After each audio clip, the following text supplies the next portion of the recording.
Alrighty, gamers, how are we doing today? Hope you're all doing well. Hope you're ready for some dwarves. It's more dwarf time, as well as it is Wednesday, which means it's Tinto Talk day.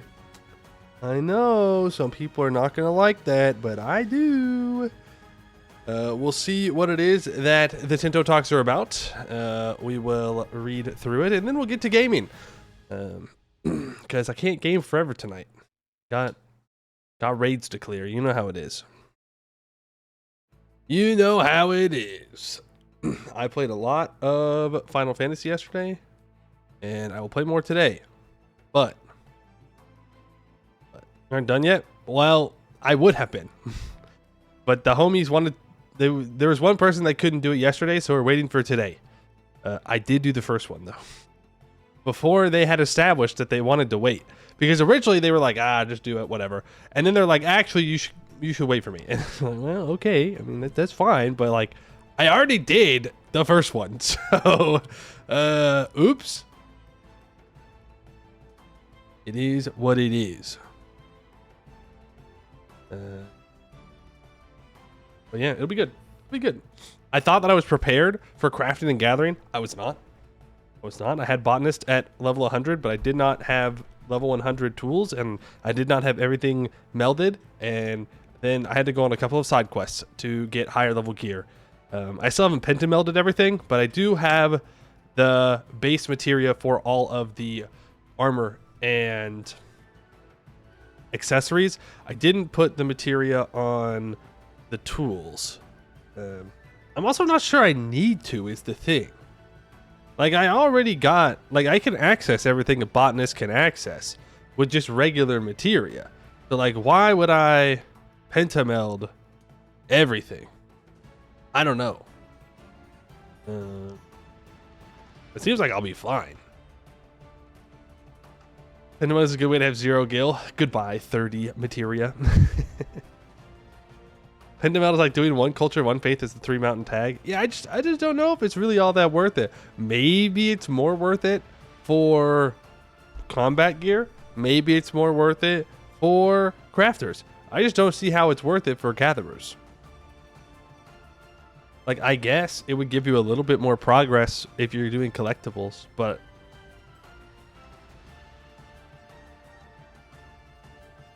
Pentameld's mostly just so your gear is good for longer. Well, I mean, it's got to be good for the next couple months, right? But we'll see. I don't know. As long as I can do what I need to do, I'm good.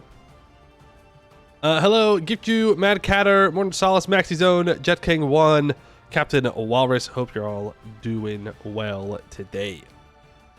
Yeah, 7.2 was good. I enjoyed it. The one part made me laugh. It was very funny. It was very funny when they did that one thing.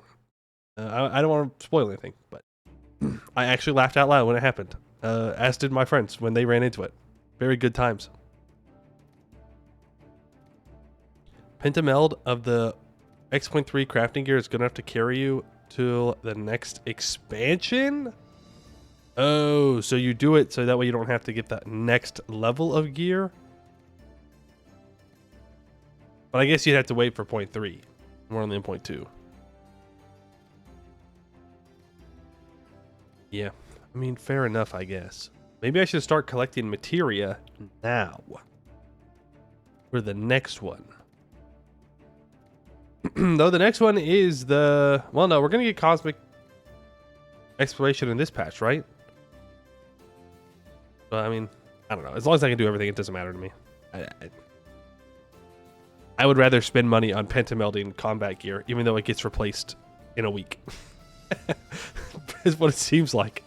We're crafting, I think we're crafting all of our chest pieces, our weapons, and I think our gloves, and then we're just going to wait. We're going to buy the tome pants and stuff.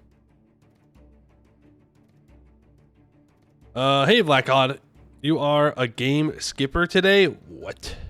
Gotta wake up for Warhammer Adepticon preview at 4 a.m. Good luck, gamer. You only play Samurai, right? Yes, I'm only playing Samurai for well, any content really, but especially in the high-end content right now. So I only need to make one set. And by me make, I mean my friend make, who has his crafters at level 100. But I was contributing. I was contributing.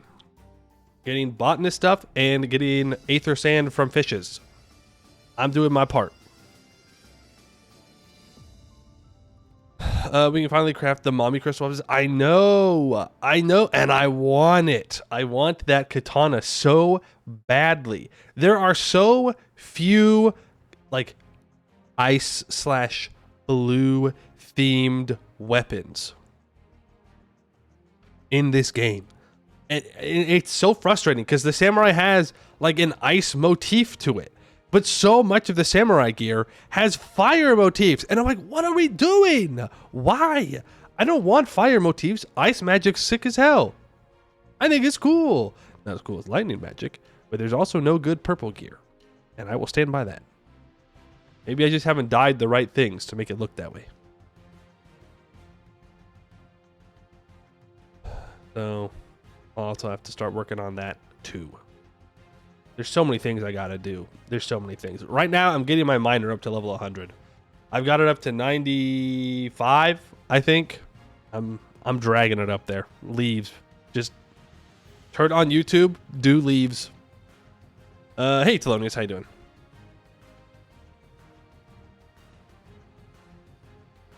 Beware Anbennar to Final Fantasy 14 pipeline, I guess? No, it wasn't a pipeline from Anbennar to Final Fantasy 14. It was a jump to a different track, I guess. Meyer strike the earth. Dwarf Fortress? Will we fortunate? Oh, I wanted to bring that up. There is a new video series that's being released. Let me find it. Dwarf Fortress. I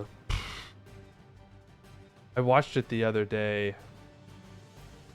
The new video that came out, that if you're interested in, gaming history in general, or just Dwarf Fortress in particular, I thought was really good. It's like a documentary. Oh, I've watched so many things since then. Also, thoughts on my Prussia thumbnail? I think it's the best thumbnail I've ever made. I think that was a banger. I was giggling to myself the whole time that I was making it. Ooh, it was so funny. I was like, what's the most scuffed looking Prussian flag I can make? There it is. Not a penguin, 0 out of 10. Well, it wouldn't have made sense if it was a penguin. Wouldn't make any sense. I can't find the video now. Dwarf Fortress 3. Ah, there it is. Every episode of this series. That's loud. Sorry. The origins of Dwarf Fortress. I'll share it. If you like Dwarf Fortress, if you like all the stuff, gaming history, there's episode 1 is released right now. Origins of Dwarf Fortress by NoClip. Very good watch. Enjoyed it. Why not an eagle? Because that's the official thing.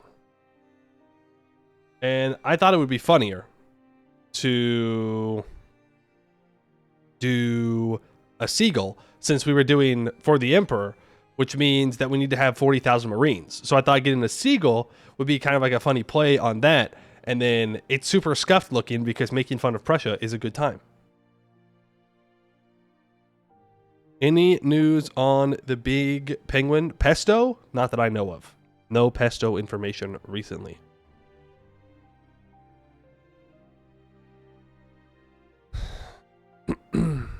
Did we yap about Stellaris Season 9?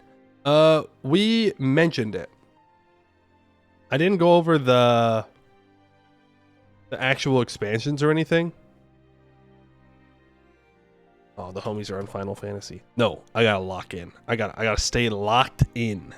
We're dwarving today. But I did not talk about Season 9 in detail. You know, it's like maybe I'll get it. You got biogenesis. You've got Stargazer. You got Shadows of the Shroud, Stellaris Infernals as well. See, that's a species pack. I do like that they're adding more crisis paths, though. That's interesting. I think, doesn't each of them add in a crisis path? No. Shadows of the Shroud doesn't look like it is. I think the rest of them do. Which is cool. You know, I don't usually go for the Galactic Crisis thing. I like being the good guys. But it's good to have options. That way the only way isn't just, you know, blowing up stars or whatever. You know what's important than a steam tank? Dwarven Knowledge. That's true. You got to get the knowledge. FF stream grows ever closer. Ever closer. Every day we get closer. Being able to have flesh ships seems funny. I think it's a pretty good addition. I think it's a pretty common sci-fi idea, you know, is having like biological ships. I know that like Stargate Atlantis had it for sure. Lots of other stuff. It's like a classic thing. So adding that in as an official way to do it is nice. I do like the changes, the way it looks for that they're changing the biological ascension path. You can like choose how you want to do it. What did they say it was? You choose between cloning, purity, and mutation. You can kind of choose what kind of biological evolution you want to do. That's pretty cool. Gives you different flavors within the same thing. You can stream when we get to the moon, so you can show the people Cosmo Elves. Oh, leaves. I just switched the E and the L in my brain. See, I'm in Anbennar mode. Am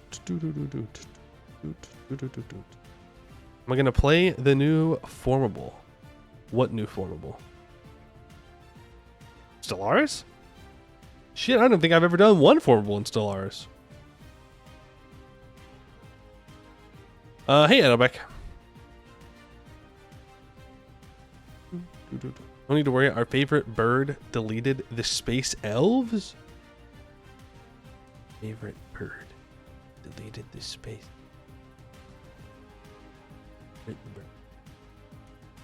In Vatigarmunda? Favorite blue bird. Oh. Yeah. Gotcha. I understand now. Vatigarmunda? Your kid ate a quarter and threw up all over you. Parent moment. Did you ask if the quarter tasted good? It'd be interesting to know. Maybe please be friends. Yeah, we can be friends. Unaware.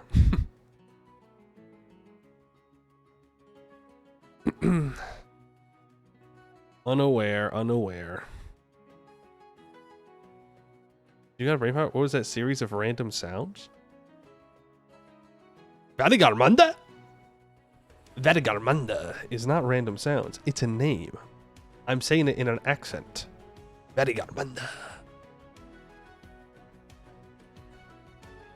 Dev Diary 80, Light and Dark 2, Mengi Edition. Oh, I don't really look at Dev Diaries for Anbennar, which I probably should.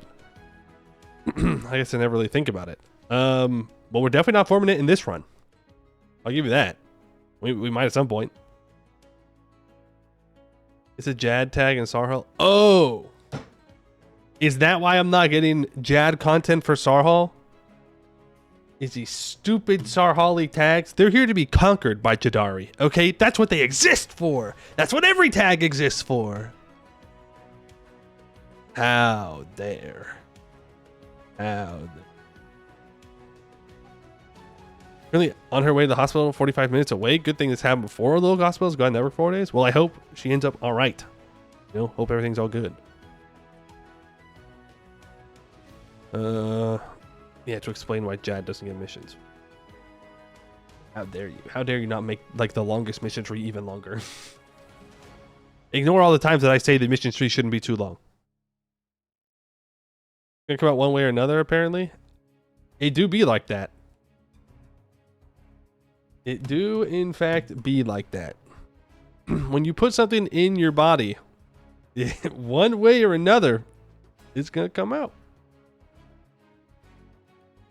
Ignore the current run. I can't do that. I can't ignore the current run. We must complete the current run. We must see what Dwarven Knowledge can give us. We expanded one of the longest mysteries with the whole second one. Well, look. Sometimes. To be fair, I didn't know Seghdih's mission tree was that long. In my defense, I didn't realize it was that long. And now I'm afraid that I'm behind on the mission tree. Which is not great. Remember Middle Dwarvar tag? Yeah, but like, I didn't realize it was that long. So we'll have to start supercharging our missions here. I mean, the big one that's in our way is going to be Verko Gulan. It's not going to be loyal for a while. Like, eventually they'll be loyal, but not for a while. But, you know, what are you going to do? Take Tree of Stone, then it's just Dev. Well, we're getting there. But we'll have to annex Verko Gulan before we can do that, because I can't colonize through Verko Gulan. I do want to secure Holjor Cad at the very least. You need to feed Azkasur. Yeah, I mean, we'll be able to do that when we annex Verko Gulan. I suppose we could do it while we have them as a vassal, too. But it's like... Well, yeah, now we can.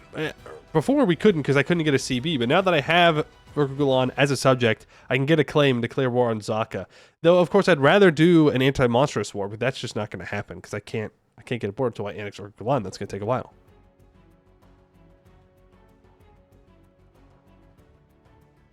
Release the Harpies from them to cut down their dev for Liberty Desire. I cannot force them to release land. And I've already vassalized them.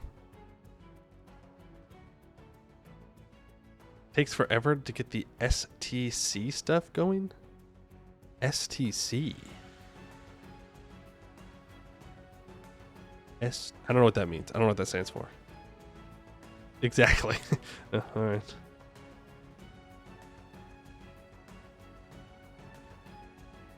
I've been playing with the runes like a Drew Dawi. That's right. The point of the run is to check out Dwarven Knowledge. Then it's to do the other stuff.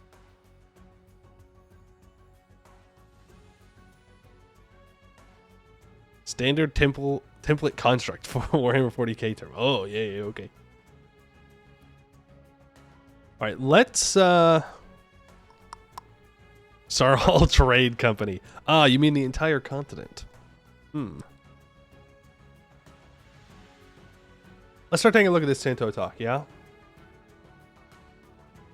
See what they're talking about. The last two have been really good. Right now we're going over changes that they've made.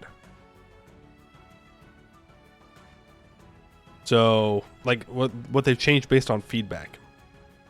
We're going to go ahead and continue in that theme today, I believe, and next week. Started the same campaign as you, and you sell the land to Azka because they do not want to conquer anything. Yeah, that would be a problem for us. A problem we will probably run into. Let me get that music off.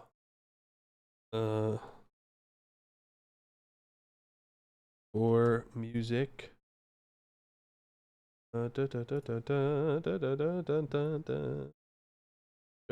to that one. Down, below, unmute. Boom. Easy. Calculated.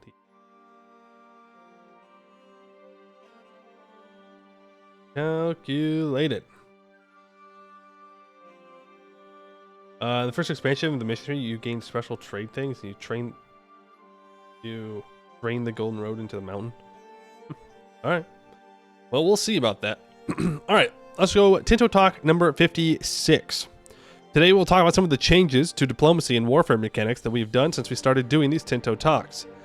Diplomatic expenses. As you may have seen in some previous Tinto talks, we added another expense to the economy to give more control to the player. The cost of this, or for this diplomatic expense, is based on the tax base of your country, and the more you spend, the greater the benefits your diplomatic corps gets. With a maintenance of 50%, we gain 25% diplomatic capacity, plus 1 maximum diplomats, and 0.12 monthly diplomats. Remember that maximum diplomats, it's like a... It's a resource you have to fill. Is that the correct way to say it? And then once you get up to 1 diplomat, then you can do the thing. Then you spend the resource. So this is how much you gain on a month, and this is the maximum that you can store at one time. Antagonism. In older grand strategy games we made, we had a concept called Bad Boy, which impacted how badly you had behaved, and other countries would treat you more harshly according to it. This evolved into the aggressive expansion systems we used in EU4 and Imperator, which had a direct impact on opinions that also allowed coalitions to be formed. While these were useful systems, they were all a bit limited, as the global variable in your country is too broad, and as merely opinion impacts, it was rather hidden and hard to get overviews. In Project Seghdihr, we developed a new system called Biases, which has static impacts and temporary values that change over time, like opinions work in most of our games. We had this for opinions and trust, and when we were not happy with AE, and neither were you, we decided to scrap the AE and instead make a new bias, which we call Antagonism. Antagonism indicates how other countries are likely to view us. If they feel a lot of antagonism towards us, countries that consider us as relevant to their interests will be less inclined to engage in diplomacy and may act against our interests. Antagonism is caused by basic differences between countries' societal values, interesting, government types, religion, culture, and language, and actions can cause an antagonism bomb, quote unquote, in a location that affects the countries near it to varying degrees, depending on how much they care about the location and about the antagonistic country.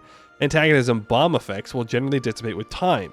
Antagonism also affects a country's opinion of you. Interesting. Okay. So, if you...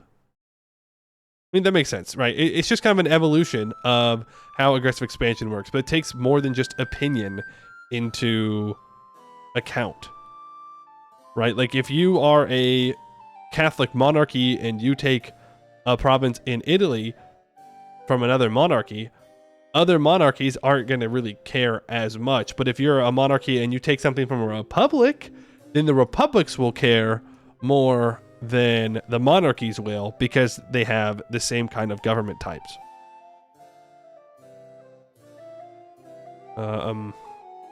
Which I think is very interesting.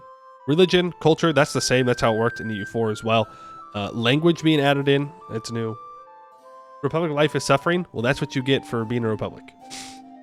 Believe in the divine mandate of kings, and you simply don't have to suffer anymore.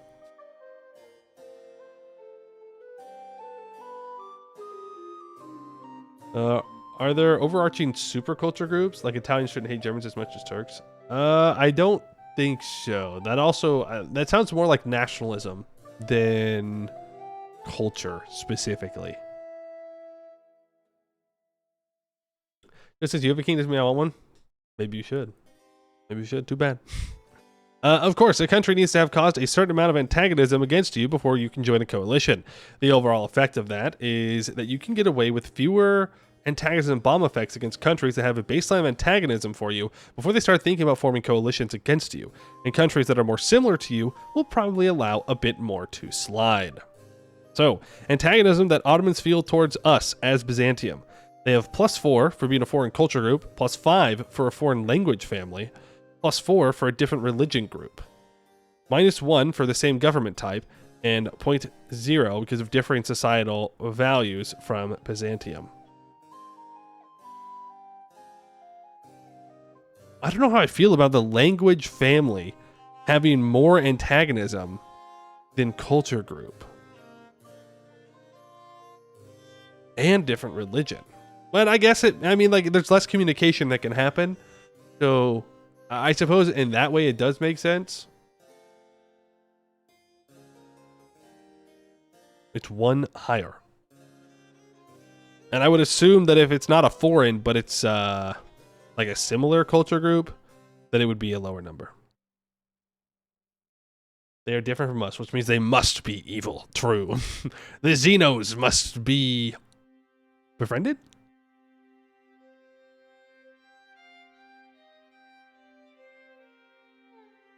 Language connection mattered more in an era before nationalism became a major force. I mean, that's true. That's fair. That's fair. Just looks weird to have it one higher. But, like, I get it. I kind of get it. But apparently Byzantium and the Ottomans are basically the same. Don't tell the Turks I said that. Or the Byzantabus. They'll both be mad. Independence movements. Trying to become independent as a subject is usually a tough life. In some previous grand strategy games, you could ask another country to support your independence, and they could help you win a war. To make this better, we took inspiration from Crusader Kings, where subjects usually band together to fight for independence. As we have the International Organization Code, we made a new type for it called Independence Movements. Any subject with a loyalty below 50% can start such a movement, and any subject can join it. Other countries can be invited as well, and the goal of the war is to get independence for all subjects. The Flemish Independence Movement. Can invite new members? Yes. Wars declared against their overlord. Right now, it only has Flanders in it. Probably needs more members for this. Yeah, you know, I don't think Flanders is going to do too hot on its own. But maybe. I mean, you could still do this in EU4, right? Like, you could ally other subjects. And then they would join your independence war.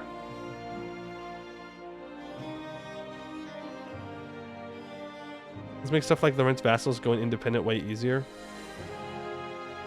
I think what it does address is the fact that if you have to ally the other subjects, maybe the AI and like EU4 would calculate that they don't have any more Diplo slots, and so they don't ally all of the subjects.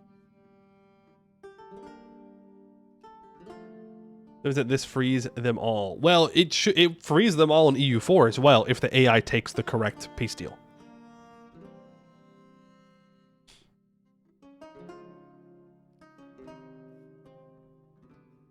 They don't, though. Well, yeah. That is the problem. They just don't do it. Civil War surrenders.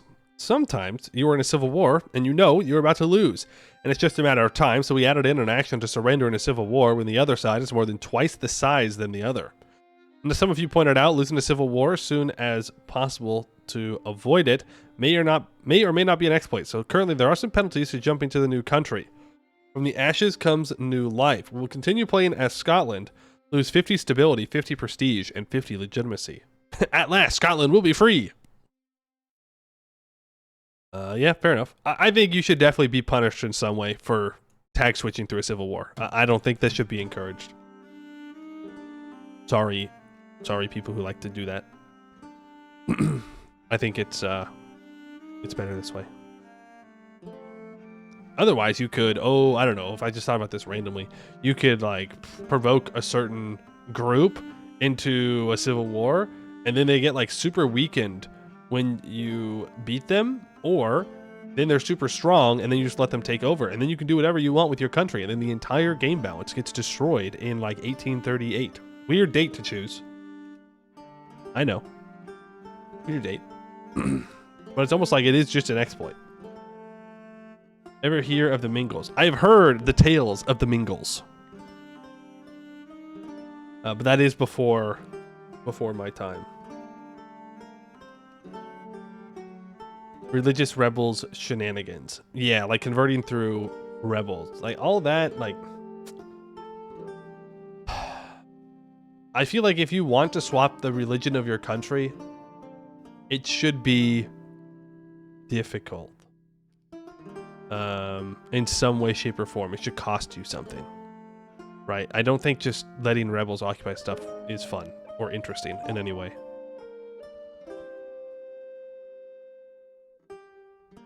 You were in the stream when Jake first showed it off, so confused why he was conquering a snake to Timmy.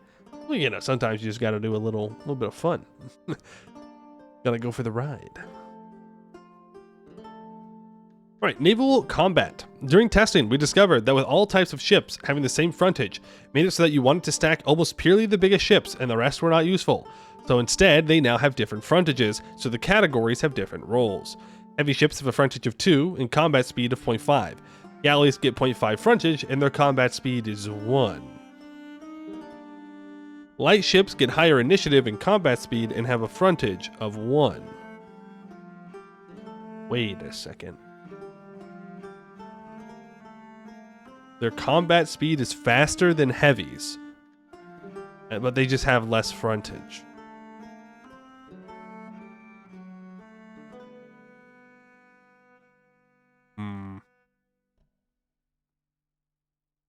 I guess. I guess it's supposed to represent... Okay, no, actually it makes sense. That makes sense. They have more combat speed because they can maneuver in combat more precisely than a heavy ship, a large ship, a ship of the line, whatever you want to call it. Because they can turn easier with their oars compared to, a large carrack that would need to rely on wind direction and wind speed. So I get why the combat speed's higher. Frontage is combat width. I think frontage is how much of the combat width it takes up, yes. Yes. And it just says light ships have higher initiative and combat speed, but doesn't tell us the number. But they have a frontage of 1. New objectives. When we talked about the military objectives, there was a request to add automated rebel suppression, and this was something we definitely added in. Good stuff. We have now also added a hunt navies that works like the hunt armies and tries to engage and destroy enemy navies when spotted in the designated areas. Well, that is in EU4, I just don't use it very often. We are also looking into adding a few more objectives like defending the coasts or focus sieges, and we'll tell you when more are implemented. I think those two at the very least are good, right? Defend my coast, though I'm not sure the difference between defending coasts and hunting navies is, unless it's literally just stay in coastal tiles in this area, this region, and it's just a more precise hunt navies. And focus sieges, I mean, I guess your ships would just automatically move to help with sieges, which makes sense to me. But good stuff. Yes, you gotta have automated rebel suppression. Though, I'm not against them adding it by any means. I don't think it's going to be as big of a deal as it is in EU4 since rebels work differently. Right? You need automated rebel suppression in EU4 because you're going to have rebels popping up everywhere all the time. But that's not how it works in Project Caesar. When rebels pop up, it's like a war. It's a war that happens, not, 9,000 guys that rise up and somehow kill 4,000 of your troops. Logistics improvements. All right. Roads? Roads mentioned?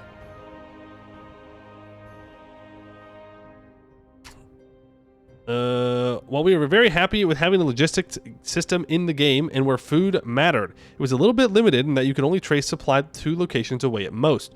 So we introduced a concept called logistics distance, and now every single army traces a path to the closest valid supply source. The length that can be traced can be extended through advances in several of the later ages. I haven't thought about that. We'll come back to it after we read the whole thing. A valid supply source is a supply depot, a port or sea zone with a navy carrying food that will distribute it to you, or a province capital that is under control of a country giving you food access and actually has food.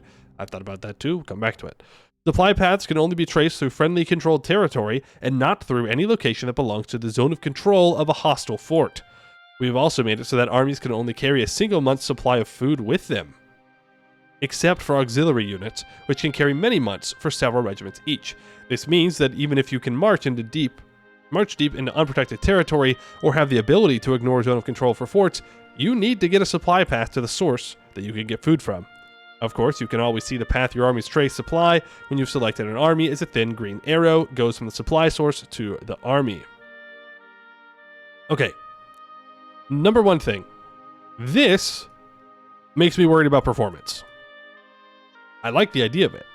But if every army is always calculating the closest valid supply source, I'm a little worried that that's going to be pretty heavy on the performance. But maybe not. Maybe they've got it figured out. But I just think of, you know, like Stellaris Pops always looking for a new job, or Vicky 3 Pops always looking for a new job. If you also have every army looking for a valid supply source, I feel like that might have some kind of impact. Not using that as a pretty poey problem, since you famously do not like navies in general, so you rarely pay close attention to it. Well, that's just because navies aren't really that important in EU4. The sad reality of it. You have way less armies, though? That's true. That's true. It is way less armies, but it's just another thing that they're calculating all the time, right?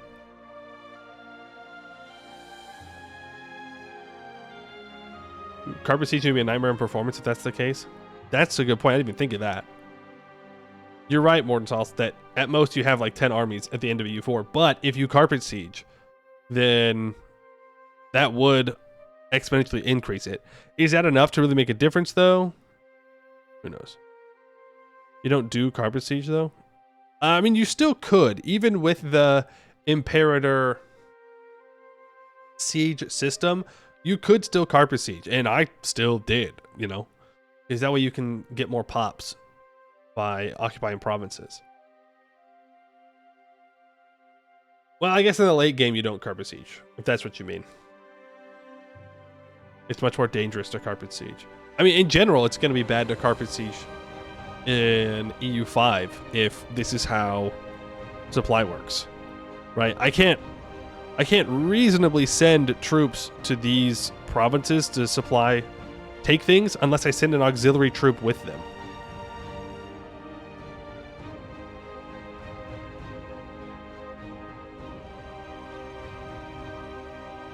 Next thing. Valid supply sources: a supply depot, a port or sea zone with a navy carrying food that will distribute it to you. This feels weird to me. Not because it's incorrect, but because it can be unreliable for navies to carry food, right? It's very easy for food to spoil if things aren't done correctly on navies. It might just be something that they decide to overlook. I don't really know what kind of impact you would want that to even have on gameplay. But like, it was very easy for food to go bad, and that is why having campaigns far away from your land that you own was very dangerous, because supplying them would be difficult. But maybe it's already calculated in on how much you can carry, or they'll just overlook it. Could be random events. Yep. Hardtack and rats for everybody. That's right. I do like this. Supply paths can only be traced through friendly controlled territory, but not through any location that belongs to the zone of control of a hostile fort. So I guess if there are two forts together, let's say I have a fort in Lipsk here, and Suwali also has a fort. I take Lipsk. Suwali is here. Does that mean that my supply cannot go through Lipsk into whatever this is? Even if I could possibly walk around. Well, I guess if this is occupied, then it would just trace through here, huh? But I guess if this was ocean, then it would stop the supply. Does that affect the AI, though? Well, yeah, I guess it would affect the AI. Even if the AI could walk through the zone of control, if you own Suwali and they take Lipsk, even if they walk through, they still won't be able to get supply here because it's in your zone of control.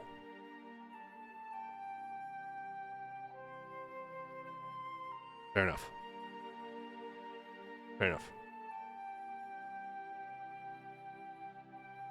Let's see, where are we? Here I walk past the Lithuanian armies used remove fog before cheat code, as they would have been hidden from me otherwise, and tracing supplies from Gorads. They will easily be able to cut my supplies by moving into Lipsk. This is paper map mode, and where everything is icons on the map.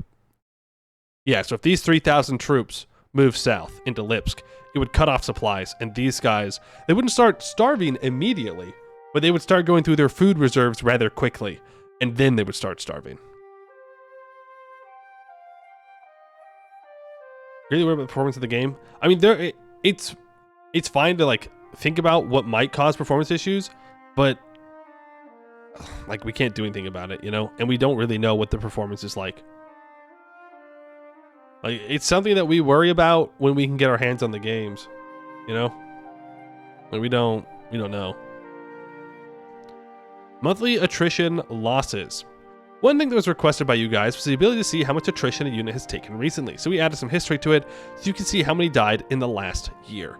You're only taking 6% attrition each month. Oh my goodness. 3.05 in territory for unit weight. Supply limit of 13.46. Normal winter of +1. Lack of food +5. Maximum of +12 in Vilnius. Over the past months, the subunits in this unit have taken the following attrition. January of 38, 341. December of 37, 380. When army lacks food to continue the siege, a few more months at most. You can see like a month-by-month breakdown of how many you're losing, which is cool. Glad to see that we're not capped at 5% attrition. Do we know if they're using a new engine? I'm assuming there's something new about it, but I don't know if they've gone into the technical details of that. But again, it's been a year of dev diaries. I could have forgotten, and they could have gone over it. Recruit Admiral/General. Another worry that was pointed out by the community was the potential lack of generals or admirals for your units. So we added 2 new actions where you can recruit either a general or admiral for your country for gold. The price is based on the economy of your country. Bless me. Based on the economy of your country, but the price is reduced by the military ability of the ruler. The abilities of the new commander depends on the current army or navy tradition, which is also reduced a bit by recruiting a new commander. So train general. A new general is trained and enters your country. You lose 5 army tradition. Costs a base of 58.11. Ruler's military ability makes it 66% cheaper. Okay. You gotta spend the money to hire a general, and you lose some army tradition. Seems pretty reasonable in a game with no mill points to spend. Doesn't seem too bad. Hey, Baron Bamboozle and Amy, how you doing? You just stream Avengers Doomsday. Cast is being released. I don't even know what that is. Making a new engine isn't a magical bullet. True. We need quantum computers. Stat. We need computers that can process more numbers faster, better. That doesn't cost, you know, a couple $100,000. And the power bill of a small town. All right, let's go over the dev responses. Oh, next week they'll go through a mixed collection of other major changes that they have done. And remember, after next week, I believe they said that they're going to go into religious mechanics next.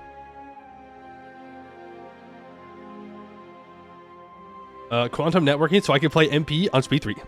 You will still disconnect.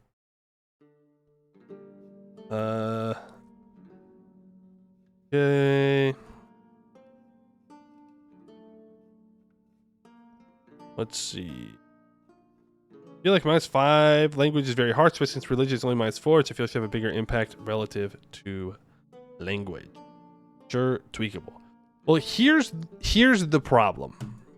Some people are not going to like this. -4 for some religions is too little. And for some religions, it is too much. There are some religions that are more accepting of, you know, heretics and heathens than others. That is just the reality of it. So do they really want to go in and start giving those numbers based on if it's like a proselytizing religion or not? Like monotheistic versus polytheistic? Like, is that something they really want to do or need to do? I'm not sure. Goblin religion stays winning. That's right. Goblins are like, you got a different god? Nah. That's a goblin. Goblins? Kobolds? Religion of just assuming that everybody will be like them in the end.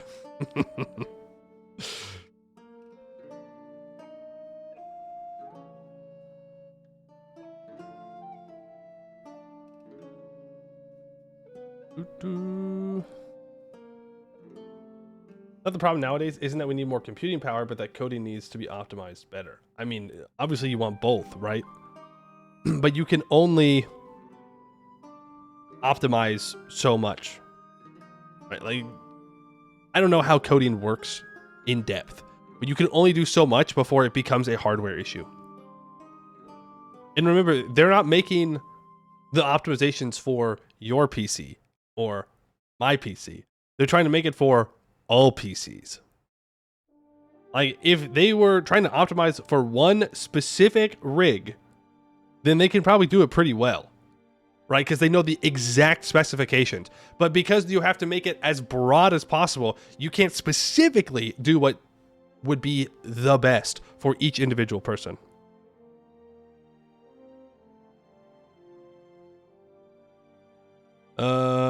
Then talks about diplomacy changes. Are there no rivalry changes? It's the only one thing you're concerned about coming back from EU4. It feels like forced and gamey, and it feels like I have to arbitrarily pick some countries because the game told me to not get any debuffs and not what I naturally want to do. No good ideas yet. All right, we got to cook up some good ideas for how to make rivalries more interesting, I guess.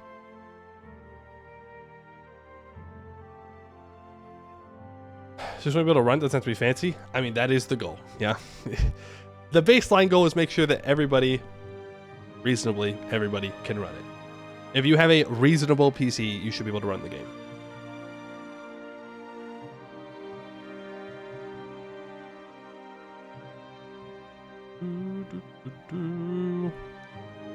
They will not be allowed to be a member of your cabinet. Is this a temporary modifier after recruiting a general, or will characters recruited like this never be able to join a cabinet? They will never unless X. So if you can't hire generals in order to get better cabinet members. Smart. If I can't run it, the streamer will have to play the Serbian Empire instead. Well, then I hope you can run it. Why would I want to enter the hell that is playing in the Balkans in, 1337 to 1826 or whatever. 1836, whatever we stop. That's like the worst place to be. Well, that's not true. That's not true by a long shot. But it is probably the worst place in Europe to be. You got the Ottomans, you got the Austrians, you got the Hungarians. Shit, you might have the Italians. Who knows? The Venetians are right there. They were strong then? I mean, that's true. Until they weren't. So that is kind of just how it goes. Personally, I think the changing from AE to antagonism when it comes to forming coalitions makes sense. It opens more possibilities for coalitions forming for reasons other than expansion. Like, for example, coalitions forming against revolution birthplace, as it did happen historically with France. That is part of the design reason. Could that... but hypothetically, yes, that would work. Would that actually work, though? Like, if I get super strong as Venice, are a bunch of monarchies going to unite against me to try and cut me down to size, right? A realistic thing, but does the mechanic actually do that? But if it does, then yeah. I mean, already antagonism sounds better than aggressive expansion. Because aggressive expansion only took into account what land you took, how much land you took. Have you taken espionage ideas, or are you throwing? You know? It was also just based on, hey, I want to make sure that you stop expanding your, sphere of influence. You haven't really done anything to make me mad, opinion-wise, but my goals are not aligned with yours, so I'm going to get in your way. That would be interesting. You sure it's not meant to be over 50%? No, if they have a loyalty over 50%, they'd be too loyal. Yeah, they flipped it from liberty desire in EU4 to loyalty in EU5. So in EU4, you want it below 50%. In EU5, you want it above 50%. I think this is actually the correct way to do it, right? Your loyalty level, if you are 100% loyal, then you are loyal. If you are 0%, then you're disloyal. We'll just have to get used to it, like provinces and locations.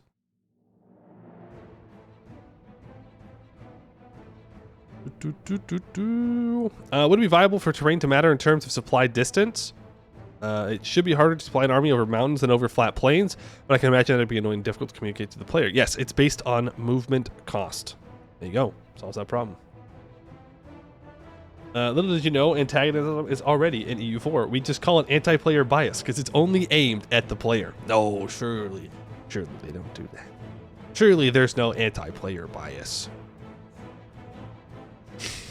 Surely. Big number equal good. As far as I know, we will be able to direct our armies for manually selecting the route to go through different checkpoints. From point A to B, you can reach point X. Am I right? If I'm right, you are a god. Whoa. Johan promoted to god status by Jon Snow. Huge. Massive. Congratulations, Johan. Thank you, God, for such amazing developers like Johan the Great. Well, wait a second. Wait a moment. You thanking Johan for Johan? I mean, I guess that kind of makes sense. I got shift paths in all Grand Strategy games since EU1. Yep, let's just shift clicking.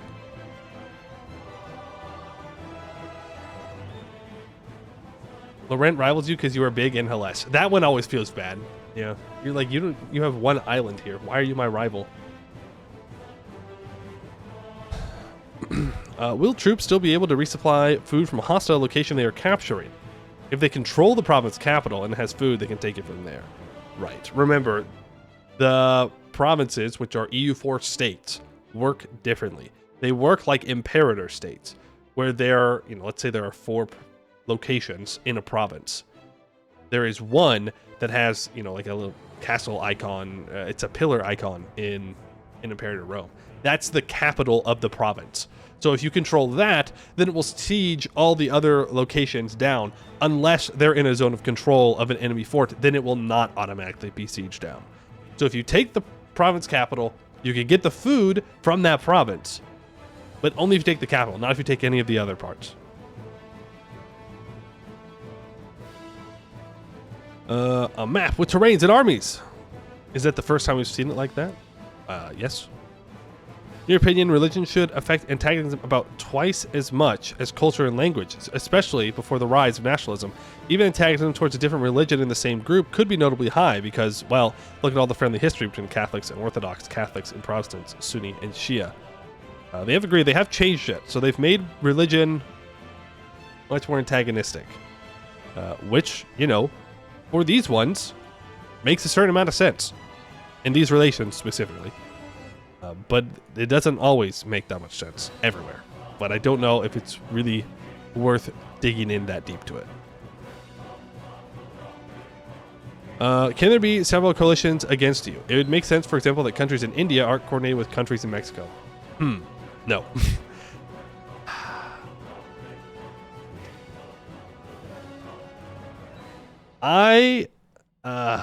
Man, I'd like to think that there could be multiple coalitions against you.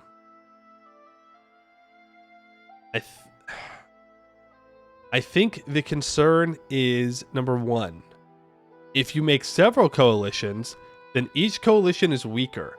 And if each coalition is weaker, then they're less likely to declare war on you, right?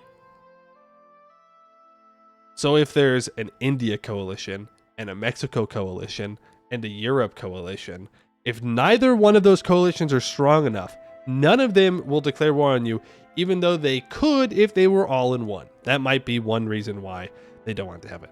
Number two, I don't know, that's really all I can think of. Like, having several coalitions would be kind of cool. Like if I piss people off in India too much and they form a coalition against me and they can't declare on me, but it's like a defensive coalition, then it forces me to do something else because I've messed up in India, where, maintaining relationships and whatnot. I wonder if he gives any information on why, not if it's a game design decision or if it's a mechanics limitation decision or a vibes decision.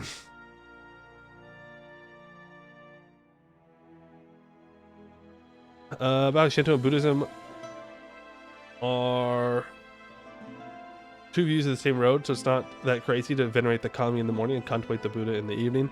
Right. Like there are a lot of religions, and even some religions that would become more centralized, that had different beliefs and practices. Though, to be fair, at this point, like in the time period of the game, is when a lot of the current world's largest religions start to centralize more and become more standardized in some ways and more divided in other ways. Looking at you, Protestant. But like local interpretations of religion were often different. But that might be more of a CK3 thing than an EU5 thing. But again, I guess it doesn't really matter at the end of the day because you're not playing as those local populations. You're playing as the state, right? You are the country. You're still kind of the spirit of the nation in EU5. So it might just be beyond that, and it might just be fine to be like, yeah, you know, if they're not your religion, then they're the enemy. Tolerate not the Xenos. Xenos in this case being like Protestants to a Catholic.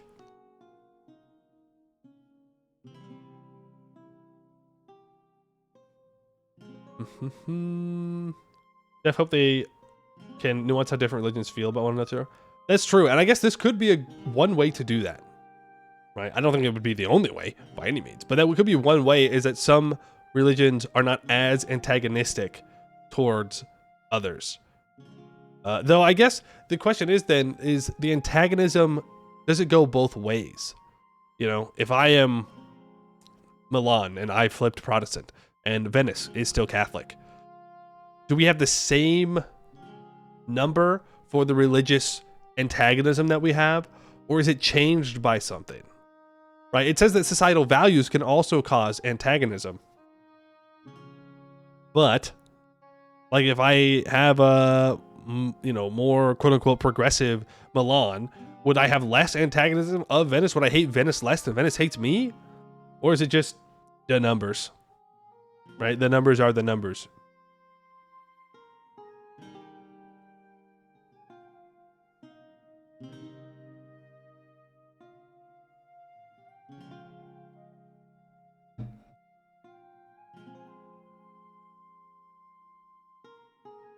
The best thing about this, we can mod it so everybody has an extra 10,000 antagonism towards the French.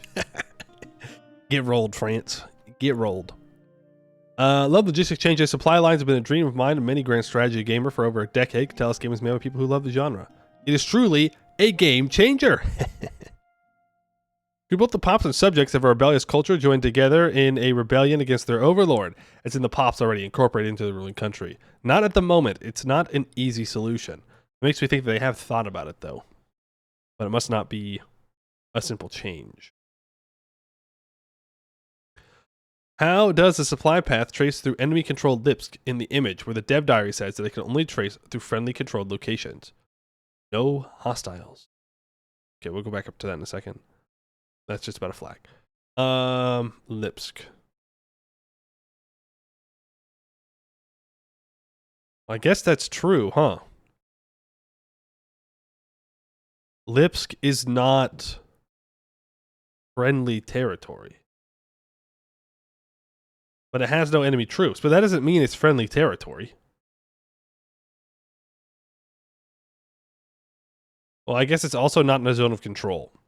So build your forts. Build your forts and it solves that problem.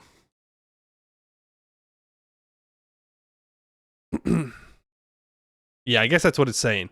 Like, if Lipsk was in a zone of control, then you couldn't move the supply through here. If the troops move in, you can't move the supply in here. But right now, there's no enemy, technically, here to stop supplies from moving through.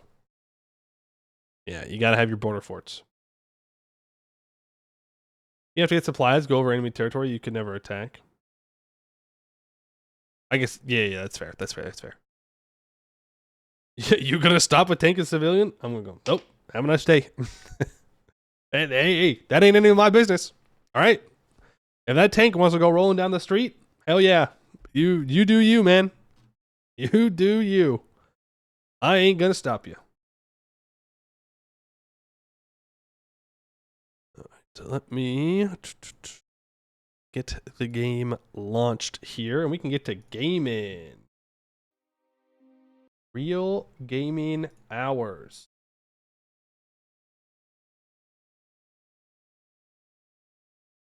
No, not Europa Universalis 1. That's not gonna... I'm not playing that. I'm playing 4. 4. Poe has truly recovered. More than an hour of yap again. Well, we had things to yap about.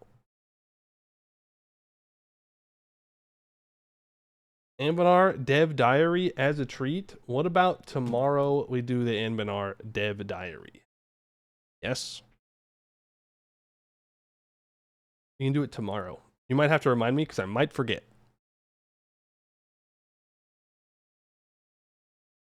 Bold of you to assume you get 2 streams in a row. I mean, most of the time it's 2 streams in a row. Specifically, there was no stream yesterday because the Final Fantasy update came out. And I even said, I did, yeah, and then I said that I'll say it in Discord if I'm not, and then I did.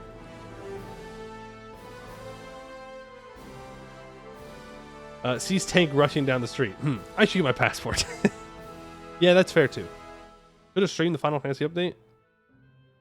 I mean, I guess I could have, yes. That's true. Technically speaking, I could have done that. But, again, I wasn't doing anything too exciting. I was just running around collecting stuff. Getting crafting materials ready. And doing the 7.2 story.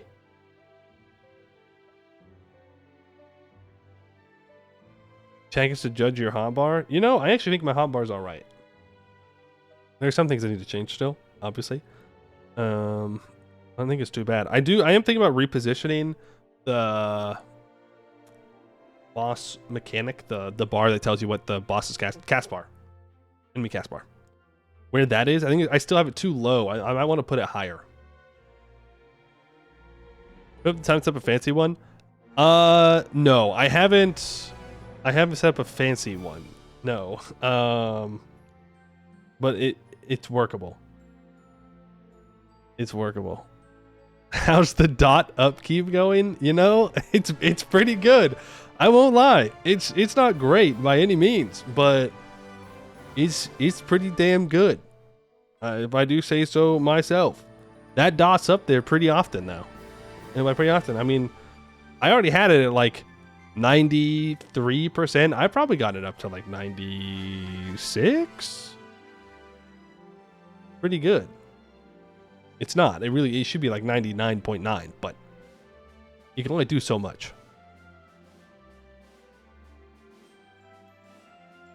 Can we get the Final Fantasy free trial copy pasta as a command? I don't know. It's pretty long. It's pretty long copy pasta. It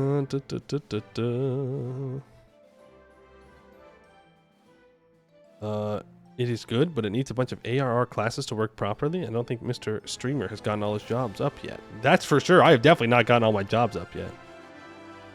The collapsible stuff. I've not done the collapsible one, no. I do want to do it though, just to switch from like samurai to my gatherers or my crafters. I should just do it. But no, I've not done the collapsible where I have like all the jobs that I can click on to switch. I still just do it manually.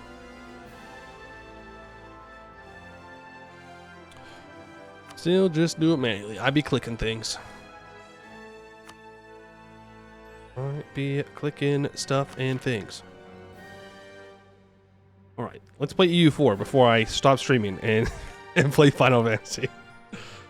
Jobs this, jobs that. How's your IRL job? You know? Don't make as much money as you do collecting in Final Fantasy. Just saying. God forbid you walk outside with a pickaxe right now. You just start mining. People are going to be pissed. How did the game just... That was weird. I'd already logged in and then it like... To the save and then it switched. Weird.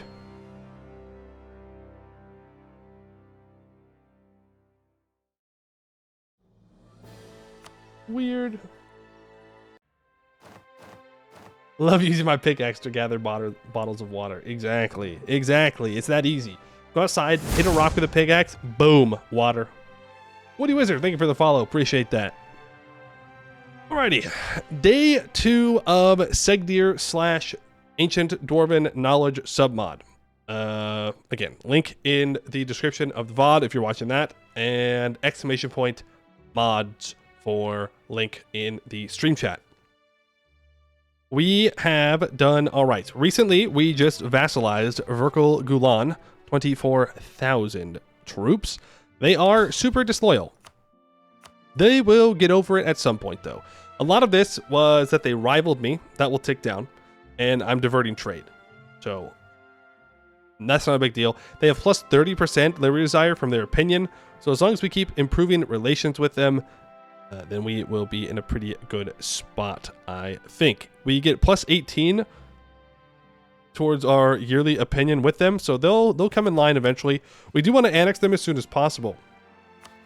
And that also includes annexing this guy, Hodovar. We release them as a vassal for a mission, and I'd like to undo said mission. I'd like to stop that from being a thing.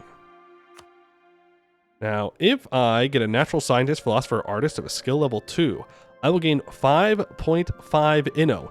For 20 years, I'll get minus 10% idea cost.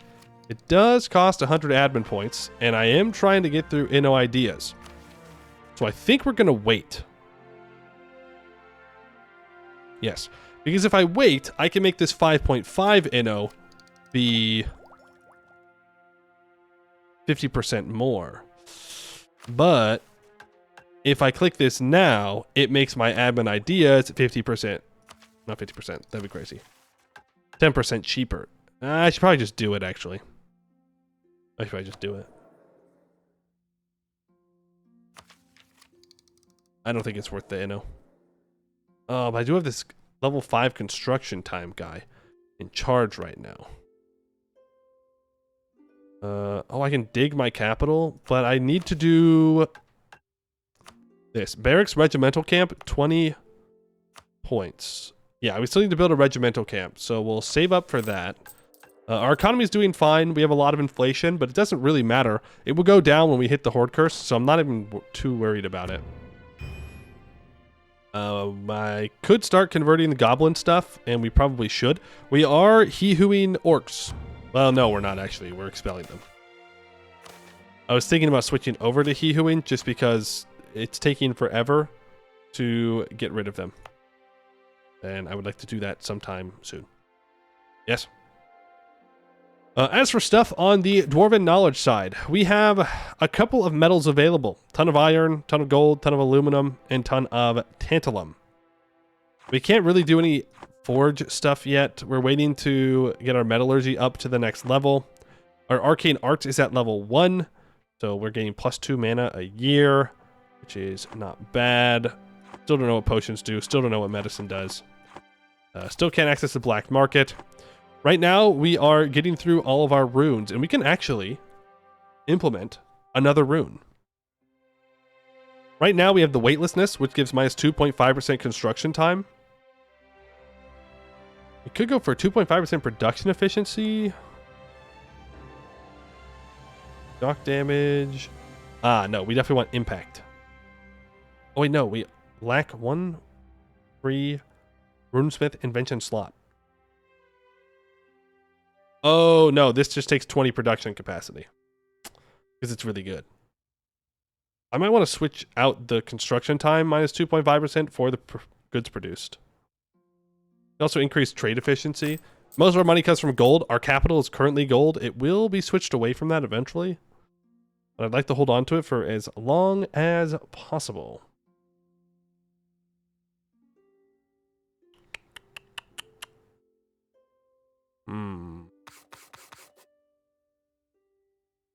We should keep the construction time until I dig. Then I should switch over to goods produced. Yeah. Yeah. I wanted to go to war with Road Warrior. So that's what we're going to do. They've allied Masked Butcher. I'm not too concerned about that. I want to secure everything that Road Warrior owns. I want to own. So we need to go do that.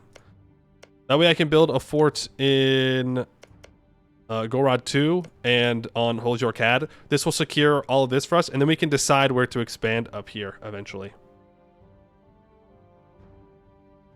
Are you using an old version? You put lock for upgrades on the experimental version on the Steam. On Steam? We're using the experimental version on Steam, yes. Though I didn't update it yesterday. If there was an update yesterday, I have not updated it. I spelled Dwarven wrong. Get him. There was, in fact, an update yesterday. We can update it real quick. We haven't done anything yet. Hold on. I didn't realize it was updated yesterday. I just unsubscribe and resubscribe, right? We're good. It's not going to break anything. We'll be so totally chill. Nothing save breaking? Sweet. And then, yeah, we'll just go to war with Road Warrior. We'll take him out. It'll be good. Is the update on Steam? I'm using the experimental version of Dwarven Knowledge because I'm on the... It's not the Bitbucket anymore. It's the GitHub version.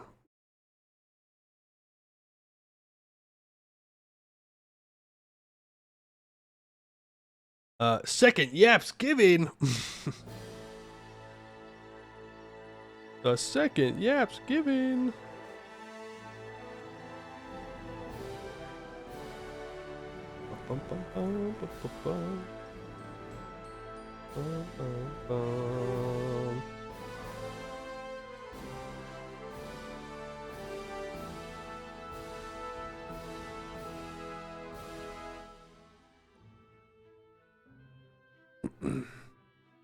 Avengers Doomsday Cast is so lit. I'm glad you're happy for whatever that is. Oh, he has personally beta tested nearly all Anbennar submods. Yeah, that's not true. That, straight up, not true. At all. Straight up incorrect. Which Ninja Turtle would I be? The leader, obviously. The purple one, I think. The purple one or the blue one? I don't know. Not the red one and not the green one. So one of the other two. That's kind of all there are. There's only 4 options. You can tell. Don't really... How do I not know Marvel? I do know Marvel. I just don't care about most of the stuff they make now because it's all bad. Well, maybe it's not bad. It's just old. Tired, already done, safe, boring, bad. You can only tell the same story so many times till I get bored and don't want to watch anymore. Doomsday's amazing cast. Cast means nothing.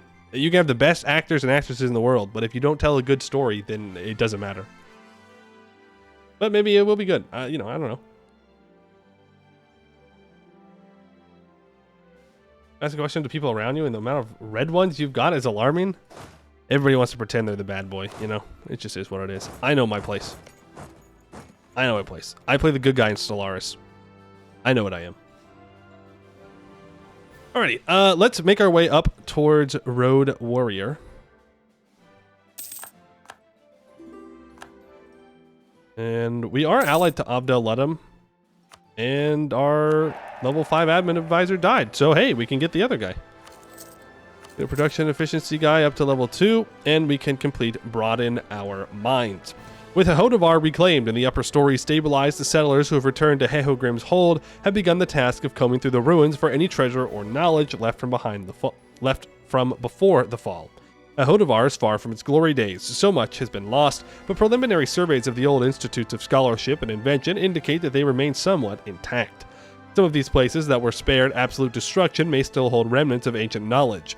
We should restore the workshops, laboratories, and schools of the engineers' hold and encourage our brightest minds to teach and work here. Who knows what they will achieve when they walk in the same halls as the greatest inventors in the history of our people once did. There's 100 admin points, gain 5.5 Inno for 20 years minus 10% idea cost. Ooh, I need to have money. And by money, I mean crown land, which is not money. So we'll need to start working on that. Or we just need everybody's influence to be lower, which...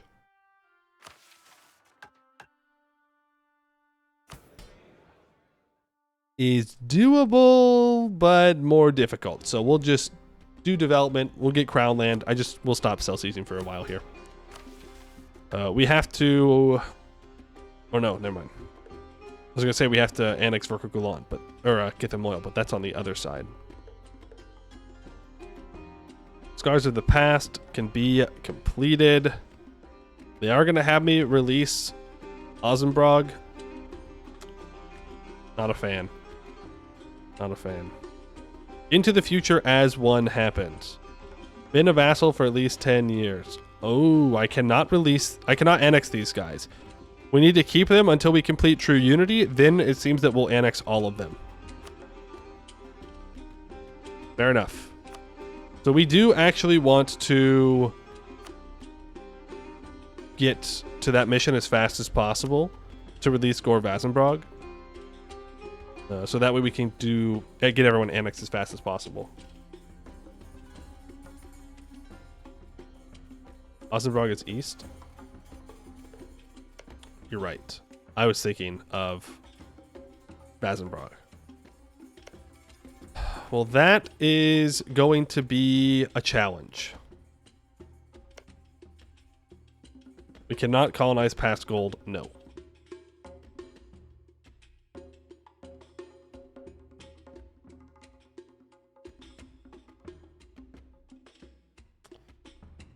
We might have to reload. Seize. 1, 2, 3, 4 provinces to seize. Hope that I get here in time. If not, it's 6. Like, that's a lot. We could try to go in the other direction, but I don't have maps.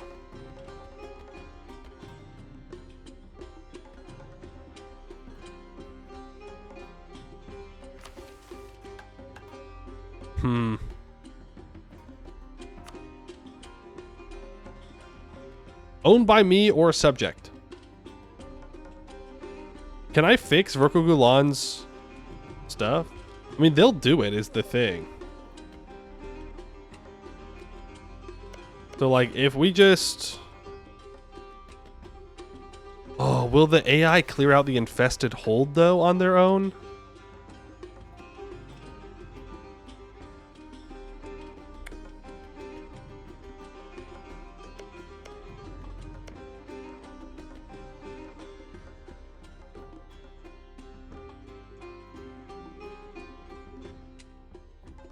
Yep, as in they will clear out the infested hold, but we might have to just do a little bit of rewind time here. Take caves and block growth. I can't. Like, they have to be loyal. I mean, it's 3 provinces to get there. I don't think I can seize a colony, though. That's not a colony. Like, yeah, I don't have the loyalty to siege these 3 provinces. I was able to clear it out when we masticated the ass once they have 2 holds. Okay. Can't you rewind before you vassalize them? Yes. The problem is, though, that I declared a vassalization war. So we'll have to go before we even declared the war, make a claim, do 1 war to claim the roads, and then do a 2nd war to vassalize. Because otherwise, I think we're screwed. Question is, are these wars before when they ended? If they have a colony, you can seize it? Okay. And if not, things are going to be unfortunate for us. Okay. This is after we have vassalized them, so that doesn't work.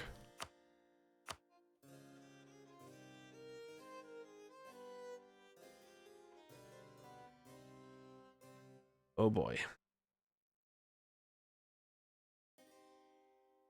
Also release harpies. I can't. Okay, so this is before we peace out. I can't take any land. Well, I guess I could force them to release harpies. That's true.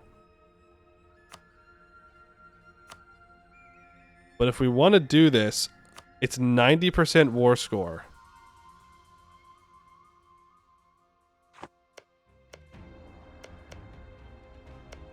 I don't think I'm going to be able to take these 3 provinces.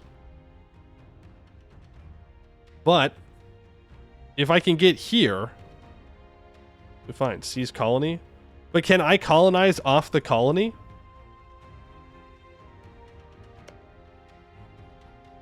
I guess I should be able to, right?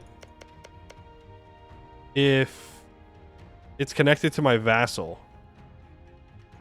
I mean, that's what we're going to have to go with. Okay, what else do I need to do? Land citrine? No. We don't do that. That's a bad idea. Research facility 5? Did I click this? I'm going to click it. It gives me a goods produced advisor. I'm going to lock him in, get him up to level 3. We know that we're going to get rebels over here because I remember that it broke. Unless it's already broken. I think it's already broken. Yeah, it's already damaged. Okay, so this is us coming back from that. Reservoir becomes hold vassal if you can take land through them. I don't get what you mean by that, but okay.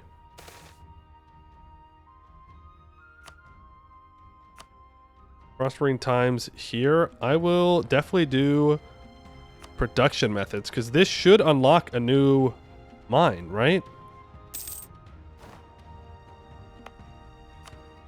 Right. Oh, right. We need to build the arcane elemental core. That's the next thing I spent money on. Right, I was dealing with this where this guy was being annoying, and every time I would walk towards Verko Gulan, they'd run away like this. I was feeling like I couldn't get anything done.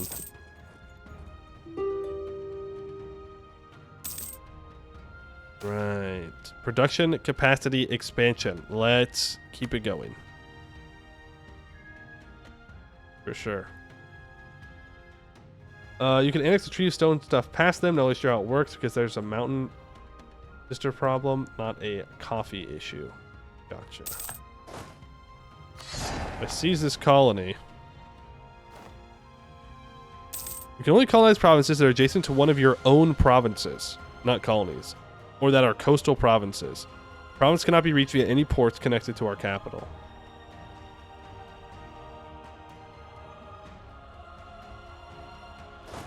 Are you willing to... Okay. The gold dwarves will peace out. They'll become our vassals. We don't need to take any of this land from them directly. I'm fine with them holding land outside. Not a big deal. Yes. Now we can turn around and deal with what's-his-face. You are going to be sent up here to deal with rebels. Rebels is not the word I was looking for. Natives is the word I'm looking for. We are now a great power. Edus Vakin no longer a valid rival. Research Rune Master. We will do that. We unlock the freezing rune. Now we can get, I believe, the last rune researched. Yep. Freezing rune gives 2% shock damage and 0.05 gold prosperity growth. Alright, mine expansion 2. Amidst the rocky terrain of Daz Outlet, whispers of untapped riches have stirred the imaginations of local prospectors. Eager to uncover new veins of precious metals, a group of intrepid miners has decided to delve deeper into the bowels of the earth, armed with pickaxes and determination. As they descend into the dark, labyrinthine tunnels, the air becomes heavy with anticipation. The miners navigate treacherous passages, their lanterns causing long shadows on the rugged walls. Suddenly, a shout echoes through the cavern, revealing the discovery of a promising vein of minerals. So mine 1 is removed from Dad's Outlet and gets mine 2. 5% local construction cost and time, minus 20% local dev cost, 0.2 local goods produced, 0.55 possible Warforged Juggernauts from development, 1.5 Warforged infantry force limit, Province allows Warforged infantry. 70% chance we find a common metal. 20% chance we find a rare. 10% chance something goes bad. Unlocks Runeforged castles. The implementation of runic knowledge and dwarven military engineering has brought us a new type of fortification sturdier than any other. As they require quite the maintenance in specific conditions, they are buildable either in truly strategic positions or in one of our holds. Not yet convinced about the design, but it is usable. Okay. Now we need to build a regimental camp. And I can complete a mission. Runeforged castle. Beautiful integration of rune magic, taken from the Dwarven runic barrier and Dwarven architectural innovation. The chief researcher is still not too sure about it, saying that the design is still too primitive and needs improvement. The fort was once thought as optimal, became even better, bringing a wind of change to the field of defense. Seghdihr gets fort innovation for 20 years, minus 10% fort maintenance, minus 2.5% Miltech cost. Me and you up here. We're building the building for our own axes. We need to work on... yeah, getting our crown land up. Revoke an embargo on you. Start improving here. We find lead, common metal. Lead is a dense, soft, bluish-gray metal known for its malleability, low melting point, and resistance to corrosion. It is highly durable and can easily be shaped or molded, though it tarnishes to a dull gray when exposed to air. Due to its density and ability to block radiation, however, lead is toxic to most animals, affecting the nervous system. Excellent. Puts hair on your chest. A little bit of lead never hurt anybody. Nice little snack. If you ask me. Oh, he is retreating very far away. I'm going to send half my units here. The other half are going to come back over here to make sure he can't attack these 5k for free, because we got to defend that fort with our lives. Did I happen to send my cannons away? Nope, my cannons are on the siege already. Good stuff. What? We need 13 guys here? Damn. Alright. That is nuts. Turn off a local dev edict there. I can fill our own axes. As long as the Seg band is in our service, our standing army is freed up to remain at home. We must take this opportunity to form them into a formidable fighting force to ensure that we have the capabilities to defend ourselves and we do not have access to these mercenaries. We need to rebuild proper military infrastructure and training that fell into disrepair and neglect over the past decades. For 10 years, 20% manpower recovery speed, minus 25% regiment cost. Block their growth. Why? They can colonize that cave, I don't care.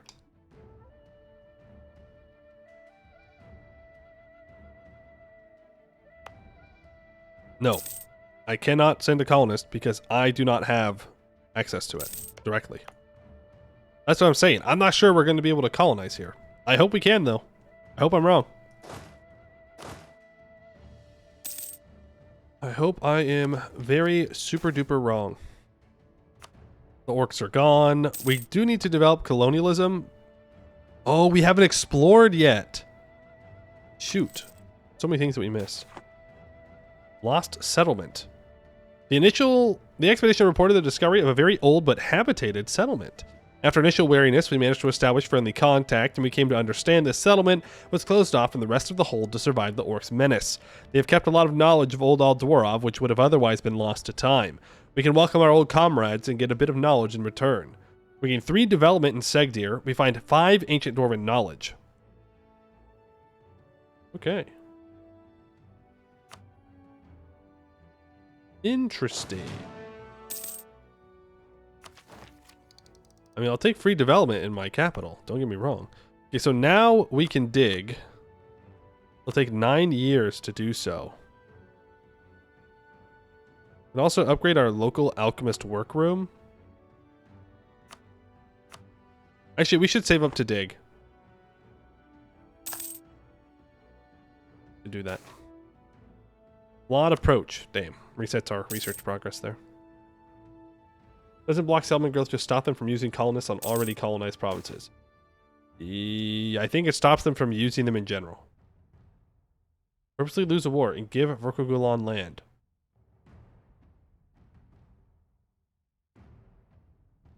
You mean give it away? No.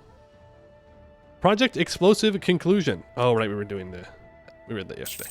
Or the day before.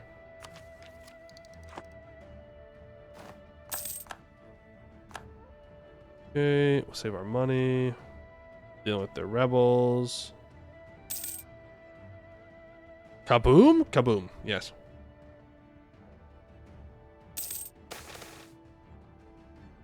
Give it to grudge bearers, then deck later and annex. There's your border. I guess we could do that.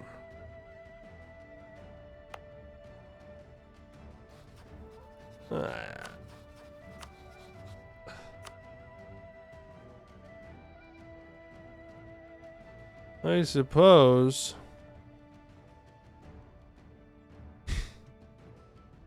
Bold of you to assume they'd even let me do it. They don't want it.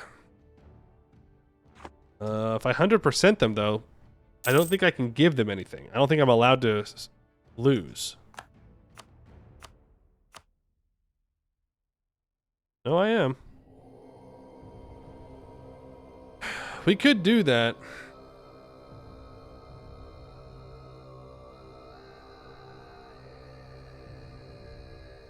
Signing a separate peace will reduce Seghdihr trust by 10. I'm not signing a separate peace, dumbass. You're a vassal.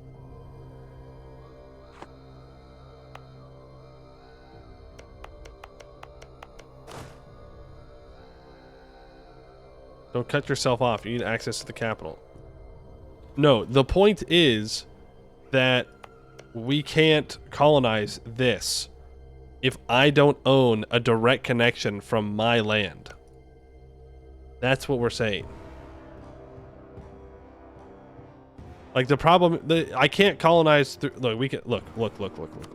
So you understand what I'm saying? We'll just save. It's fine. Here's what I'm trying to do. Okay.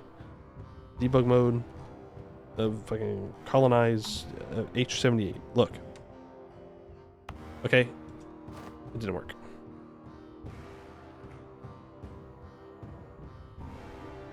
What? Am I missing something? Oh, duh. It's the province. 4112. Okay, boom. We finish a colony, right? I can't send this. I can't send a colonist to the next province because I don't have a direct connection with my territory. You can't colonize through a vassal. It has to be a direct connection or through a coast. So we have to... yeah, I guess we do. We just lose the war. We feed him land, and then we just annex him when the truce is up. It'll be the fastest... it's not even the fastest. I think it's the only way for us to do it.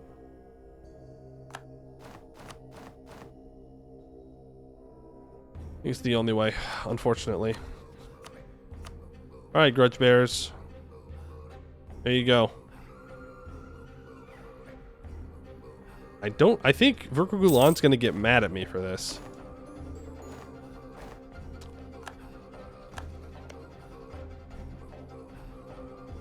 Solve one problem, create another.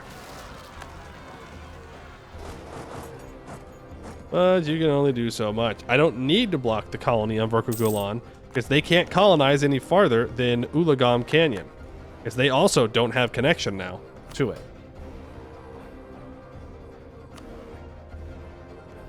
How long is the truce? It won't be too long. 8 years. It's not too bad. It's enough time for us to go do our other things.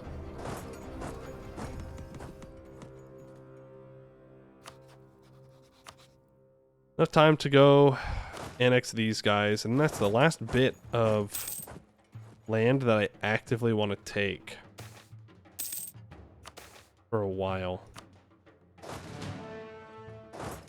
So let's move up there. Too few. Dartax is our rival. Still allied to you.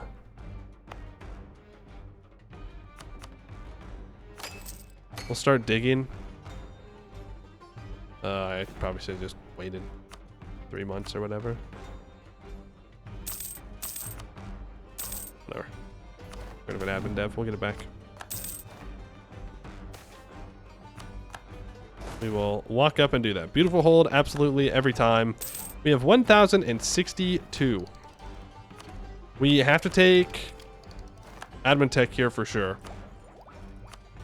We'll still go Inno. Our idea cost is cheaper right now. Right? No. What mission gave cheaper idea cost? Broaden our minds. That's a level 2. Now we have 10% cheaper idea cost. Ketarada announces me as a rival.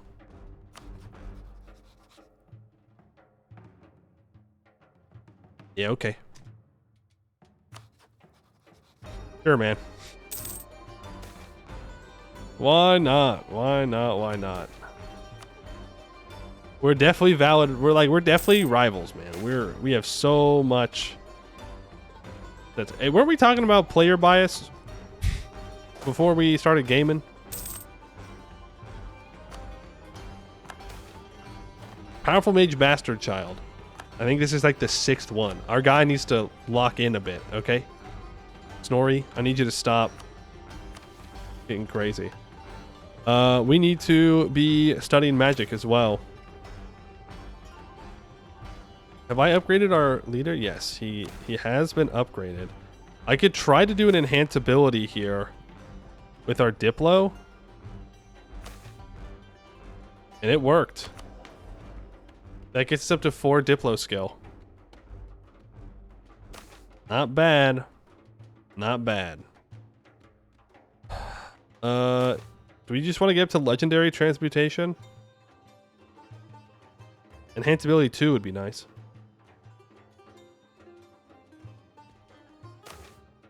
Pretty magic there. Zaka, I mean, yes, we can get to war with Zaka without fighting all of his allies too. But I'm afraid to leave Road Warrior alone for too long without killing him. So, I'm gonna go after Road Warrior first. But that means that we can start building a spy network on... What do you mean I can't claim this? I don't care if my vassal says that he wants it. I should be able to mark it as vital interest. I can't call him my ally now, like I wanted to. 6552. Damn. They'd be going crazy on those roads. You could say they're warriors at the roads. Do I take Diplotech here, or do I just develop? I don't want to fall behind on Diplotech. We've got 10 years, though. I don't have anything else to spend my mill points on, either. So I could develop this cave up to having mine expansion 2.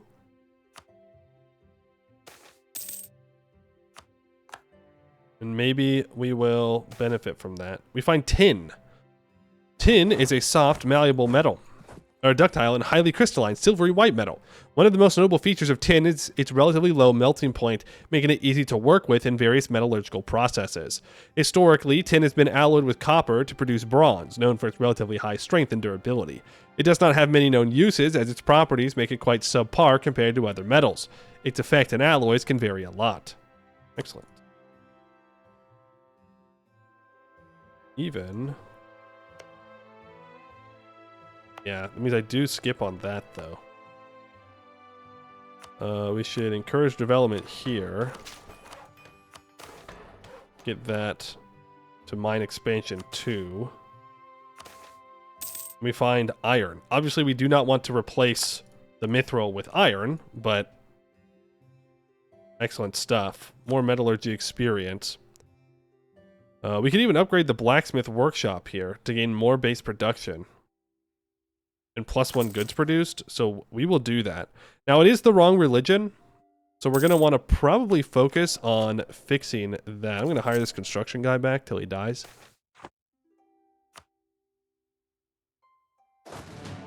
Road warriors up to 14,000 troops. Masked Butcher does not have access. They do have a War Wizard if they do get access, though.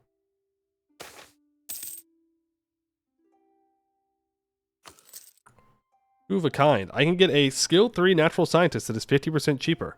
I will do that because our hold guy will die. And then I can switch it over. Research Facility Runic Grafting. An unprecedented breakthrough was reached by our capital research facility while studying ancient dwarven runes. They managed to create a process that allows a mage to slightly enhance their magical capabilities by grafting runes directly on the body.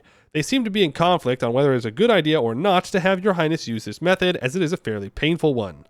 It costs 5 ancient dwarven knowledge, 100 gold, can be used while our ruler is studying magic.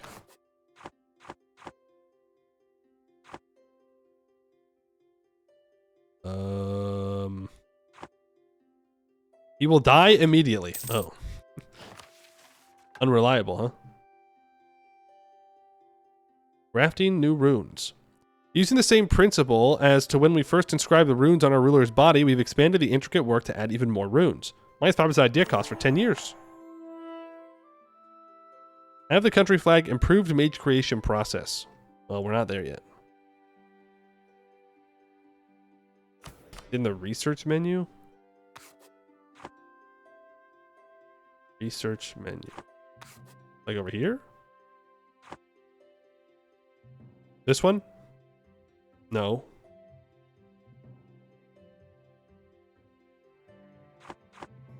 There's so many menus. This is the runesmith invention. Like it's over here. So I gotta wait for this research to be done. Then I can do it.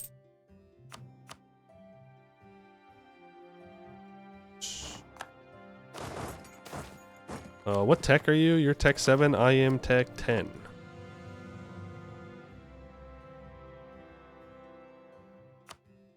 Well, it should be fine then. Treasure map. If I had the money, I'd buy it, but I don't have the money. We're gonna have to pass. The hope is that he... Oh, there's the Age of Unraveling. Four-Night Proclamation and all that. Vorku Gulan hits its golden age. Precursor Relics in Brisson. All kinds of stuff.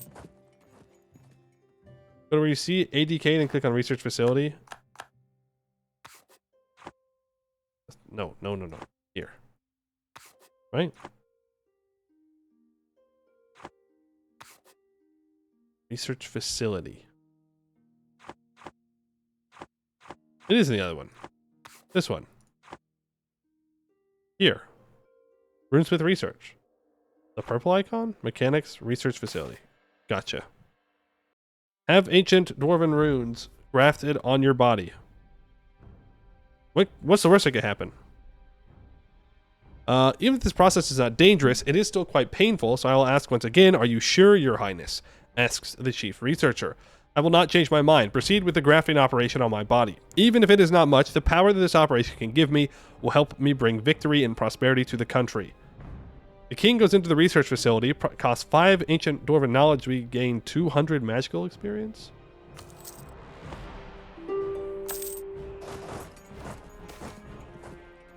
I don't know if that's worth ancient dwarven knowledge, but...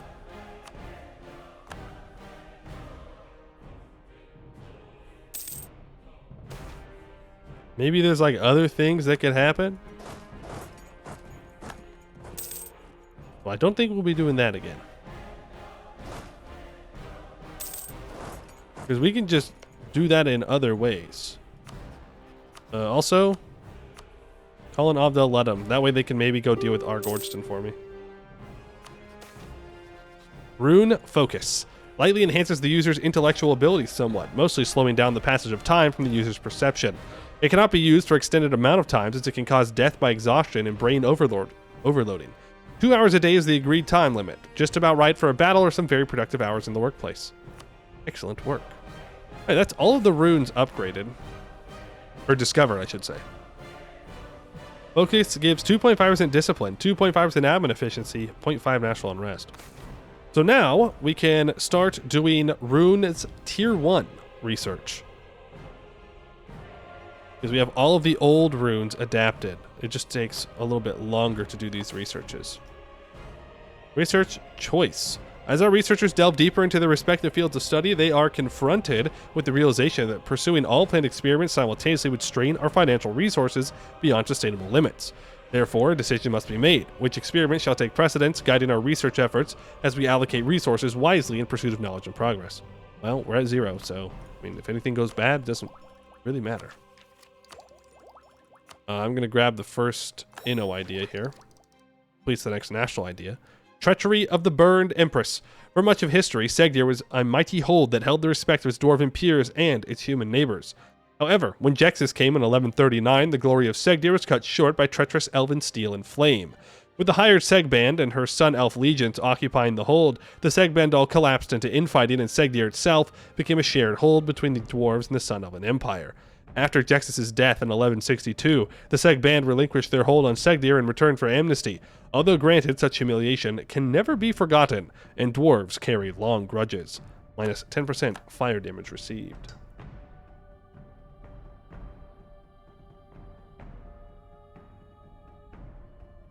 You end up with stupid amounts of ancient Dwarven knowledge? Yeah, but we don't have that yet.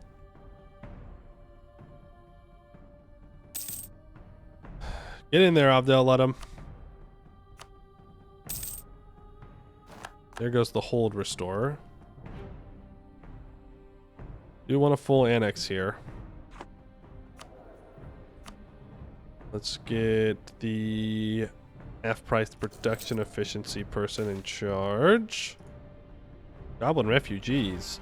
Sure. We can be friendly with the gobos. I'll have to let them. I need you to just go occupy their capital. I need you to stop running around chasing them. The AI is trying to fight them, but he keeps getting ping-ponged back and forth because they keep walking through the fort.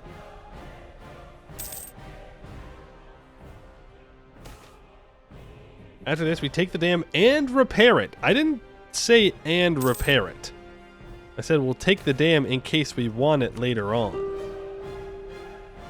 There are other places I can spend my monies right now. Like on blacksmiths. But we do have smelting kilns on one spot. We might as well get that upgraded. Build more blacksmiths. Production capacity. Let's keep going. Keep expanding. Max Butcher does not want out yet. I can't leave because... Well, I'm leaving. Never mind. Yeah, I can't leave because Road Warrior is full occupied but still has 14,000 troops. Oh, they finally fought Masked Butcher.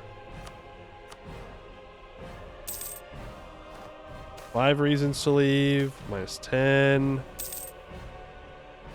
Let's hope. Now they're going to start unsieging things, which means that Abdel Ledem could go occupy them.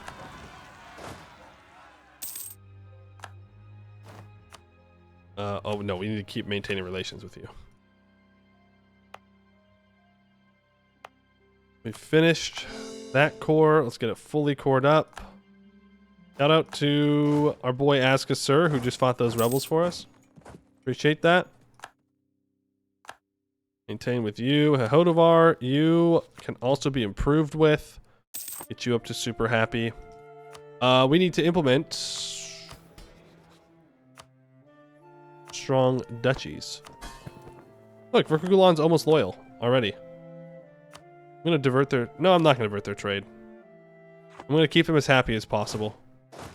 The faster we can get them happy, the faster we can do that. And there are events that lower opinion if you're taking their trade. So I don't want to risk that. Not worth it in my eyes at the moment. Ooh, we can get rid of that edict. And then we can enforce religious unity here. 92 months, 2.45. Well, if we accept cave trolls, it's not a huge deal. It's very expensive for dwarves to do, but now it's 32 months. Let's get that mithril converted. Be good stuff. No, no, no, no, no, no, no, no, no.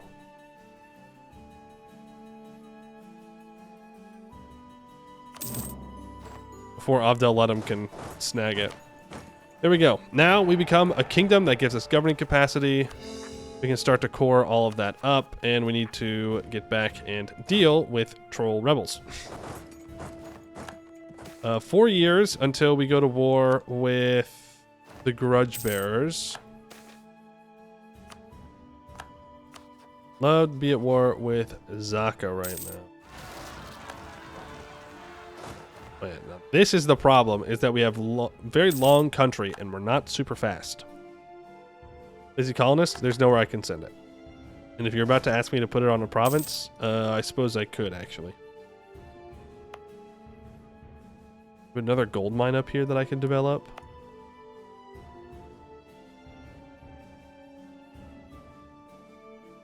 %18.7% chance every year of raising development by 1 point in a random category. I just don't think it's good. In fact, I just think it's bad, but what do I know? What do I know? Arcane Workshop upgraded. Just kidding. I can't.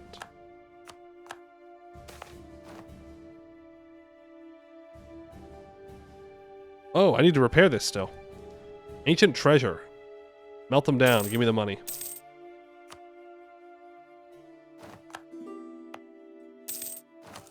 Okay, let's get that repaired. Mission completed. Runeforged Bastion. 1,200 ducats. I'm assuming this will give me access to a very good fort that I can build. I'd rather invest into my country, though, and build up my economy than that, I think. I need to get my average autonomy down below 30. Verkogulan needs to be happier. Hero's Vale needs a fort. Dude, fuck off. What am I supposed to... Do I need to develop their province 10 times? Really?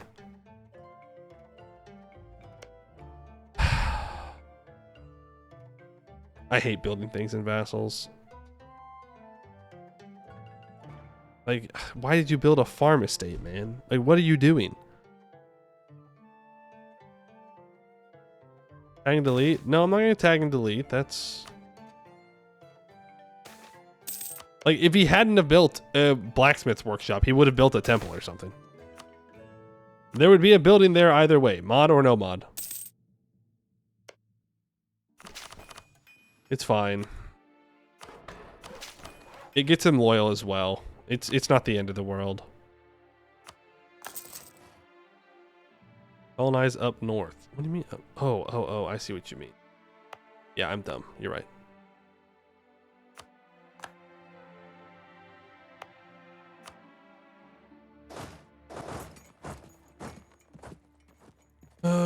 Okay, we can do a couple of things. Number one, stronger together. For centuries, our doors have been sealed tight against the darkness pervading the Dwarvar. Suspicion, bitterness, and festering old rivalries kept us from reuniting with our once allies in Verkogulan. When the Seghdihr broke, it was not solely due to the machinations of Jexus. Our divisions had been growing for years, and instead of reaching out and working with the Gold Dwarves, we spent the past centuries nursing grudges and hiding in our holds. Though we've always known the truth, our stubbornness blinded us and kept us from being honest. Our holds are stronger together. Our pettiness and suspicion damaged our alliance, and our individual holds have never been as mighty or as prosperous as we were when we stood united. Our strengths complement each other. We provide long-standing trade and diplomatic relations with the Serrani people and access to the riches of Bulwar, while easily acquirable and seemingly endless gold pours forth from the mines and refineries of Verkogulan. We cannot let internal divisions bring us to ruin again. Let us foster a spirit of cooperation with the Gold Dwarfs to remind them of the many benefits we enjoy while striving towards common goals.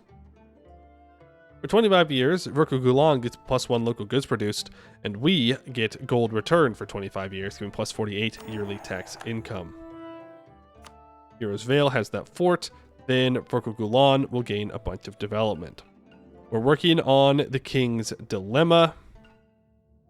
Scars of the Past is ready to go. Gore Vazenbrog needs to be restored, which we are working on. And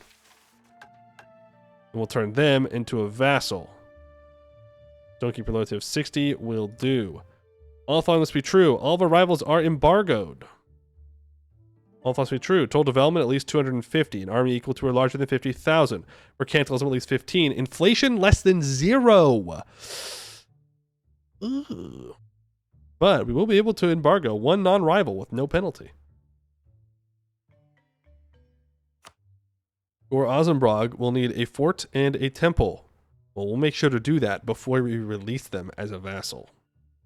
And then we need Diplo rep of 3. Okay. Then they want us to get rid of my gold hold. I don't want to do. At all. Ever. How are we looking governing capacity-wise? Fine. Pretty fine. We could consider building a mage tower. Oh, right. We have this expedition. We can do that as well. It is going to cost monarch points, though. Is the thing. Let's go through. It'll give us a bunch of rebels, but, you know, we like rebels around these parts. Bring all that autonomy on down. No reason for it to be super high up. I can seize land here. And I will. I'll wait for the nobles to flip over to loyal, though, so I'm not throwing. Marketplace in Seghdihr is a terrible thing to build, so no. Then we build a mage tower in Daz Outlet. Not a terrible idea. I want a manufactory here. I'd rather develop this to try and get what we need is the thing. They'd want me to go to war with Karakenbar, who is defending against Heartgrinder. I guess we'll just build the marketplace. It's a free base production. Well, yeah, you know what? Yeah. Build this. I want the fire. I want evocation war mages. So, I like that idea. It's a cool idea of how to get specific kinds of war mages. Nobles are loyal. Let's seize. Research stillness. Because we have a level 2 advisor. At least level 2 advisor. Oh. If I had already had him upgraded to level 5, we could have not lost any progress. That's what I should be spending my money on, is getting these guys up to level 5, since they're half off anyways. Improve the capital, spend manpower. Merchant proposal? Absolutely. Administrative problems. I will take increased core cost. Oh, good. Daka is dying to Edu's Vakin. Hey.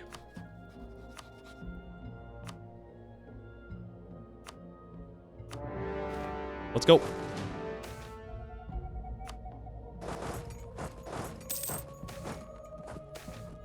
Let's jump on him. That way we can feed our buddy Azkasur some land.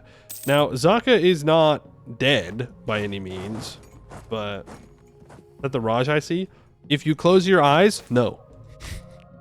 If you close your eyes like me, it's not the Raj. You don't have to worry about it.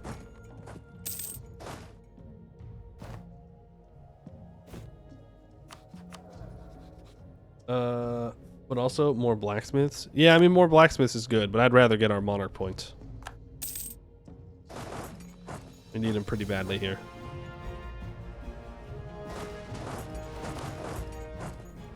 Everything occupied. I don't know where Zaka's troops are. I'm not too concerned about it. I could divert trade here from Verkogulan. I think I will. Rasan has 16% control of my trade. Ugh. Gross, dude. Gross. Plutocracy moment. Ugh. That's okay. We'll be able to embargo him when we do that mission. And that will be who we embargo. Gross, gross, gross. Like being anywhere near Dame's Crown. They just steal all of your trade. They breathe and they just create more trade power.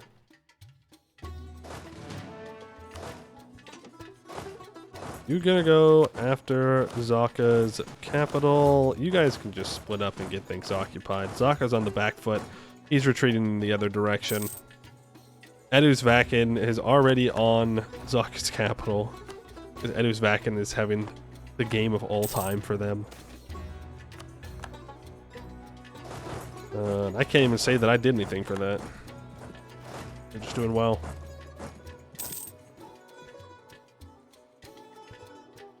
Transfer occupations to Aska? Why?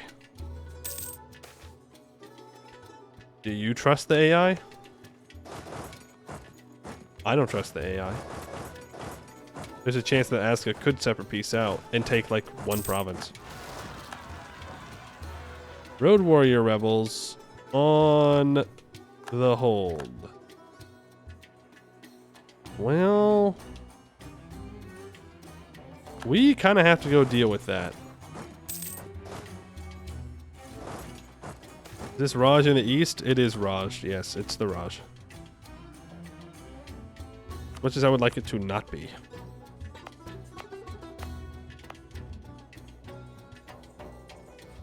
He is here. I don't want to click on him. I don't want to reveal his capital. He's the number 3 great power.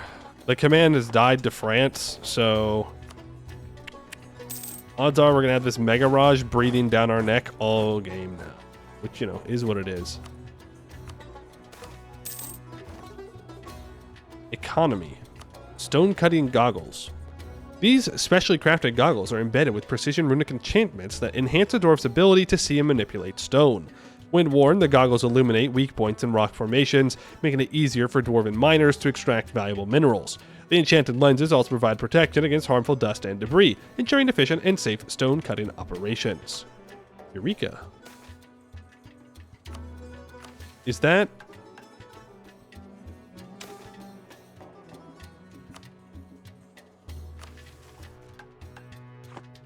Was that from the runes? Yep. One of those bad boys. Get it started. That's what a merc stack is for? We don't have any merc stacks large enough to deal with that, and I don't want to spend the money on mercs. And actually, our mercs are super cheap right now, to be fair. I can take the next Inno idea, which I see no reason why I would not. So. Did I hire mercs?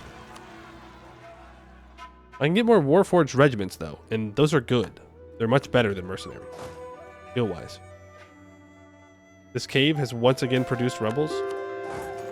I don't know how many times they're going to do this, but, you know, they're going to keep going, I guess. I don't know why it's this cave that they keep rising up in.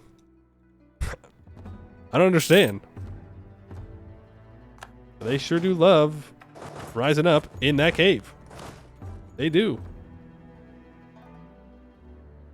Oh, great. The Black Orc Warband. They might wipe these guys. I'm going to bring them back. A hero's welcome.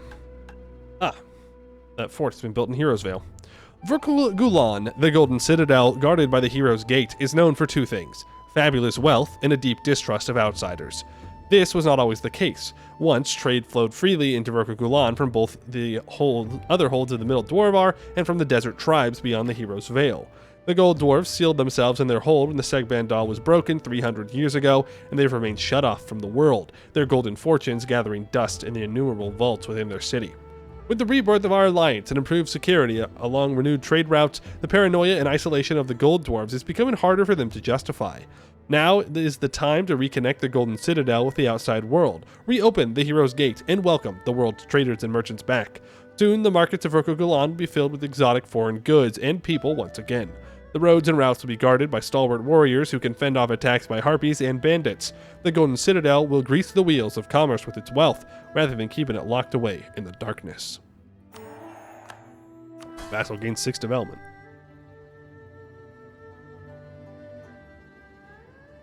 Profits production, rebels. True. True. Research effort, we gain 12 progress. Nice.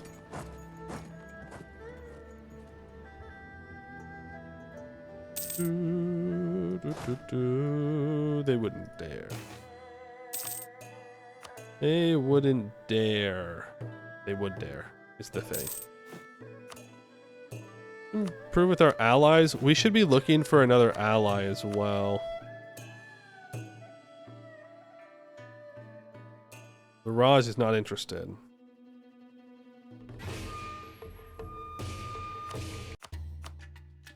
Rathanor could be interesting. 24,000 is not too embarrassing. We'll improve relations. Our general died fighting the rebels. Huge.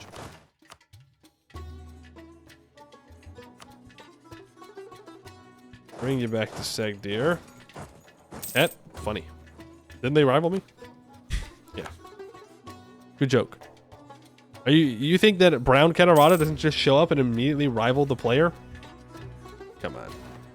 Come on.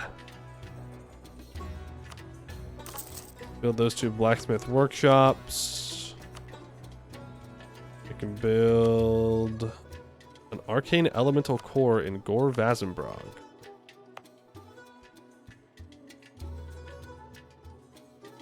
Oh, it doesn't require a building. Well, sure. Mage Tower Specialization. Let's go for Evocation. It does give local garrison army damage plus 50%, which is not great for this fort. But is great for hiring of special little war wizards, which I'm in the wrong tab again. And again. This one. Also, apparently I can do a hold exploration. I can explore Gore Vazenbrog. Sure. We find a runic blueprint. The runic arquebus. Alright. We might actually be able to use that one. 1% fire damage. What am I looking for? I don't even remember now.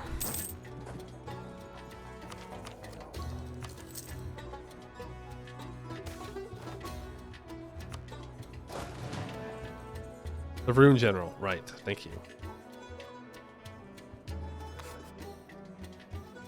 Arcane Arts tab. Right. Yes, it's in the other one. Arcane Arts. We can recruit an Arcanist. I can't get Archmages yet. We can get Can I upgrade any of these? No. Wanted to check. Okay, let's recruit an Arcanist. We can get an Evoker or a Transmuter. Transmuters take less attrition damage. Evokers give 15% shock damage. That's what we're looking for. Company of the Grudge Bearers, it is time for you to die.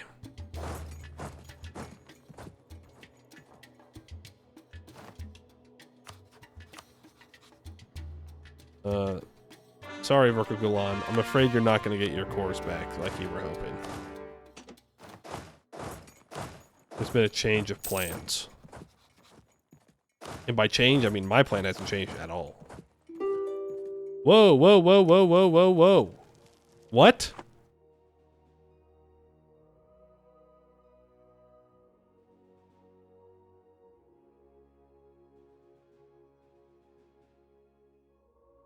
How is he allowed to do that, though?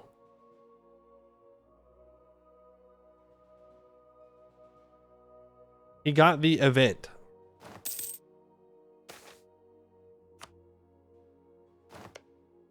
Well, if he got the event, then it doesn't matter. There's nothing I could have done to stop it anyways. You built another fort?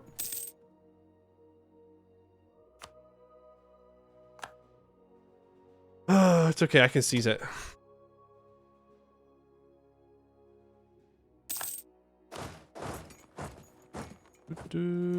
Like, if it's an event, then there's literally nothing I could do about it.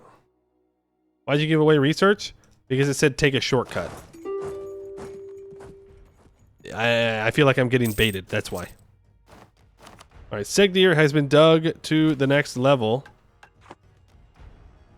Land of Citrine Research Facility level 6 can be completed. 600 crowns gives me minus 2.5% tech cost. Plus 2 max runesmith privileges, 20% inno gain. Well, sure. Click the button. Okay, we gotta get our Dwarven Runic Barrier upgraded. Advanced Mage Creation Process. Console fix it? No. I don't need to console fix it. We're fine. We just have to seize it. Just normal vassal interaction stuff. Now, Seghdihr. Whoa, why do you hate me so much? Hello?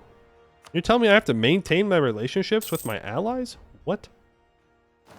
What? They don't just love me forever for me being me? That's kind of rude. Give all of this over to Seghdihr.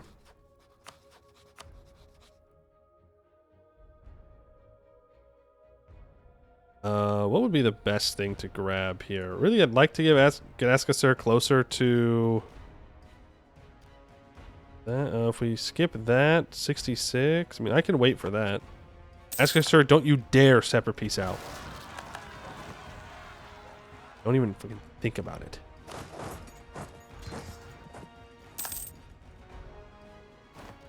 Do not even consider it. I can take an inno idea for minus 10% tech costs. Let's go ahead and just do that. I know that we're getting close to where we need to core things, but... Alright.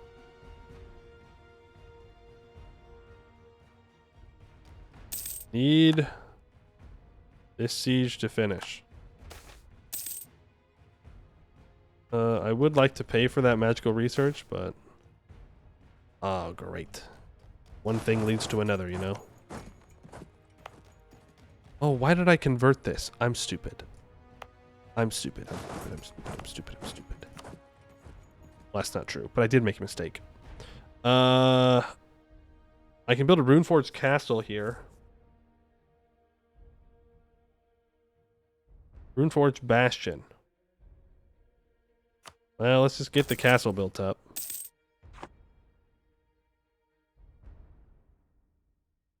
And we'll just say no to this. The Old Gods. As our reclamation of the Dwarvar continues, we come across more and more symbols, works, and temples dedicated to the ancient Dwarven pantheon. This has led to a spike in interest in such objects and places by many individuals. To those interested, the purpose is purely scholarly. Indeed, a few individuals have, after suffering what can only be described as profound experiences, saying they feel closer than ever to their ancient history. While some stonekeepers say this is the beginning of a serious spiritual degradation, many others are unconcerned by the actions of a few fools and scholars. The bickering of fools is not our concern. I'm going to switch to the worst Dwarven religion in the game. Nope. That would be the one that we have. It's not even close. It's not even close what the worst Dwarven religion in the game is.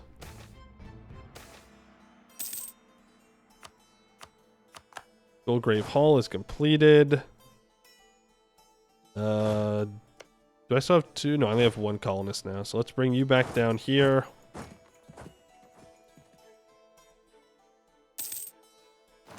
Quartermaster has died. Not a big deal. Zaka.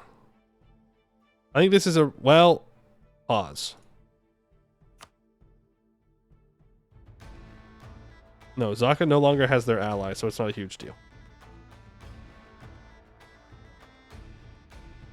Seghdihr doesn't want that. They would want this. I think this is good. Askasur is next to all of it. It's not a big deal. What do they need for mission tree? I mean, they need a shit ton of stuff, right? They need so much stuff. All of the stuff, you could say. Literally all of it. Like, we'd like them to have all the stuff. Literally all the stuff. Askasur exists. One of the following must be true. Not neighbors with Jad or Zaka. So we're just going to have to keep eating away at Zaka till it fixes our problem. And then Harnio needs to be owned by Askasur or its subjects. So we will have to give all of that land away to Askasur eventually, but that's not a huge deal. I might want to... Never mind.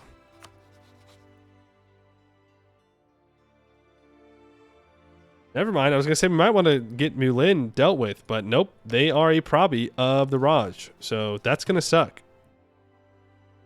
I love Proby expansion, dude. I love Proby expansion. It makes me so happy. How is everybody feeling here? The merchants are not loyal yet. Ooh. 1530, I can make them more happy. Can I core the land in the Tree of Stone past Goldie? I don't know.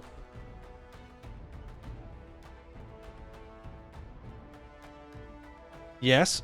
I can, at the very least, I can core Dirt Hole Rock. I see what you're saying. You're saying that we should go in early. Before... What the fuck? Talented ambitious daughter moment. Not sure if it's a different continent. It is a different subcontinent. It's the same continent, but it is the East Serpent Spine.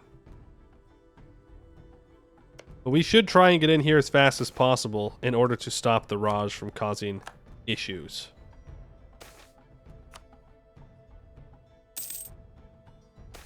Ooh.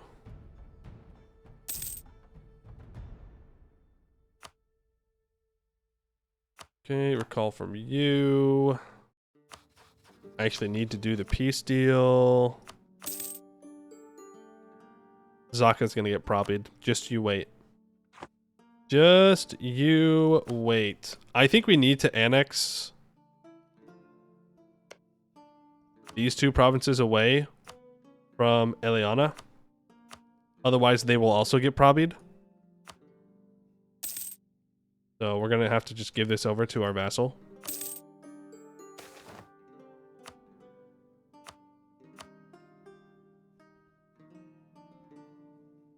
Then I will be taking all of this. You are not getting anything, Vorkul Gulan. Nothing. Not a single bit. British minority, medicine breakthrough, mechanics breakthrough. Everything will go over to me. Take money. Let's deal with these.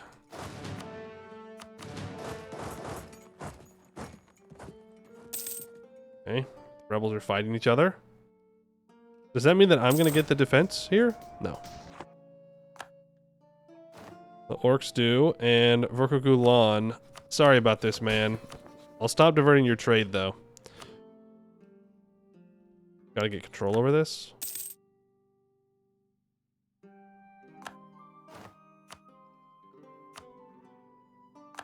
we go. Okay, we're back on track. We're getting there. Let's start to core up things that cause overextension first. The rest of it can get cored up over time. I need to build more troops. Build 20,000 more of our infantry here. We should be at our force limit. Stones to be kept. What began with a handful of scholars and a smattering of voices has grown into a consistent murmur. As the reclamation continues, many stonekeepers are up in arms as one of their own has officially broken ranks and begun to delve into studies involving the old pantheon. after discovering a partially legible tome concerning the gods and their relation with our people. Yeah, do this. We're gonna do that. Do this. Merchants want 5 production in waterlogged cave. Me too, bro. Me too. All right, that gets them loyal so we can develop our capital. Runesmiths are happy. Mages are happy. Everybody's happy, happy, happy.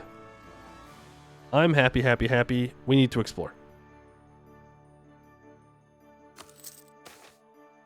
Technically, it doesn't stop me from developing. There's colonialism in Seghdihr. Digging is at 90. Yeah, it's actually not that bad, considering that we got development from the last expedition. Working workshop. Our exploration team found fully functioning workshop in the depths of our hold. There are still a lot of supplies left we can bring back. The workshop is a bit detached from the hold's main structure, but there is a possibility to make it work once again. 33% chance we gain 1 base production in Seghdihr. We gain 1,000 crowns and 6 ancient Dwarven knowledge. Surely it'll give it to me. Always lucky. I could embrace the institution. Or we can do another exploration.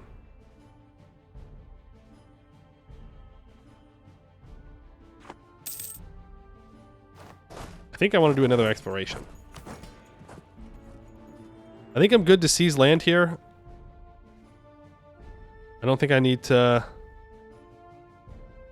develop anymore. We can also save money to grab the improved capital infrastructure as well.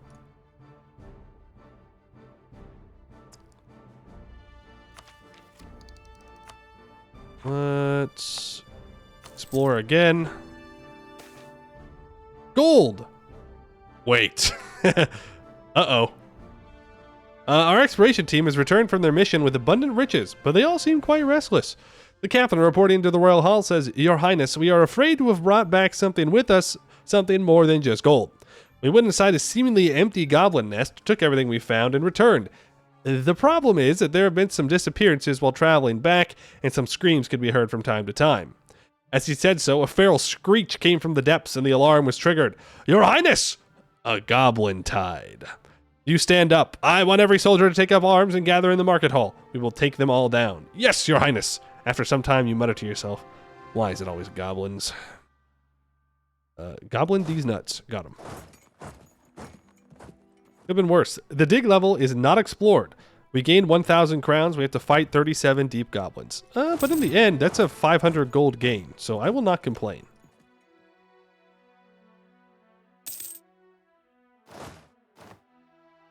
Yeah, we still have basic Warforged units. We're working on it. We're working on it. We have, I think we have all the blacksmiths I can build, right? Unless more have been unlocked. Oh, we do have one more. The scientific revolution continues. Our scientific revolution continues to provide benefits. I think it makes sense to make Diplotech cheaper, since that's what we're super behind on. So, that'll help us catch up a bit. Is this a super OP combined missions mod? No. That's all Dwarven missions. That's a different thing. Arcane Arts Breakthrough, Tyrannical Nobles. Nobles can suck it. I don't care if the nobles are mad. What are they going to do about it? We can explore. Deep goblins. Well, shit. The last message from the Vanguard concerned an odd cave filled with signs of intelligent life. That was 3 days ago, and now strange noises can be heard coming up from the depths. We should assume the worst, Your Highness. What the? Why are there so many goddamn goblins around here? Okay, I'm going to embrace the institution because I want to take this Miltech, and I want to take this Diplotech. And then I want to fight goblins, apparently. It's goblins all the way down. More gold. It's goblins. All goblins. Always has been. Land of Citrine. No. No, no, no, no, no. I refuse. We do need to seize land here. Just those guys, so it's not a huge deal. Okay, let's try this one more time. Explore. It is high level of danger. We found a working workshop. Are you going to give me another development? Always lucky. Always lucky, never punished, is what I say. Always lucky, never punished. Ever, ever, ever. Let's explore one more time. We find a runic blueprint. What do we get? The clockwork. Volge? B-. I don't know what the hell that means. It gives combat ability 1%, shock damage 1%, shock damage received minus 1%. 2.5% discipline. Okay. We need how much more experience? Almost 1,000. We need 1,200 more. Shoot. In this timeline, we're still focused on mill. I'm actually kind of tempted to focus Diplo here. We'll get through Inno ideas as we go. I'm going to focus Diplo because I need to develop some caves. And by some caves, I mean all of them. All the caves. Literally every cave. Now, elemental buildings. Runic traps. Plus 1.5 attrition for enemies. Plus 15% state maintenance. 15% friendly movement speed. Minus 50% hostile movement speed. I mean, that's not bad. I think I should upgrade the alchemy workshop here for more local trade power. Then we should diggy hole. Next idea is a Diplo one anyways. It most certainly will be. And I think it has to either be diplomatic or influence. Or court ideas, actually. Okay, rude. Court ideas might actually be a play as well. We need Diplo rep. We need the crown land. Yeah. Need crown land. We're working on it.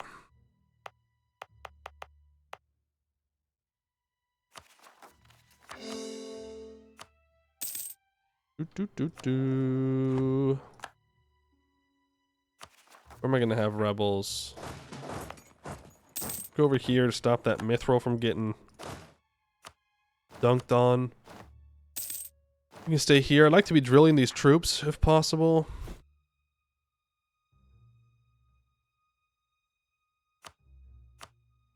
Can I build the upgraded blacksmith workshop? Yes. Argod Breach. Grima Copperbeard. Minus 10% admin tech cost. I will take that and the admin points. Thank you very much. I do need to fix Holzjor CAD.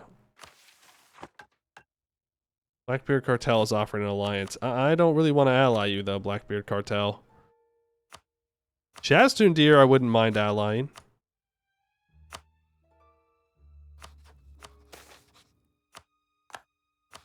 Rathanor was not interested. Or as interested, at least. Dwarves stick together until we inevitably betray them. But until that point, dwarves stick together. Alright, diggy hole. Oh, the Dwarven Runic Barrier. Ooh. Wait, can I actually upgrade that? Real? Is that real? No. Not real. Fake. Lies. Nothing but lies. Lies and malice and lies. Economy Runic Construction Tools. These finely crafted tools are etched with intricate runes that enhance the dwarf's craftsmanship. From stone shaping to wood carving, these tools increase precision and speed in construction projects. Dwarven builders wielding these runic construction tools can create elaborate structures with unmatched efficiency, all while ensuring durability and stability. Cool. So this is Arcane. While this privilege is active, we will be able to periodically find some new metal veins in our mine provinces. Runic construction tools gives minus 5% construction time. Okay, well, yes. I'd like stone cutting goggles, thank you. And then runic construction tools for minus 5% construction time is actually kind of cracked. We could get rid of weightlessness here. And we could swap over to... Well, I guess we don't have to get rid of weightlessness. But I will turn this on. For sure. And we're still doing our expansions and whatnot, so... Not bad. Not bad at all. You know what? For now, let's drill you. I'm also trying to drill away our air. Is the thing. Library research help. Shastadir wants a royal marriage. Abda Ludum has died. Half state this, half state that.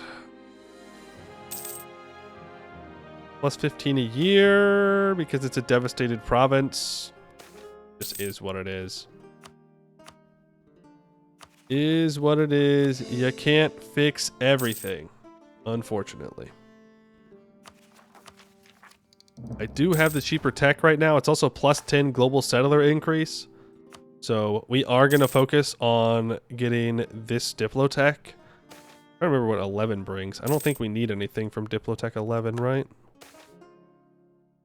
Yeah, it's just colonization range, which I don't care about. Besides, we're going to have plenty of problems here soon. Old and new. Long ago, during the time of all Dwarov, our ancestors worshipped the ancient pantheon, which consisted of many gods. However, when all Dwarov fell, our ancestors believed that the gods had abandoned them and subsequently gave up on their faith.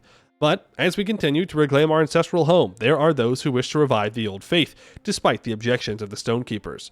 They propose that perhaps it was our ancestors who abandoned the gods instead. The Stonekeepers demand that we authorize the burning of these individuals who are considered heretics for such blasphemy.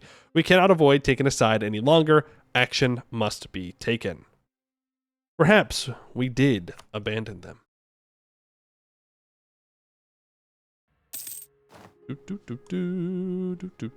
Expensive edict, we can turn it off. Dagrin Everbeard. Yes, we want to do this slowly. Dagrin Everbeard was the chief god of the old pantheon. As we begin to piece together his story from archaic tomes, desiccated scrolls, and abandoned temples, a certain fervor has gripped a group of adventurers who have offered their services to delve into the abandoned ruins of the great temple dedicated to Dagrin ahead of more sanctioned groups, in an effort to hasten our progress. All that is required to do is our authorization to do so.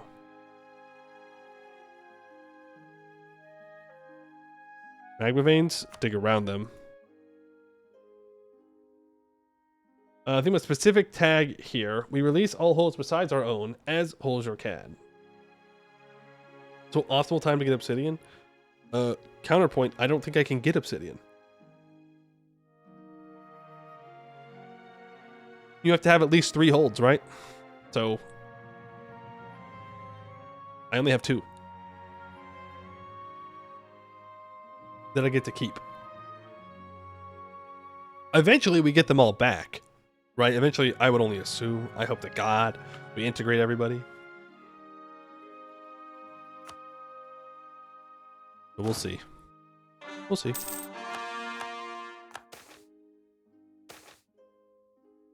Not 3 is for Dwarven Pantheon. No, I think you also need 3 for the... I think you also need 3 for the calcite, right? I thought they both needed 3. I can explore Hole is your cad, sure. Found a runic blueprint. The runic blunderbuss. Nice.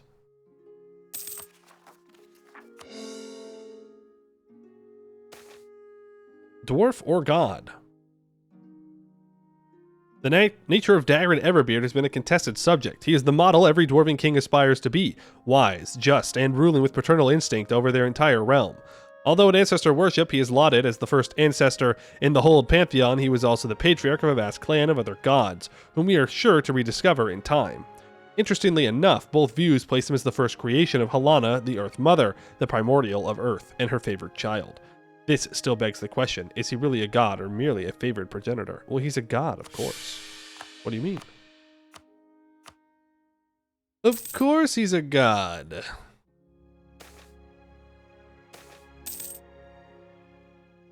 We can try and take a shortcut this time. I have a feeling that taking shortcuts is a bad idea. That's how you get got. Dwarven Golden Hands. We have recovered a complete ritual and prayer book dedicated to one of the gods.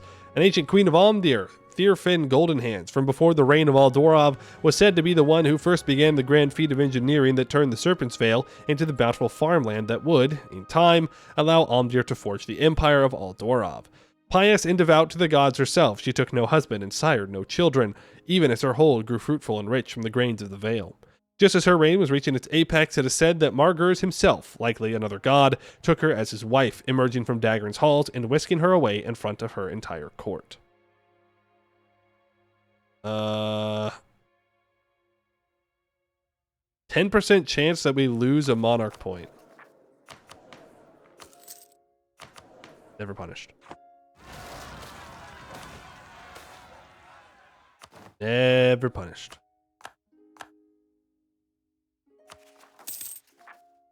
We gotta walk over here to deal with these rebels.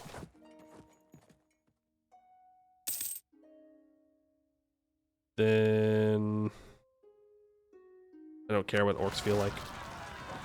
Maybe I shouldn't take devastation though. Wandering Ettins. It's hard enough for an Ettin's two heads to agree with one another, let alone more than one of the beasts to act in conjunction. Both savage and stupid, they are almost always solitary creatures. However, a shortage of prey has led to a group of hungry Ettins and Dwarvad 20 to band together. Now they are wreaking havoc on our settlement there, eating our subjects with glee. We will need to send a cohort of soldiers and adventurers to deal with them, but such a force will not be cheap. Do I care? Not particularly, to be honest.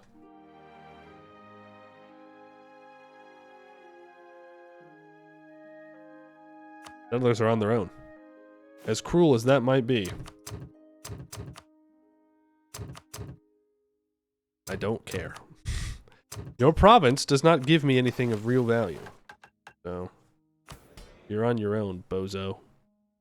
We can seize land in 3 years. I have a feeling we might be in a disaster, though. We'll see. Dagran Everbeard owes me money. Thought he could get out of it by pretending to be dead. Nah fam, Grobalak the twisted about that money you owe me, Dagran. Yeah, true. True, that's actually why the Dwarven Pantheon fell apart. Dagran, he owed money to the Goblin God, and he just pretended to die. Canon. New canon timeline. Anvelind Hearthmaiden. After much effort, we have gathered enough information to gain insight into another god. Anvelind Hearthmaiden was sculpted from pure elemental essence and intended to be the equal and partner of Dagran when Helana realized that one individual, no matter how mighty, could not shape the world alone. In the old pantheon, Anvelind is regarded as the divine matriarch, and it is she who judges the gods and maintains order in their court. Her priests are traditionally lawmakers and judges who seek to emulate her just nature under the earth. There is the next Diplotech. We don't really care about that one. So, in order to get to 7 Diplodev, we need 5 Mildev in the cave. Let's make sure that all these caves get to 5 Diplodev. I don't want to develop too much because it will make converting things a bit more difficult. But that gives us the crown land we need, so the King's Dilemma. The Seg band has been instrumental in our recovery, but their presence still causes unease among our population. The role that they played in the fall of the Seg Bandal has not been forgotten, and despite the redemption, there are few indeed who trust them. There are ever-increasing calls to reduce our reliance on these mercenaries, or at the very least, legislate them into subservience. Because of this widespread anxiety, Snorri the 28th has been forced into taking some form of action. The event Fool Me Once. As Seghdihr has slowly but surely become less reliant on the Seg band, pressure has been mounting on Snorri to assuage the fears of the population. This has finally come to a head as Snorri is now finally implementing a large amount of checks on the power and influence of mercenaries and adventurers. By royal decree, all mercenary companies that enter the service of Seghdihr will have royal inspectors assigned to them, which continually test the combat readiness, discipline, and above all else, the loyalty of their troops. Through these new bureaucratic safeguards, Snorri hopes to ensure that the events like the fall of the Seghbandal will not be repeated. The Seghband contract will be removed from Seghdihr, and we get licensed adventurers, which loses us 2 stability and costs 200 mil points. Ow. Not exactly great right before I need to convert a bunch, but is what it is.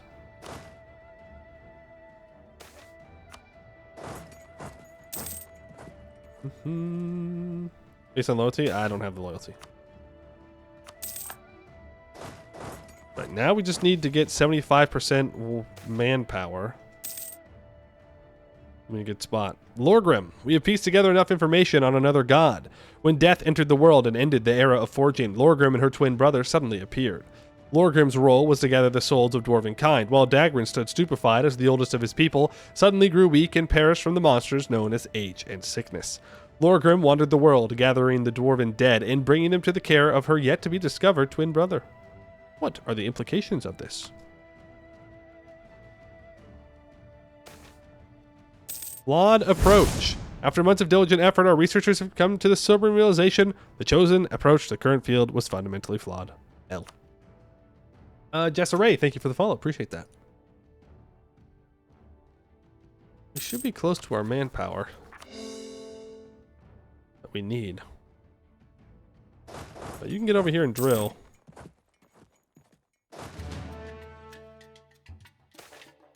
And there's Lord Graham. We have pieced together enough information on another god.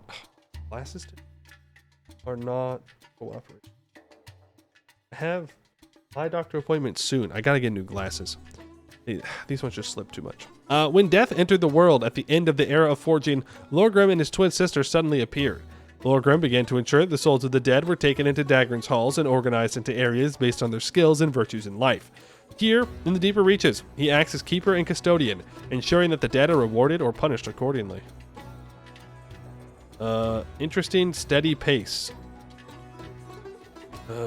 Yes. Steady pace. There's the mission, Scars of the Past. We have taken the necessary steps, and now our future is in our hands and ours alone. Let us now prove we are worthy of it. Our armies are assembled, and our weapons are ready and raised. They will be put to the test.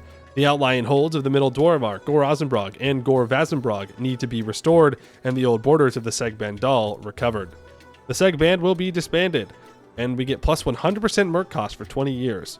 In a 2-4-2-1 general, Runimir Storm Axe, available for duty, and we discovered the Vazenbrog and Ozenbrog areas, which, you know, I already see.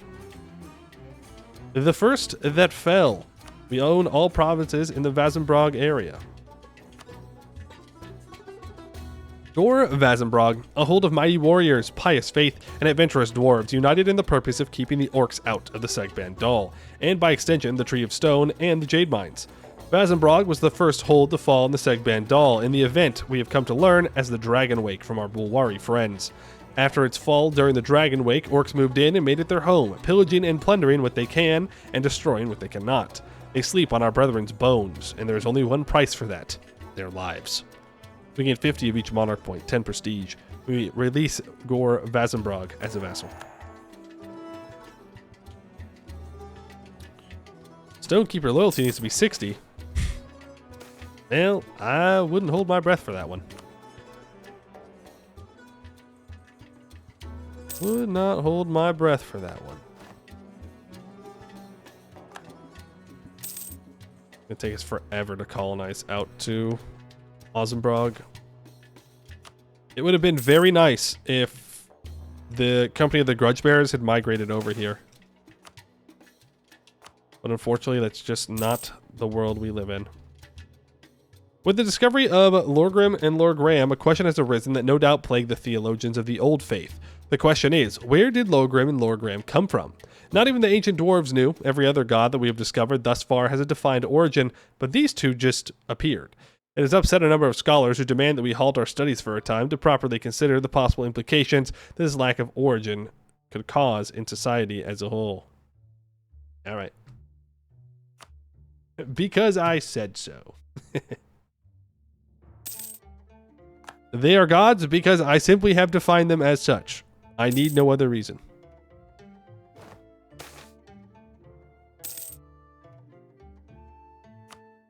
Demands of labor, sure. Digging and studying is a lot of monarch points, but you know what? We'll keep going. Our economy has... That's a lot of inflation, guys. That's a lot. It only costs 24 for me to reduce it, to be fair. Forgotten deity. Great news. After extensive excavation, research, and reconstruction efforts, we've unearthed a temple dedicated to a major god of the old pantheon. I can't actually afford to lose a stability here. We're going to need to stab up in this disaster, so skip the good work. Aricus, Hand of Dagrin. Once a mortal dwarf during the later era of forging, Aricus ascended to divinity after Dagrin had determined that his domain was growing too large for him to manage by himself. Seeking a wise and competent manager, Dagrin chose Aricus as his steward to ensure that everything within his realm occurred as it should, and all tasks were carried out both to the letter and to the spirit. Aricus fulfilled his duty, striking fear into the hearts of those who were found lacking in their efforts, and rejecting shoddy or incomplete work as a disgrace to Dagrin. Those who excelled their tasks received rewards and praise in abundance. First steward, critiques recalled. The stealer of stability. Choice? We're never going to get these research stuff done.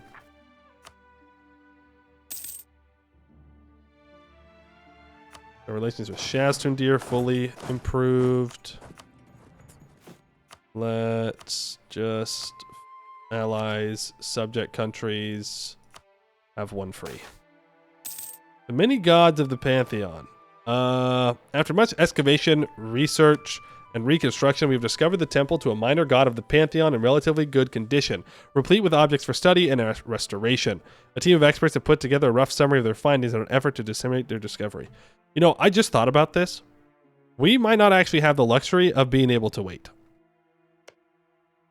Because Seghdihr does have 3 holds. So they could get it first, and we don't really want that. So let's go useful. Let's try and get through to firing the actual thing. And then it's our least favorite dwarven god, Grobelask the Twisted. Grobelask is a remnant of a previous age, a time when the Void invaded creation. When the Void retreated, Grobelask remained behind. However, Grobelask was a cowardly creature and despised its masters. It was caught in the purifying blast of the primordials when they purified the travelers of the Void, and as a result was anchored to this world. It strove to keep a low profile so as to not attract the attention of the 7 beings who ruled over creation. When the 7 began to create races in their own image, Grobelask followed suit and created the first goblinoids. As a result, the dwarven race has been plagued by these beings throughout history. I don't like this one. We unlock them as a deity.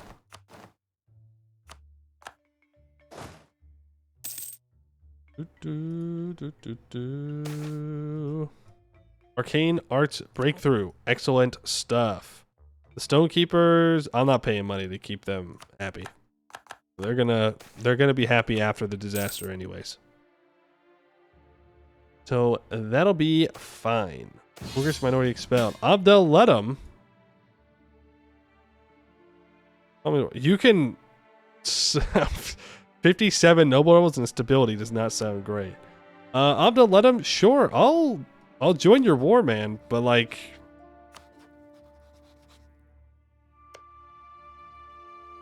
I can't really help you. I'm about to go into a disaster.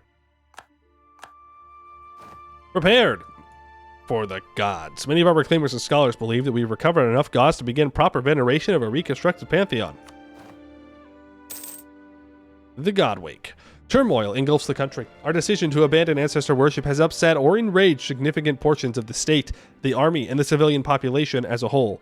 Ancestor worship fanatics have begun agitating for open rebellion.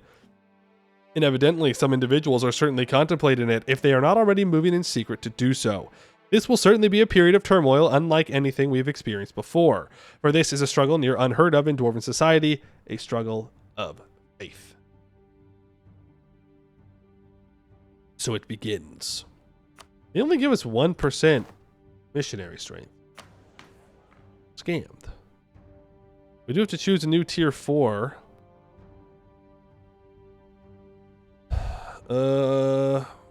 I suppose I could wait to separate the clergy from the state and just disable the clergy, but I don't know if I want to do that. Maintain balance of power as it is, I guess.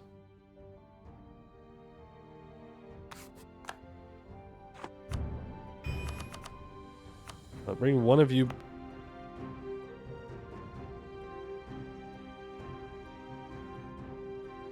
Right, it auto converts. We're good. I was like, oh, this is gonna be bad. This is gonna be bad. All right, we are now Dwarven Pantheon. We have +2 tolerance to the true faith, +1 legitimacy.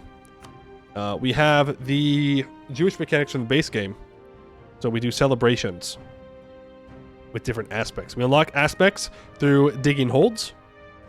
Really, is the main way we do it. Yep. Should maybe improve with the Raj. Well, I don't want to click on the Raj.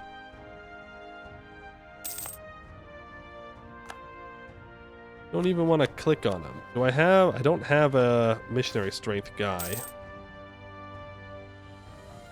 The cranny. I can't. Worker Gulan, I cannot give you anything back. I'm sorry. Like, I'd love to, man. I would. But I cannot do it. And I leave, and there's immediately a goblin ambush on our capital. I guess they do call it an ambush for a reason. They do be calling it an ambush. They didn't say, warned you, prepared, and then came after you.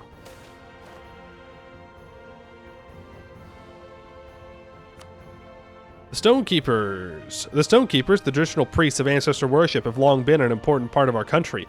However, with our official conversion to pantheism, the communities they represent and the power they once had have become increasingly marginalized. Now, several representatives have come forward to us demanding that if we will not return to the fold, we must formally issue a rather humiliating series of concessions, such as letting them worship and practice in peace, among others. So this, for 636 crowns and 100 diplo power, I can forcibly convert a province. Let's not. Oh, get over it.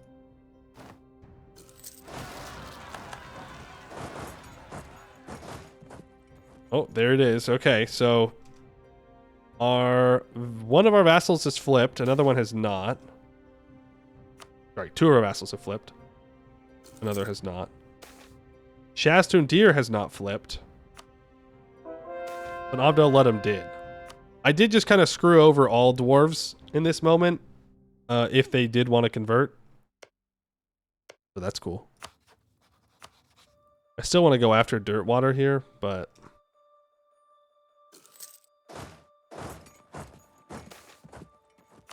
we'll see.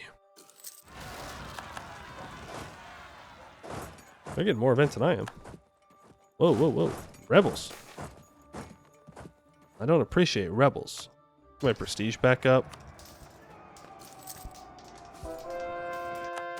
Closure Cat has been completed. Missing localization, 10% shock damage. Our ancestors. A large part of the issue for people who remain devoted to ancestor worship is the fear, perhaps not necessarily unfounded, that the deeds, efforts, and tales of their ancestors will be cast aside and forgotten, just as the gods that many of their friends and family now turn to were. We could certainly ease these concerns, but it would not be painless or cheap. However, ignoring, or worse, dismissing them entirely would likely lead to further unrest. Not worshipped, but still honored. We do get minus 10% religious power for 10 years. I'm not losing a stability, so sure. Sure, why not? My income has tanked. Well, we are paying for very expensive advisors. We're paying 53 ducats for advisors at the moment. Dwarven 42 has become a self-sustaining colony. You gotta get out there. We gotta get over here, too. We gotta take at least Grozamdir soon. Ancestral Rage. The more time passes, the more it seems that the ever-increasing minority of ancestor worshippers is growing louder and more dangerous. In Shattered Camp, one group has even gone to such lengths as to assault and massacre an entire chapel of hapless pantheonists with pickaxes and other mining instruments, with the intention of destroying the temple as an affront to the ancestors. Eventually, the local guard managed to break in and kill or capture the ones responsible. However, this brings little comfort to the families of the slain survivors. Or of the slain and the survivors. Why must they be like this?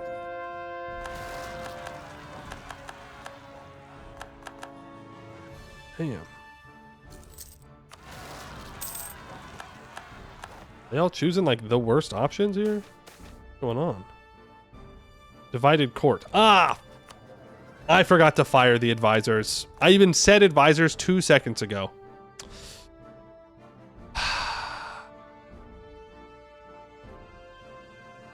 Yep, you guys said it too. I just didn't look at chat in that period of time. Yep. We gotta remove them all. I always forget to do that. Majesty offers in studying, beautiful hold, always. Ooh, even got the free stability, huge. Massive even. It does make Verkogulon disloyal. And there's been a couple of things that have added up to make them disloyal, to be fair. Verkogulon went from having like 25,000 troops. No, 28? Where's troops at? What the heck? Where are your goddamn troops? I don't know where they went. Doomsayers. A cult of ancestor worshippers have emerged and is coordinating activities throughout our country. Several preachers have taken to the streets spreading messages of doom and gloom, warning that we will abandon the pantheon in times of trouble, just like our ancient dwarven ancestors did, and that our nation will fall, just like all Dwarov did. Nonetheless, we have apprehended most of them and put them in chains. We should issue a statement to address these concerns and reassure the people. We honestly might go back. We are stronger than they are. That would be the funniest response. Like, yeah, you're right. We might just go back. Oh, I need to turn this back on. Mine expansion of 2. Hope that we find some metal there. Another mine expansion 2. We find nothing. Ashen skies. And orichalcum. Rare metal. Orichalcum was prized for its beauty and strength, often believed to be even more valuable than gold. It is a metal that possesses extraordinary qualities. It is stronger than many metals, but has a decently high magic conductivity and electrical conductivity. Orichalcum is used for crafting powerful armor, weapons, and artifacts, and is sought after by adventurers, wizards, and blacksmiths alike for its rarity and properties. Okay, cool.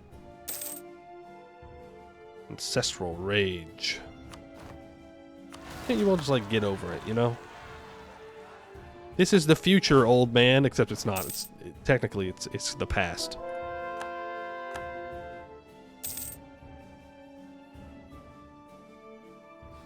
It looks like they've gone full Dwarven Pantheon. I think they're done with their disaster too. They're feeling confident enough to drill. Or maybe they're just stupid. I think we want to take this tech. There's a lot of these buildings that I want to upgrade. Opportunistic raiders. Out in the darkness of the Dwarvar, there are eyes watching us from the dark. Our ancestral enemies see our petty squabbles and laugh, knowing that it is conflicts like these that give them an opportunity. One band has taken advantage of this opportunity. A group of goblins struck deep behind our defensive lines and pillaged Goblin Grotto. Fitting. Before skulking back into the darkness. To make matters worse, local representatives of both ancestor worship and pantheon communities are now blaming each other for allowing the goblins in the area to attack the faithful of their respective sides. Not Goblin Grotto. I'll keep going. Let's go start dev check. 22. They did not build a temple. Well, maybe next time, guys. Maybe next time they'll build the thing that we're hoping they build. No, I should take these ideas. The Citrine Code. The warriors of the clans of Seghdihr were reputed to be the most honorable out of any holds, settling disputes against dwarves with single combat and not resorting to tricks or treachery. In the codex of the Citrine military, they recorded many rules for the troops to follow. Otherwise, they would have been dishonorably discharged. They would rather see the lives of dwarves spared to prevent devastating war against brutal sieges and guerrilla warfare. During the War of the Bloody Gem, King Magan VI, as Seg, offered to duel the king of Verkelkozenad, Kadin Forktongue, to end the catastrophic war between dwarf kin. Kadin accepted, but also planned to dishonorably kill his foe. Before the duel began, he ordered a mage to create a light which would temporarily blind the good king, Magan. As the spell is cast, Kadin rushed to pierce Magan with his sword, not realizing that Magan's helmet was forged with anti-magical runes from Gore Vazenbrog. Kadin's blow was easily parried by Magan, who then swiftly beheaded the dishonorable Opal. As the Opal dwarves saw their king slain, they surrendered to King Magan, believing it to be part of the grand scheme, while the Citrine dwarves saw it as preventing unnecessary bloodshed against their own kin. Mental natural unrest, +1 yearly legitimacy.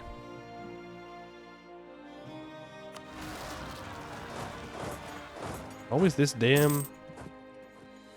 There's always this damn thing. Well, don't let him siege it down. I don't think it would convert, but it might have. No, it doesn't. Your own state religion doesn't get converted. The Broken Crown. As we strive to reclaim both our ancestral home and faith, we stand at the threshold of a new era for dwarven kind. A renewed hope has emerged to restore the long-lost empire of Aldorov.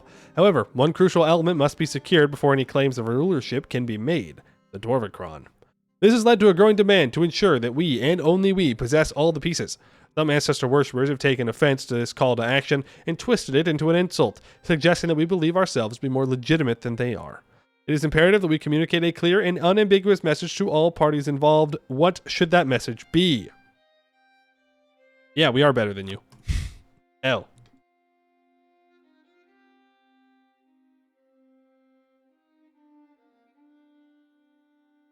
L bozos.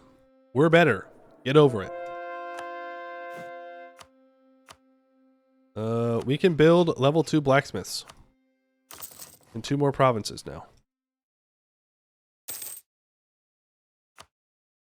Ancestral Rage.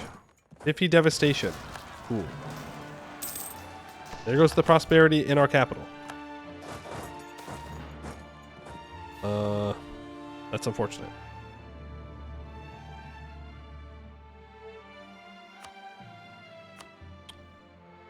You can spy on Dartax, who's having a very good game, by the way. Oh, they're taking espionage ideas. Maybe I shouldn't have chosen that. Allied with Abdel Tunger and with Varamhar. What an interesting bulwar.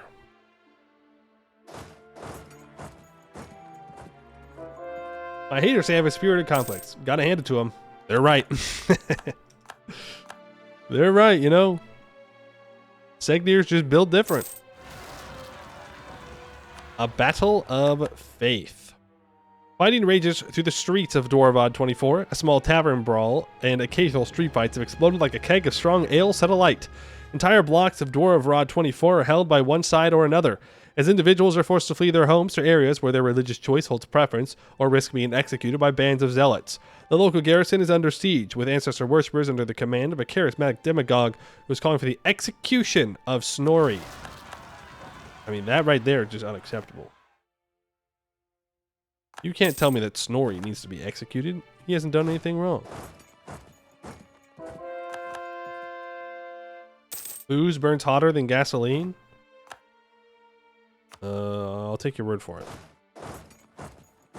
It'd be a weird thing to lie about. It'd be a weird thing to lie about, so I believe you.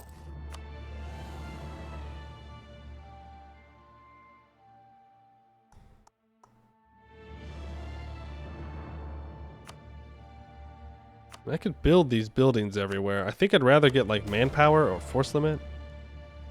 Or I can dig through the iron pyrite layer. Pyrite is a brass yellow mineral with a bright metallic luster and is the most common sulfide mineral. It forms at high and low temperatures and occurs, usually in small quantities, in igneous, metamorphic, and sedimentary rocks worldwide. Pyrite is so common that many dwarven geologists would consider it to be a ubiquitous mineral. Such material is now in our way. No, it's not.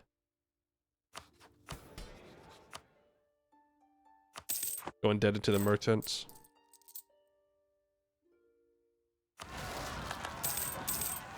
Ancestral Rage.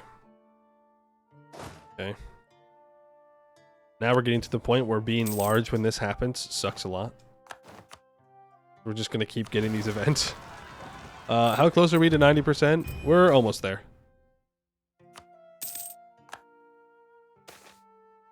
And we are now legendary in transmutation as well. Oh. Yep. Oh. What's the war? Okay, sarcastic attacking. That's fine. Eldorado no longer considers me a rival. Wow, we really had a good rivalry going there. Asshole. Transmute your religion into the correct or your population to correct religion. I don't know if that's how that works. We could create a homunculus though.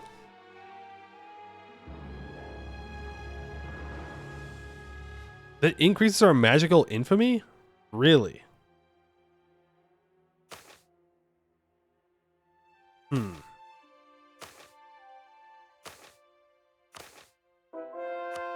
Do it.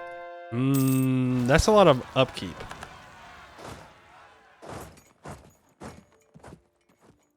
Enhance 2? I don't have the monarch points to do it.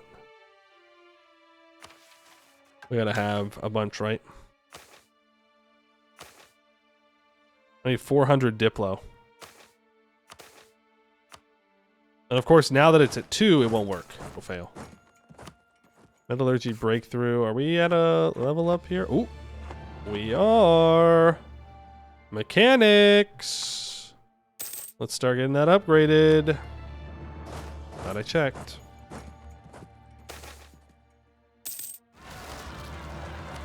Medicine, breakthrough, mechanics, breakthrough, all the breakthroughs.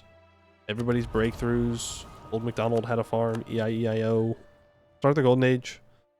War score cost versus other religions is always good. I don't have anything else. I guess institution spread's alright, but whatever. Payoff alone. Where are we at with our missions here? All rivals are embargoed. Inflation less than 1%. Not really in a rush to do that, is the thing.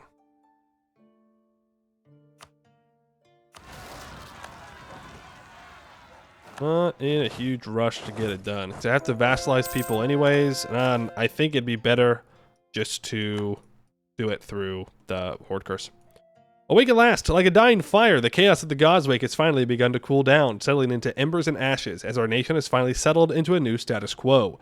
The remaining ancestor worshippers have come to accept that Snorri has embraced the pantheon of our ancestors and will not be changing back to their old ways. But we have also accepted this change. Our rivals and enemies have not been idle. 50 years.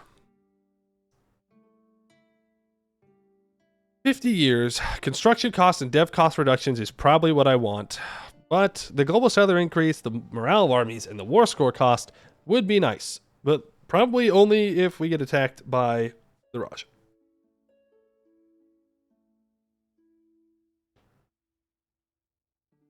War score combo cost is good. Yeah, but what am I taking? Right?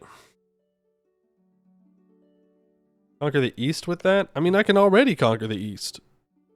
The largest guy's got 74%. Like, we don't need it necessarily. You know what I do need to do? Develop caves for more metal.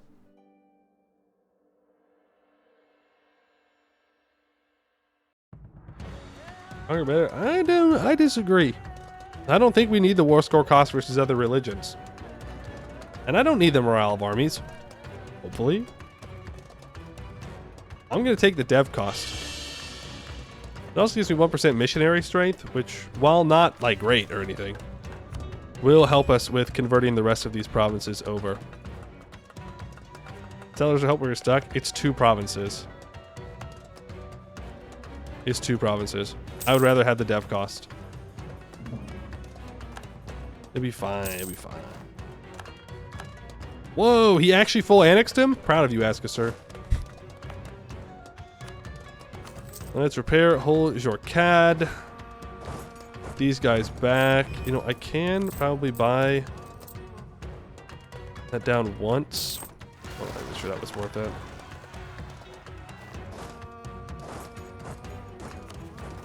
I think it's 71 ducats a month. Income of 92. Finally, our heir has died. Finally. Why is Ezu's vacuum so big? They're popping off. Hey, crazy things happen when Jad doesn't win, okay? Crazy things happen, and Nearlium got beat up early. Now we have Edu's Vakin, Brisson, and Dartax doing well. Varmhar is allied to Dartax, which, in my opinion, means that's not a real Dartax tag. Real Dartax would have already killed the elves by now. Just saying. Just saying. Just pointing out facts.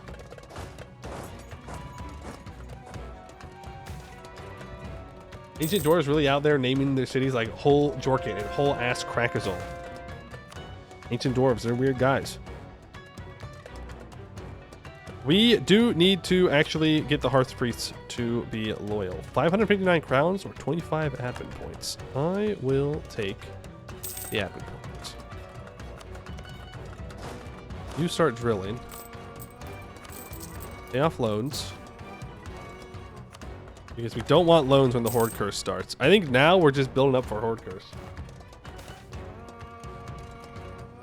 Well, already at 236. What if I didn't do that? Ooh. Mechanics 2, higher accuracy.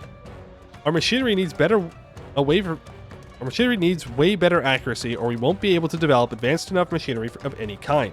Extensive study on how we can make that possible is necessary. I think Clockwork Machinery is good enough because we have completed Clockwork Project in 1 day. After some time of statal funding, our engineers managed to achieve substantial breakthroughs in the fields of mechanics. Excellent! Mechanics 2 has been unlocked. +2 yearly enchanted building materials. Still don't know what that does. I'm sure we'll figure it out.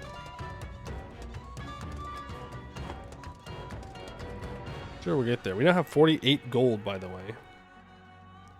67 iron. We need to get up to... Oh, never mind. I was going to say I thought we need to be higher, but 45 is enough. We have 2 meteoric silver, apparently. 12 mithril.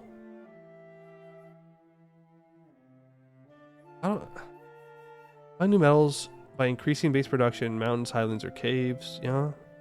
Thornhold exploration. Yeah. Update metals. How does it determine our metal level? Like, why do I have 12 mithril? Is that because I have 2 mithril provinces and each one is worth 6?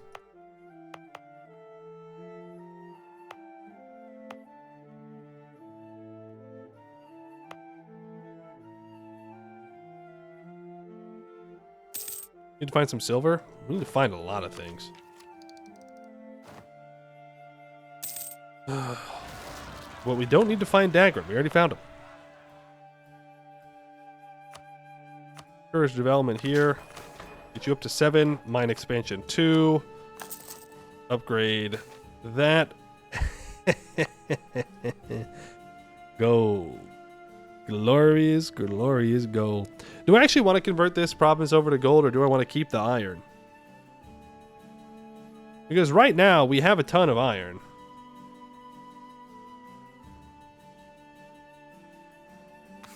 But we'd probably like to keep a ton of iron. I would guess. And to be fair, I have another gold cave as well I'm not using. Is what a Seghdihr gold hold? It's not. Counterpoint though, we're gonna lose the gold hold. It's gonna turn back into gems. So I think we want to make sure we keep at least iron. I don't know if that's the correct, but it feels correct. We probably want to go for Dagran religious power first. So we're grabbing this. Yeah, so I'm gonna grab this missionary strength. We can get everything else converted on over. Vassal has 4. That's true. That's true. Vassal has 2. And the gold hold. Like, that's pretty good. A pretty good amount of gold, if you ask me. Plus, I can build a manufactory on the iron. Do I have any other caves that are close? Yeah, the deep one's cave. Sure, let's just create more development for more rebels to rise up in. Why not? There's mine expansion 2. Get that blacksmith workshop upgraded. When do I lose my, stupid modifier about no advisors? 6 years. We find lead. Unfortunate. Unfortunate. Hearth priests.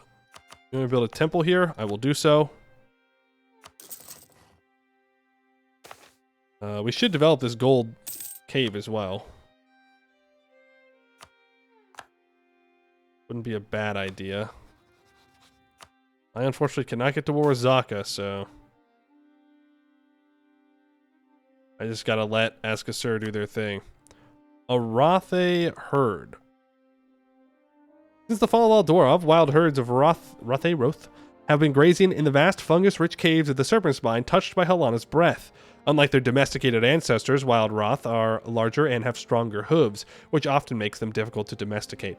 According to the inhabitants of Arbog's Breach, the crops of the Serpent's Bloom have attracted the attention of a peculiar herd of Rothe that seem to have retained some of the characteristics of their domesticated ancestors.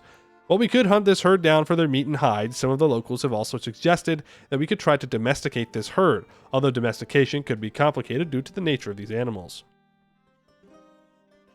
We could get livestock here and get +1 goods produced, which seems pretty good to me.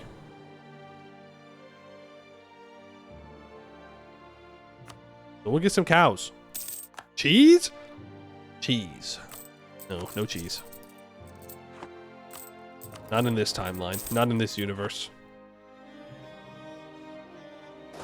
We will do that. Right. You drill. Only one more loan to go. We're converting things. Once we pay off this loan, we need to start building manufactories, I think. Which means I need to probably grab Tech 10. Well, I don't actually have any cloth.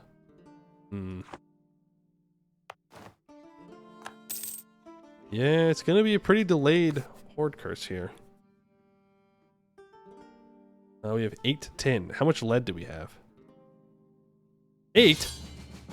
Ask us, sir. I accept. I don't think I actually need to go help, but my vassals can go help. I'm going to keep drilling. Also going to have peasants, and this time, I'm going to be waiting for them. Gulan stays happy with us, as happy as possible. I can improve the relations by 40. So I should do that. We'll also need to make sure we keep an eye and transfer occupations down here if for whatever reason our subjects take it. They shouldn't, because I don't have any of it marked as vital interest. But they are, at the end of the day, still AI. They can still do funny little things. Yo, my expansion 2. I do have this expedition here that we should probably do at some point. It's platinum and medium, though, so it's going to take some monarch point investment to actually get it up and running. My admin tech is cheaper than my admin ideas. I'm going to go ahead and take this admin tech. Oh, Dagrite. That's good. I think we need that for a mission. Dagrite, a dwarven metal extracted from the depths of the Serpent Spine Mountains, normally used in creation and repair of the dwarven rails. It has the remarkable ability to repair itself after being exposed to electrical shocks. Subpar mechanical properties compared to other metals. It is sometimes used in very specific alloys. 15 Diplo Dev on that province, and then you can fix the rails. Okay.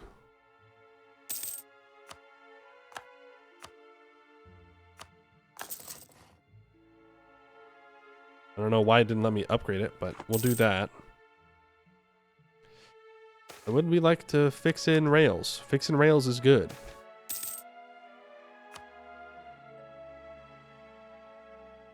Okay, switch this all over to Ask a Sir.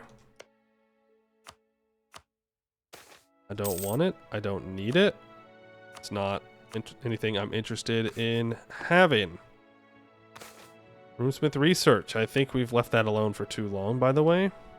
I do have 13 more production capacity for runes now. I could throw in a level 1 rune. We'll see. What's difficulty do we need for enhanceability? 400. 400, but I think I'd rather keep developing. Well, no, I should cast the spell. Should cast the spell. But if it doesn't work, I'm gonna be sad. Throw one out and actually gets produced. Do I not have that one on? Do not, you're right. Impact for 5% gets produced. More money. More money. This goes over to Ask a Sir. The thing is, Ask a Sir cannot be bordering Zaka. So I guess we just need to like keep killing people. Keep killing Zaka until someone else annexes them, I guess. Yo, we can upgrade our infantry to clockwork riflemen. And let's take a little look-see-daisy at our special infantry, yes? I think we want to reset the blueprint here.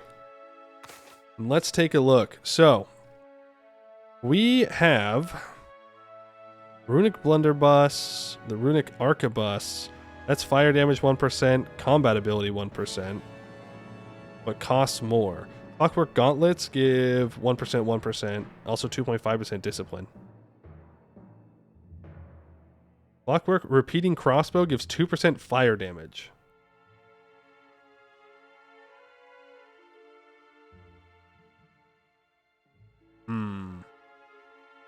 Even with the Repeating Crossbow at this point. It gives discipline as well. Do that. And then as for the metal, I think we just go for iron here for the most metal strength.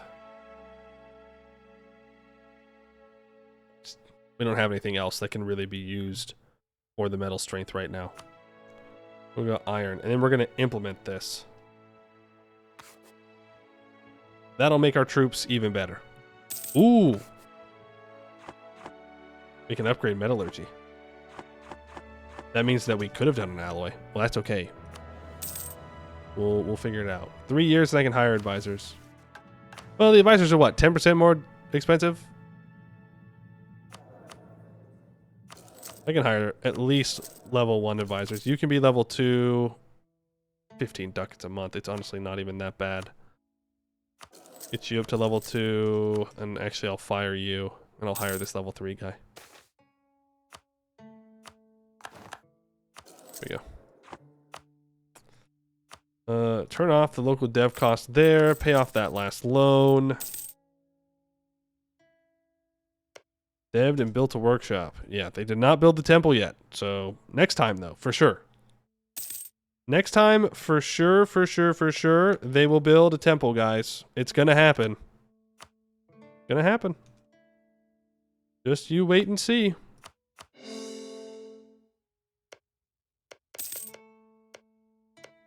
Okay, we're getting through here. Shouldn't be too much longer. Then 44, then Gore Ozenbrog.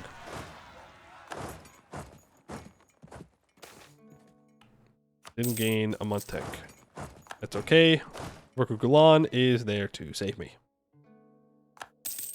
Thank you, Vorko Gulan.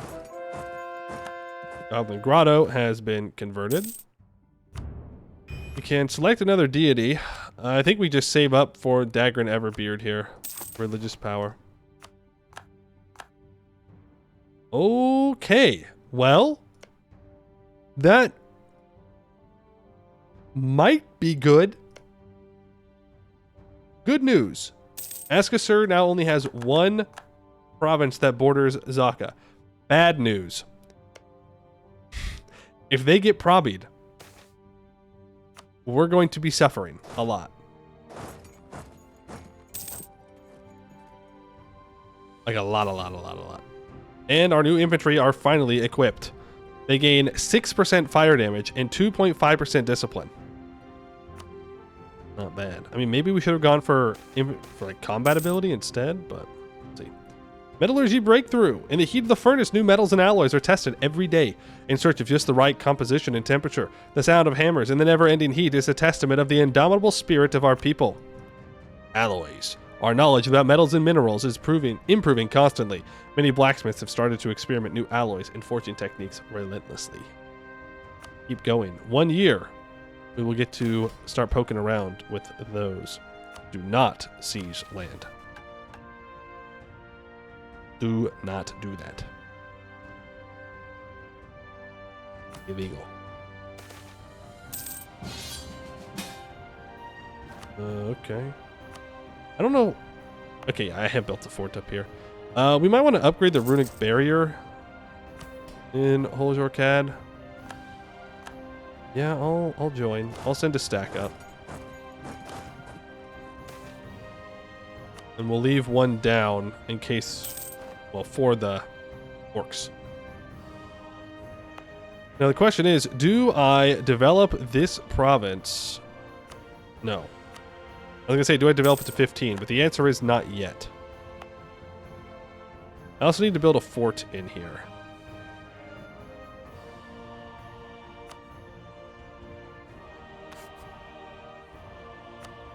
So let's get started on that. I also need to build a fort. Really a fort here. Well, no. Build a fort here and here for prosperity. We gotta start getting it all fixed up. Taking the dam before the centaurs do seems smart. But I'll lose my allies. Well, no, they don't want it yet. But they will. They will want it, won't they? Unless that's been changed.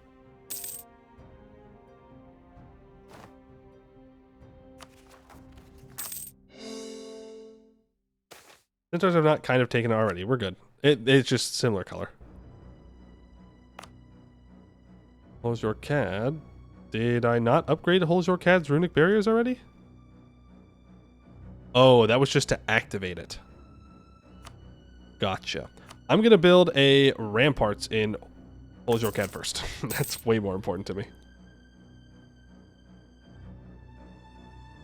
Is the updated monument in it? Oh, it's in it.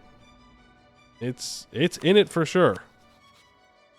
They just don't want it yet, but will they own it when a dwarf owns it? That's the question.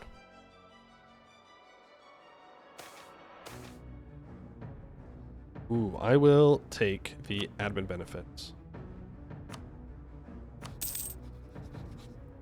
I'm going to mark that whole state as vital interest. And then after this war, because they're going to be so happy with me having helped them, aka my subjects, then we will be in a good spot to call in Shastundir and Abdel Ludum into a war against Karakanbar and friends. He's here. It was only a matter of time. The most sincere form of flattery. Someone stands before King Snorri the 28th. It looks like a citrine dwarf. It dresses like a citrine dwarf. It is not. Some rare mutant of the Fungrum discovered in a far-flung cavern stands before you, almost identical in appearance to any normal citrine dwarf from across a room. But get closer, and it is plain to see that it is anything but. It's well known that Fungrum possess some rudimentary intelligence, but this one seems to be smarter than most, communicating through chalk writing on a slate around its neck. Once its true nature is clear, the hall is full of angry voices demanding its destruction, while some suggest that the outlandish notion that this imposter's impartiality makes it perfect to serve the king. Bungus. Bungus. We could burn Bungus. The colonist did just finish, yes. We can burn the Bungus, guys. Think about it. Burning of the Bungus. We'll let him in. You know what? After how many powerful mage bastards we've had, I don't even think we're allowed to be mad if Bungus the Fungus gets a little freaky with the consort. I don't think Snorri can be mad about that. After some time of stable funding, our blacksmiths managed to achieve substantial breakthroughs in the field of metallurgy. We now have Metallurgy 2. We have +4 common alloy slots, +2 rare alloy slots, +2 yearly arcane metals. So I don't know how that works. Anything else level up yet? No. So we're in common alloy slot 1. We can go rare alloy slot 1. Unique modifiers. Nothing. Primary metal. We can make tantalum be the primary metal. The secondary metal could be aluminium. And the other secondary metal could be iron. Right? Would it actually work though? Or are there specific recipes that you have to use? This would give us 4 metal strength, 1 magic conductivity.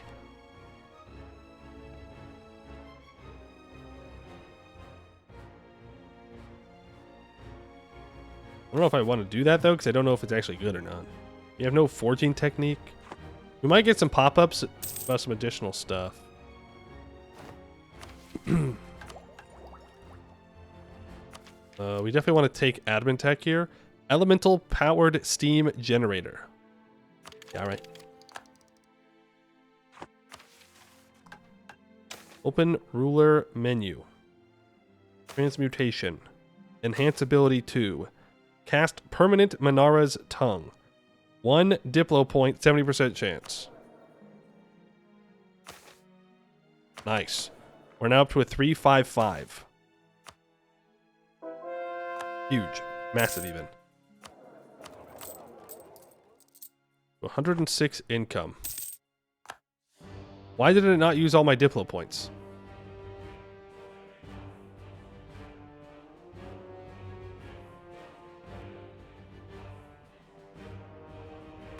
We did start rune research, right? Yeah, we're working on it. You're saying that I want higher strength because I don't have runes to actually augment things.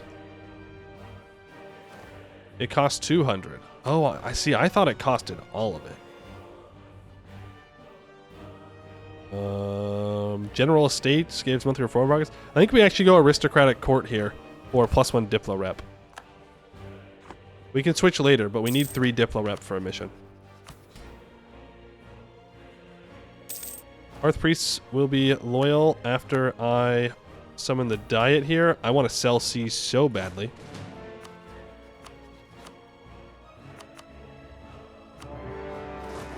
Alright, let's move in. A merchant's proposal. Small price to pay.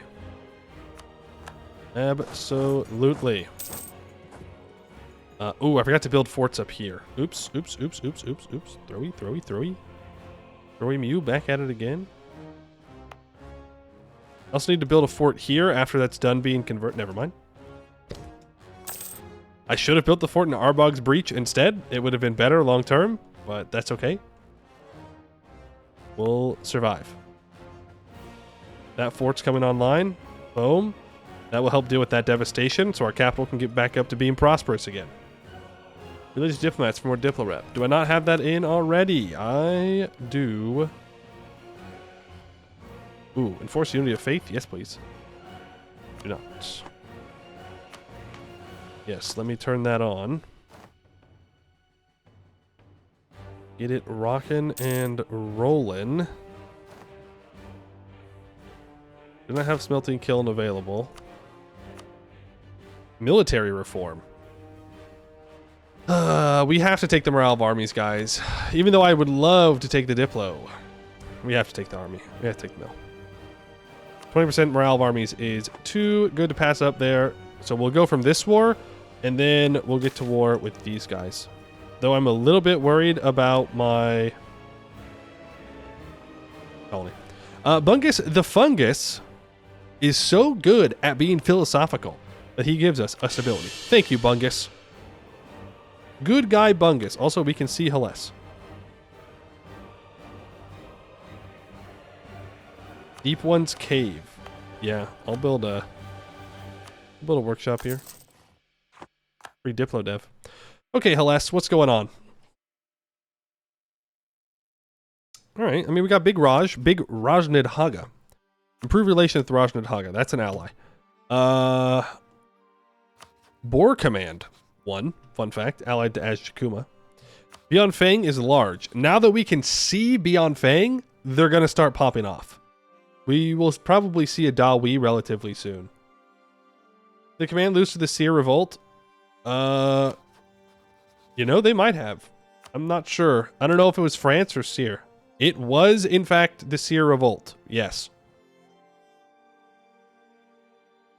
They lost fair and square straight up in the beginning.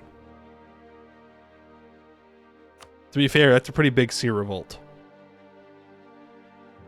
That looks pretty comprehensive. So that is what killed the command. But we'll see Big Dawi show up soon. I don't know if I really care about Big Dawi. Rajnidhaga moving into the mountains, which they could. There is someone here. Would be pretty sad. But we also need to... Okay, we are improving with the Raj as well. I don't know if I... Oh, we're going to have to go to war with the Raj, I assume, to get stuff for Azgasur. Well, I shouldn't make plans to ally him. Zaka and Seer won. Blessed run. What do you mean by that? What do you mean Zaka winning is blessed run? To me, that sounds bad. Cursed, even. Terrible. Horrendous. Unimaginable. Mission fulfilled. The Vaults of Vazimbrog. Before the fall of Aldorov, Gore Vazimbrog's purpose was twofold: to train, arm, and prepare some of Aldorv's finest guardians who would work to defend the realm where and as needed, but also to protect that which the holds of the ancient empire deemed dangerous, subversive, or both. This was done via a series of vaults and tombs, the latter for individuals deemed too dangerous to be allowed freedom, and the former for items, magical and mundane. After the re-establishment of the Seghdihr Dal, many vaults remained sealed with good reason, but the leadership of Gore Vazimbrog saw fit to open a number in extreme circumstances to push the tide of battle in their favor. We should see if we cannot find anything useful left. I don't know, we'll probably find a lich or something. Be a lich just hanging out in one of the vaults, if I had to guess.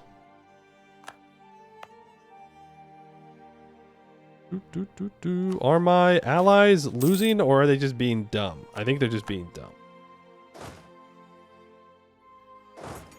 I don't know what the difference is, to be fair. There it is. Good riddance. First aid potions. Replace me. Eureka. Unlocks this invention as a runesmith privilege. Okay, well, let's start the next level of research.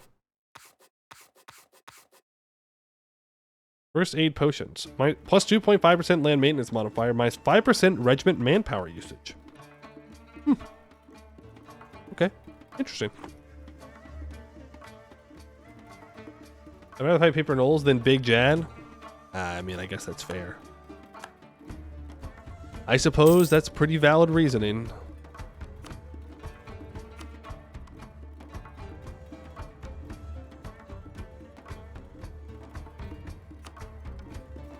Built all of these that I can build for now. haven't built any up here, but I think they're occupied. Yeah, I'll build that. That. Let's start to get our manufactories and such. We do want to do Horde Curse sometime soon-ish.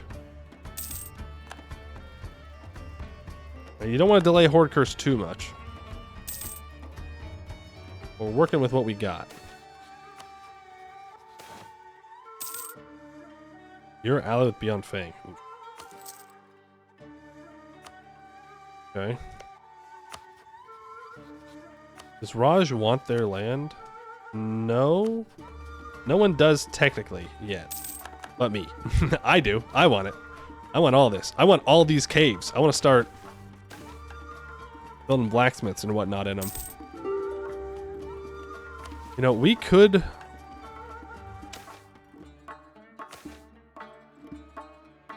Oh no, it has a cooldown of 5 years for enhanceability. I could take Diplotech, or I could not do that. And instead, I could develop caves.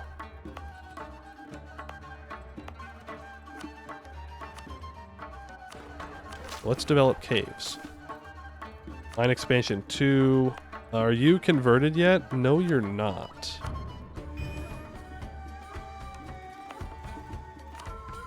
We really need to make sure that gets converted. So I'm going to take the auto conversion off so that way when it's done, I can focus on that. There we go. There's mine expansion 2 there as well. Seghdihr has been dug, so maybe I shouldn't have been spending my monarch points at all. We have found platinum. Renowned for its captivating luster and incredible resistance to corrosion, platinum stands as a rare metal in the metallurgical realm. With a remarkable melting point of 2041 Kelvin, platinum graces the crafting of high-end jewelry and precision instruments. Its rarity and prestige make it a symbol of wealth and sophistication, sought after by artisans and adventurers alike. Okay, and Undozan Spire. I'm pretty sure there's more stuff I can build here, right? And there is the runic traps and all that. But accidents may happen, it says. Involving civilians unaware of the trap's locations. Dwarf Fortress moment. Gonna build a state house on our capital here. And we have found copper in Belagrov Pass. Which, yes, I am gonna spend the money and switch this province over to copper. I think that's worth more than the Serpent's Bloom. I mean, it is literally worth more. I also just think it's worth it more as dwarves to have that. Or as anyone, really. Serpent Bloom is kind of ass.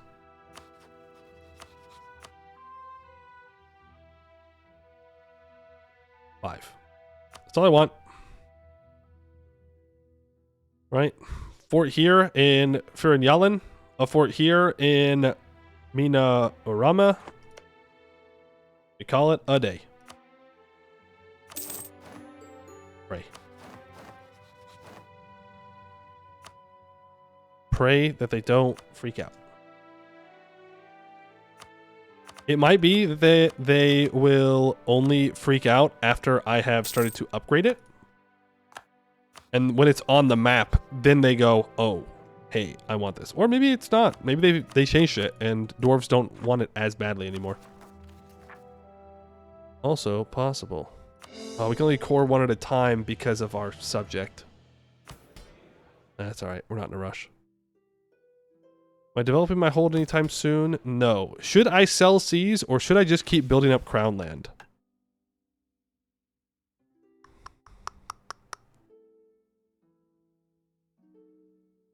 It's a different state. Yeah, I know it's a different state. It's just a better fort. Right? I just like this fort. Because then I can be on either side of this. I can reinforce with 2 armies onto 1. Meanwhile, they can only reinforce walking like this. I just prefer Minorame, even though it is a different state. Chat demands you take the rest of the state. I mean, you can make demands. Demands are fine. I'm just not going to listen. I will simply ignore you. I'm going to go on the assumption that they are going to want me to have lots of crown land, but they already asked for it once.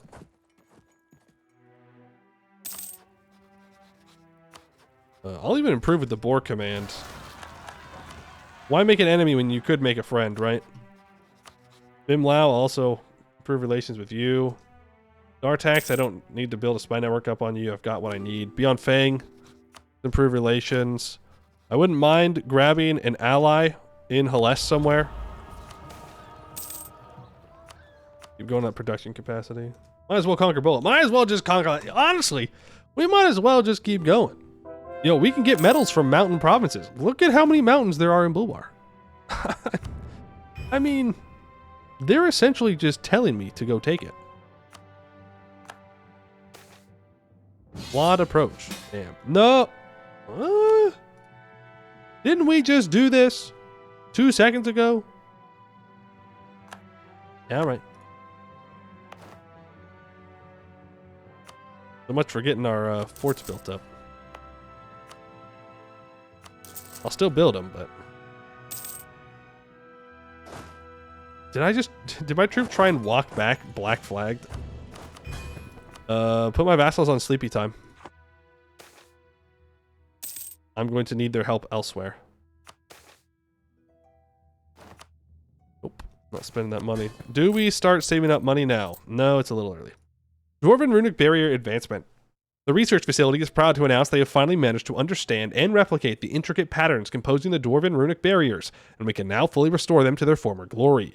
May this breakthrough help our nation protect the entire Dwarvar from external threats. Great work.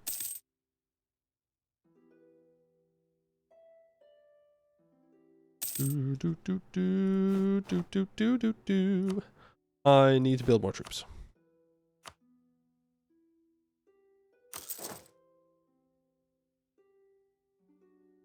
Technically, we could hire the more fancy cannons.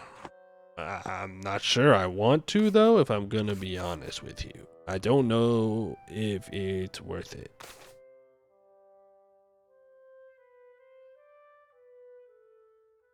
It does technically help with artillery level contribution to siege, but I don't think I'm gonna have that many cannons. So for right now, it's just gonna make them more expensive. I think we're just gonna leave them for now. And I will just build 1, 2, 3, 4, 5, 6 cannons, 7. It also turns them into frontline troops. That's also a good point. We don't want that. So I'll build more troops. And then we're going to go after these guys. The most important thing in this war is that we secure Grazamdir. Then we secure whatever this is called. And that's really it. The rest I can eat piece by piece. But we have to secure these entrances into the Tree of Stone. Study progress, okay. Bring all these troops together here. We'll wait for our cannons to be built, and then we're going to go for it. These 19,000 are going to protect this choke point over here. 240, no thank you. We can take another admin idea. I don't think I'm going to. I think I'm going to save my admin points. His phone goes further east. I know. Piece by piece, okay? Piece by piece. I can't secure all of the Tree of Stone, so I secure this choke point and this choke point. So that way, if I have to fight big people for this, then, you know, it's not as big of a deal. I got somewhere to hide. I know it's the whole damn thing. New deity can be selected. Let's go for 10% siege ability. It's pretty good timing. And you can go back to auto-converting things. You. Myrmigan. You. I don't really care. I forget you unlocked tanks. I have not unlocked tanks, unfortunately. Well, I guess I have. That's true. I have. That's true. Yes. No. No, I have not. I think I need steam work before I get tanks, if I recall correctly. I need another mission down here that I don't have yet. Like how we have Project Clockwork and Explosives, I think we need Project Steam Power in order to do that. Damn, there's a lot of things I need to do over here. Amount of base production of all provinces producing dagger rate is 15 or higher. Then we repair up to 4 random railroads. Then I can start building the buildings to repair said railroads. I need 4 provinces that are holds. Well, damn. Me too, bro. I also wish I had that. Don't get me wrong. Ah, okay. Well, here's steam power. We need 20 capacity, and we need to essentially form the Seghdihr doll. Must have completed the disaster first. The what? What do you mean, the disaster? The disaster? Like, I gotta pick one?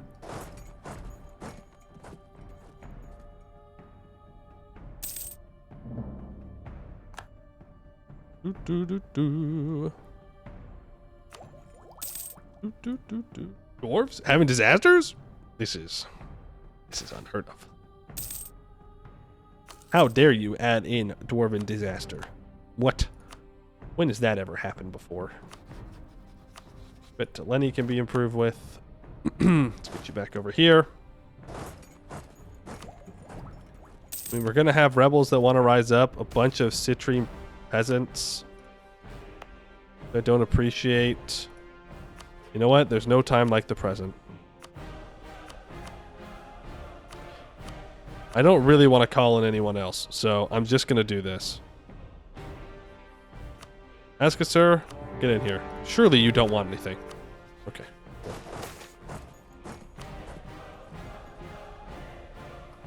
I don't want to spend 100 admin points, I'll be real. Ooh, okay. It's an okay fort. It's not a good fort. It's okay fort. I would have chosen, you know, Dirt Hole Rock as my fort, but it's not the worst. It could have been worse. Oh, sweet, I'm not even at war with these guys. Well, that's good. Ancient Tome located.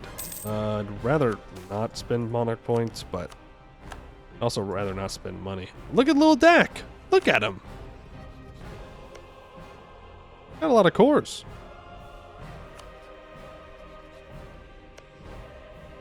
I don't know who this is. Is this the Tigers? It might be the Tigers. Are you allied to the Tigers? Not yet. Also, didn't realize. Suhan takes the W on this one. 172,000.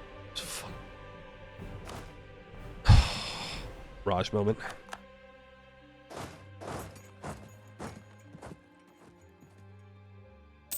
Raj moment. Diplo Tech or Cabe.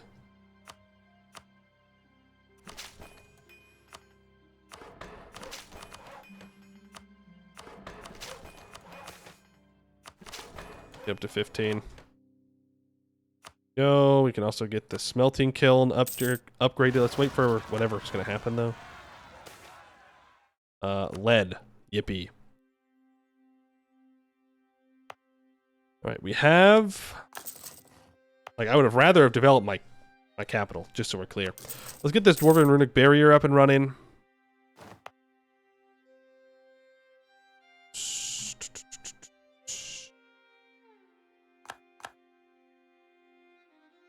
there access to these guys? There's not yet. If I lose this colony, I'm gonna cry. Maybe if I offer you access, you will deal with my rebels. He doesn't seem to be moving very much. Research corruption. I lose 18 research, gain 1 corruption, lose 10 prestige, gain 203 crowns. I suppose that's fine. We have completed a mission. Really repairs and upgrades, that's right. Down to the bottom we go. We are now able to partially repair some rails to a certain extent. These few years of research have also left us with some interesting insights. After careful analysis of the ancient railway and having restored many of them, we have come to realize that there is still a lot that can be improved in them. From now on, we will devote some of our minds to the improvement of the railway. Railway upgrades can now be passively discovered. All upgrades are applied using the railway upgrade buildings once discovered. So I'm pretty sure that we now repair rails through a building. Yes. We do. We get the dev cost, the trade power, the supply limit, the movement speed, the cheaper province governing cost, higher state maintenance. And they're not too expensive either. So yeah, build these literally everywhere. There's no reason to not build these. A little scuffed that some of them are separated out. Why can't I build them here? Ah, because they were automatically repaired. Gotcha. And I'm guessing from that it doesn't actually leave a building. It just repairs them and then leaves a modifier. And the building gets destroyed. Warriors do not read books. Group of neighboring countries. That's a lot of goblins. Turn that edict off. Get over there. It's just a Rajapay's half fort maintenance, which really helps since they keep all the vassal forts. That's true. They don't have that many forts, to be fair.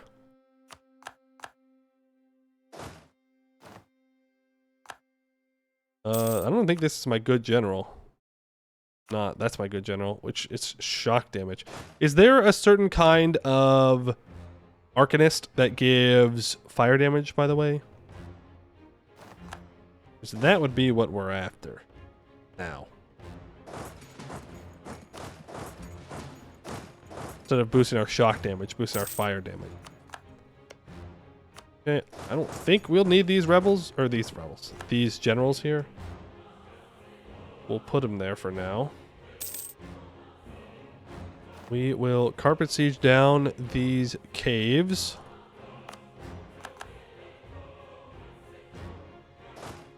Our general has died.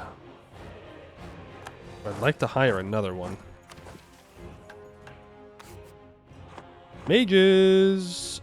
I would like to click on the right thing, number 1. Number 2, let's recruit an Arcanist. I'll still go with an Evoker. An Evoker is better than the attrition guy. We're about to have a lot of peasants. That's how cool people say peasants. Don't fact check that. Don't fact check that it's how cool people say it.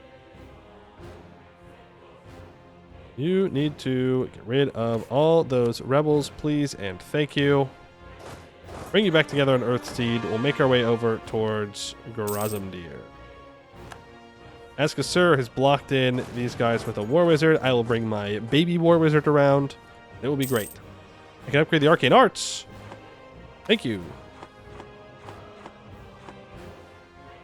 Good spot. 4 more land? I can't. Well, I can now. I had to wait for this core to finish.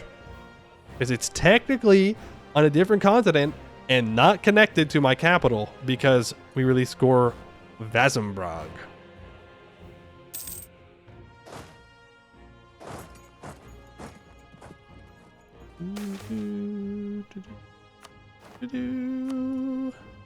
Infested Assault.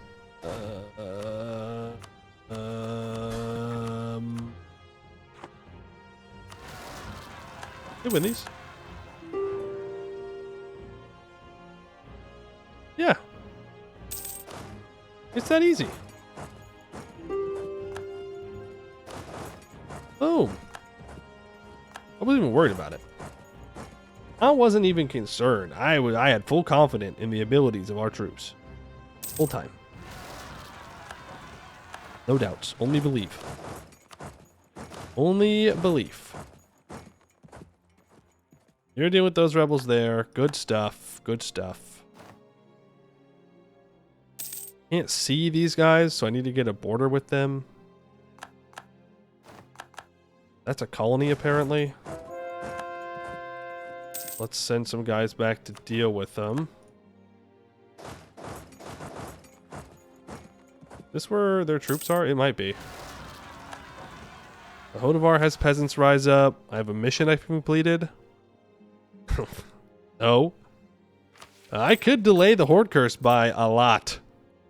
I could drop 55 ducats from my income right now. At the click of a button, really. I don't know why I'd want to. Steal maps from Dak? What? What? Steal from Dak? That's not very nice.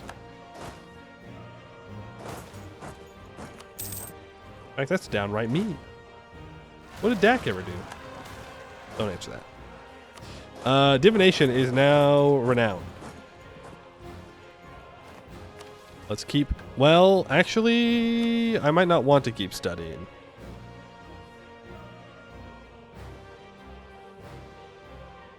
What mission wanted me to have 3 Diplo rep? I'm trying to remember. I think it was one of the special ones. I think it's one of the... I think he's down here. I wanted 3 Diplo rep for something.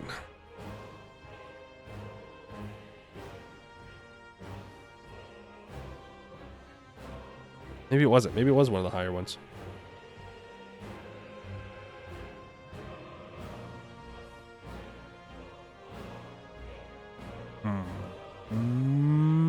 I don't remember. Was it you? Oh, okay, it's the final one. I have time to study then. We gotta wait at least 10 years. Divination. Study magic. Spend more effort. Boom.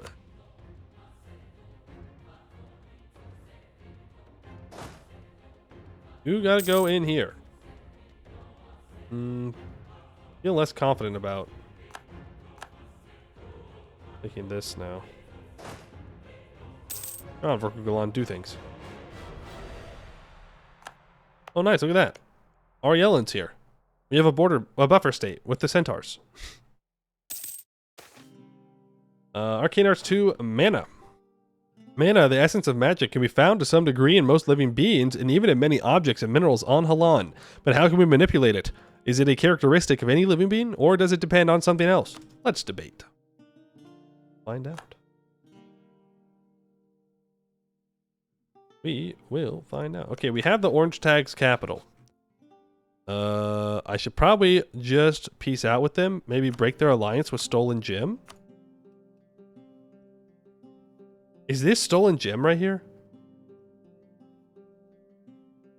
It could be. No. No. Stolen Gem was this one, right? No, I was right about location. It is this one. This is just someone else. I don't know who it is. Well, let's white piece this guy out then. Well, break the alliance.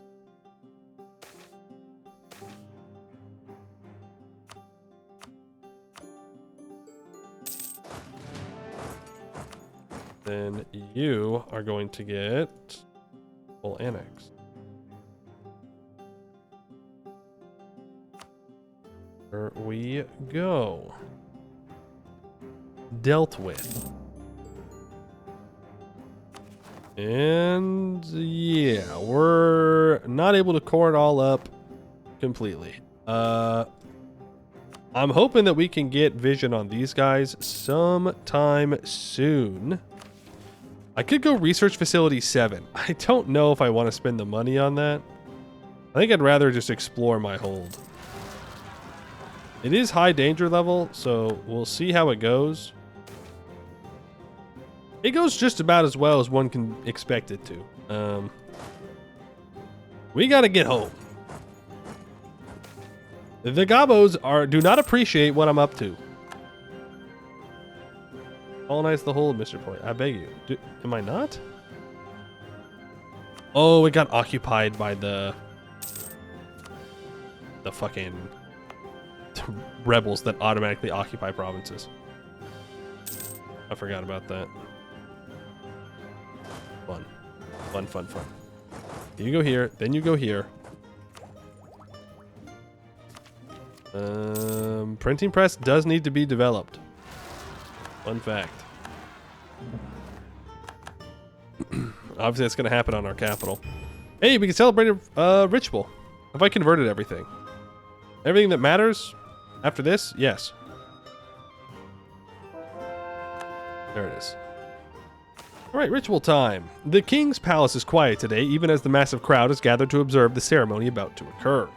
Snorri emerges, but there is no cheering. Silence is paramount. The first cart of alcohol is brought forth, followed by the king without a word and aided by several priests of Dagran, who taps the first massive barrel that stands at least 15 feet tall and is branded with the symbol of Dagran. A rough line forms, each participant possessing a mug. The drinks will be passed out for the entire day, here in Seghdihr and across the country, as the blessed Dagran's drink is distributed by the priesthood of Dagran. Bottoms up. Respectfully, of course. In 50 admin points, Lorgrim gives us 25 religious power, and Grabalazg gives 63.91 crowns. We need to buy corruption down a little bit more. We've officially broken 20 inflation, folks. In case you were waiting for that for some reason. We are at 5 points to develop here.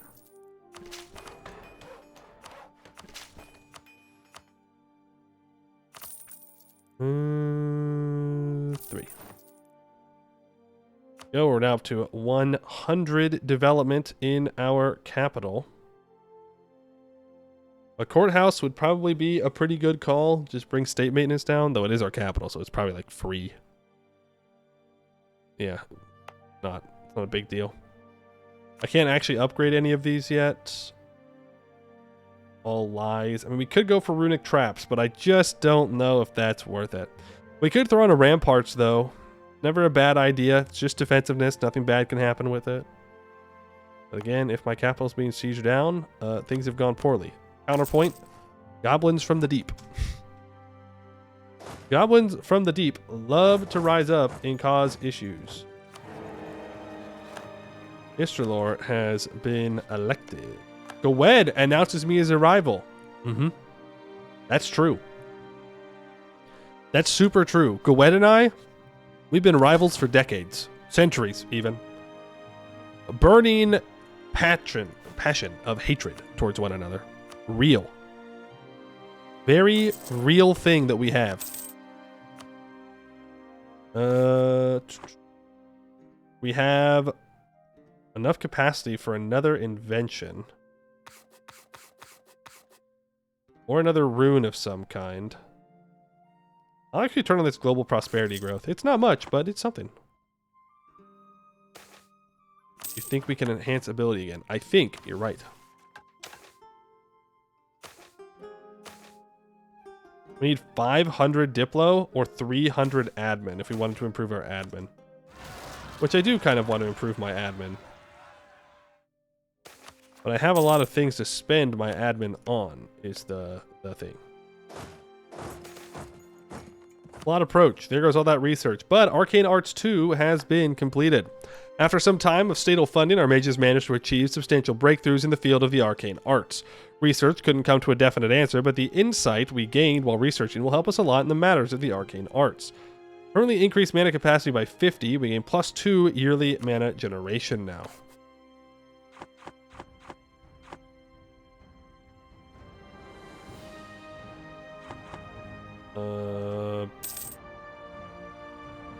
Apparently I can't do potion stuff. This is still in development. Oh, it's just not in yet. Got it. What? Oh, shit. Well, it's okay. Take the shortcut. That'll be fine. You go stand on Seghdihr. You can turn that edict off. You 10,000 can go meet up with them. Did Askashur get to the dev? They got to the dev, don't worry. They're not to 30 yet. They're not going to build a temple. It's not going to happen. They're not going to build a temple. I'm not even going to get my hopes up. It's not worth it. Little spy network on Amber Sniffer. Ooh, the Raheni dwarves return home. Our reclamation of the Tree of Stone has not gone unnoticed, and our brethren in Rahan have begun migrating back to the mountains from Saprayasa, seeking to join in the reclamation. It is clear now that it is our destiny to retake the mountains, and with their return, we are one step closer to that goal. Hey, dwarves, love that. Can you, like, go into the caves, though? Just an idea. We do have 600 development, so we can now officially start to get the Horde Curse. Life's rough when you can't take every hold around you. Agenda of the diet. So I can build a workshop in this place. I'm never against getting free money. Fine with me, or free development. Not free, but you know what I mean. They will build a dock. Well, you know, hey, lore accurate. That's what we used it for eventually. They're just trying to be helpful. They're just trying to be helpful guys. Mithril long, copper short, platinum medium. We can probably get through a copper short without too much investment. Grab a level 1 morale of armies guy.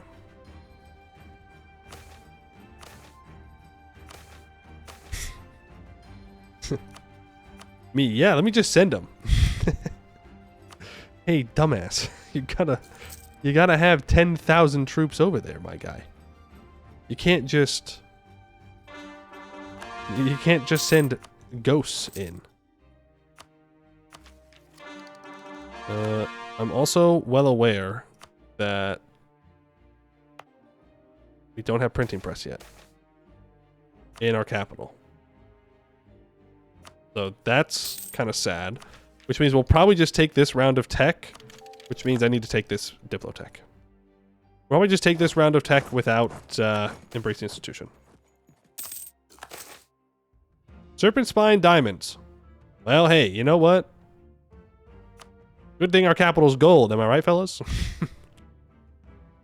Serpent Spine Diamonds. We gain 3,000 crowns and 20 prestige. Now, what do I do with this money is the question. There are some missions, I think, that now become available because of said money. I might just save it for Horde Curse, honest to God. It might just be time. Like, once we stop paying off corruption...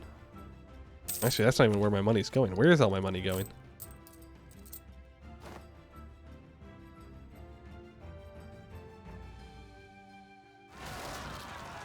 Fort maintenance, I guess. I think I found out where all my money is. It's being taken away by inflation. 23 for missionary? Whoa, whoa, whoa, whoa, whoa, whoa, whoa, whoa. Stop. Well, you know what? Actually, that's fine. I'll pay that money to convert Grozamdir. I think that's fair. But we have Runeforged Bastions, and we have Research Facility 7. Stab cost. We should probably go for the monthly Diplo.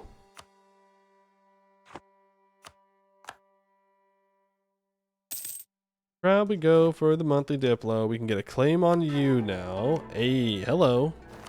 Poisoned rock. Oh, I still can't see him though. Darn. I can also spend the money to dig Seghdihr. No, I need to explore. Should I explore? No, I think we just go for Horde Curse. I think we gotta rip the band-aid off. We gotta get through it before we get involved in some huge war somewhere and fucking die to the Raj or something.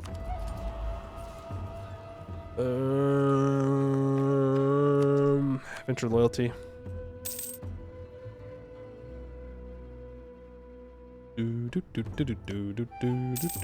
Like, we're gonna have to fight the Raj at some point. Ugh, gross. Ashen Skies. Orko has also deleted the fort that he had around here somewhere. We're gonna need to rebuild the Sipa Ferrari fort. I think he deleted it and built a blacksmith workshop, which I don't blame him for, but also the mountain fort here would have been pretty sweet. We might just end up building it on Nuzi Dastu, because then it prevents him from walking straight onto Verkogulan instead. Command dead, we fight Raj. If Raj dead, we fight Command. And if both of them are dead, we fight Dawi. Beyond Fang has gotten larger, I think. Unless I'm going crazy here. No, I think they might actually be pretty stabilized. Did they annex Z Young? Okay, that's why they look bigger. No? I don't think we met them at that point. Oh, they did eat land over here. I mean, they are definitely expanding more than they had been. They ate a big chunk out of over in this area. See again. So soon we'll also have a Dawi to deal with, yeah? Unlike Dawi, the other Dawi. How can we break through? Leaders are hard to find. We can start coring up the next two provinces, and I can build a fort up on Dirt Hole Rock. Mappus Stelius. Alright. Stelius Mappus. Of the Tree of Stonus. Why am I making claims on these guys when I could just... Anti-monstrous? Who truly knows? Hello! Let's get these guys all annexed, shall we? If we can annex these guys, then we'll be good. Oh, I'm also paying a lot of money because I'm over my force limit. Send 10,000 men. I gotta move them to the correct province. Send 10,000 of you guys. Give you the supplies that you need with the mill points. A little bit of admin. I think we raised morale once. And we send them. Good luck, boys. Short and copper, surely. Surely. Big cats? Yep. Big cats. Big cats. We done converting stuff yet? Not yet. Alright, Abdel Kanzad has already fallen. I guess they are more about the shooty cannons and not the defensive cannons. We'll get back and deal with those rebels here in a moment.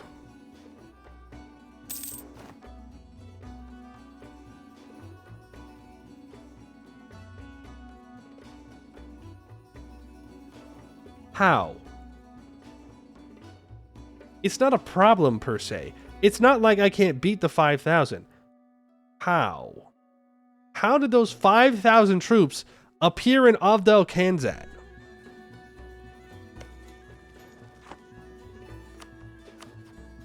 Curious. Curious. They were digging? It wouldn't matter if they were digging. The goblins would be hostile. They have a secret way in. Average goblin moment, I guess. I can't argue with it. Like, yeah, it makes sense. I don't have to be happy about it, but that is the reality. They probably do just have a secret way in. Another reason to never trust a goblin. Expedition? I don't think there's ever going to be an expedition in Avdel Kanzad. But maybe. Edus Vakan announces me as a rival. Okay. Again, I don't know why you're rivaling me, man. If If you were rivaling like Ask a Sir, that would make a little bit more sense. But why are you rivaling me? Do I need to come out of the mountains and smack you down? You're allied to Ask a Sir. Why don't you just be friendly? What the? Why don't you just be friends? I don't get it. What do you get out of rivaling me? We could just be the best of friends. I mean, no. What do you mean no to the peace deal?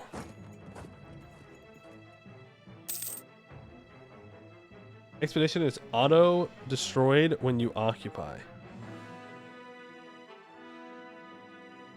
Yeah, but I'm not seeing any provinces that have expeditions. Unless it was from a different one. I'm gonna lose this siege. You go back. Lost malfunctioning golem. Around every corner of the serpent spine, there might be another secret, another adventurer, or another relic of its long history. Those relics may be long broken, but sometimes they are just resting. As metal scrapes on stone and faint whining of gears reverberates from the walls, a towering figure appears in front of a forward expedition. An iron golem stands tall, its body ready to fight intruders once again. At least what it thinks are intruders. Crushed metal, broken gears. The golem's torso crashes to the ground, sending shocks through the surrounding caves. The springs and gears get ejected as its protective shielding fails. A last wisp of steam escapes the broken surface, and the golem is defeated. Aha! I have found your troops. Hello, goblins. Can I have access? Thank you. I will take Miltech. Don't want to lose my Inno. They're going towards Grozamdir. Do not appreciate that. Remnant Camp. During the last days of the Dwarvar, the century-long decline of the Great Dwarven Empire, many dwarves hold themselves away in their holds, shutting out everyone and everything.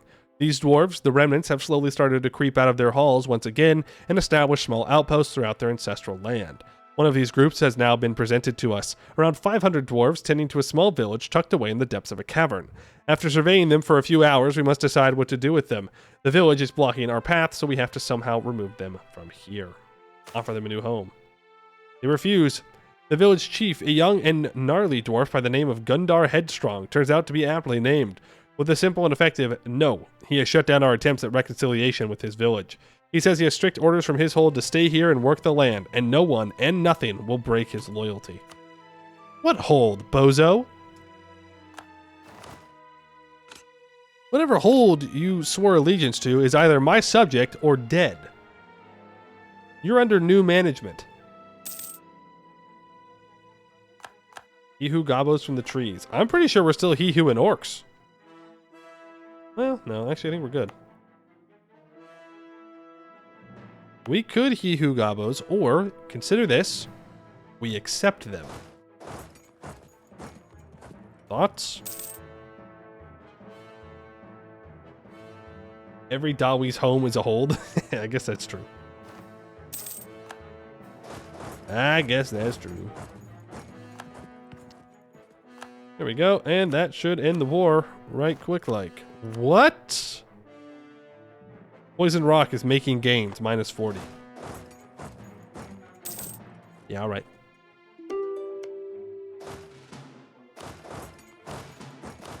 Yeah, I mean, we can be delusional. It's fine. It's like playing pretend. Oh, and now I can start to core all of this because I'm at war with these guys? I'm not exactly sure why I'm allowed to do that, but...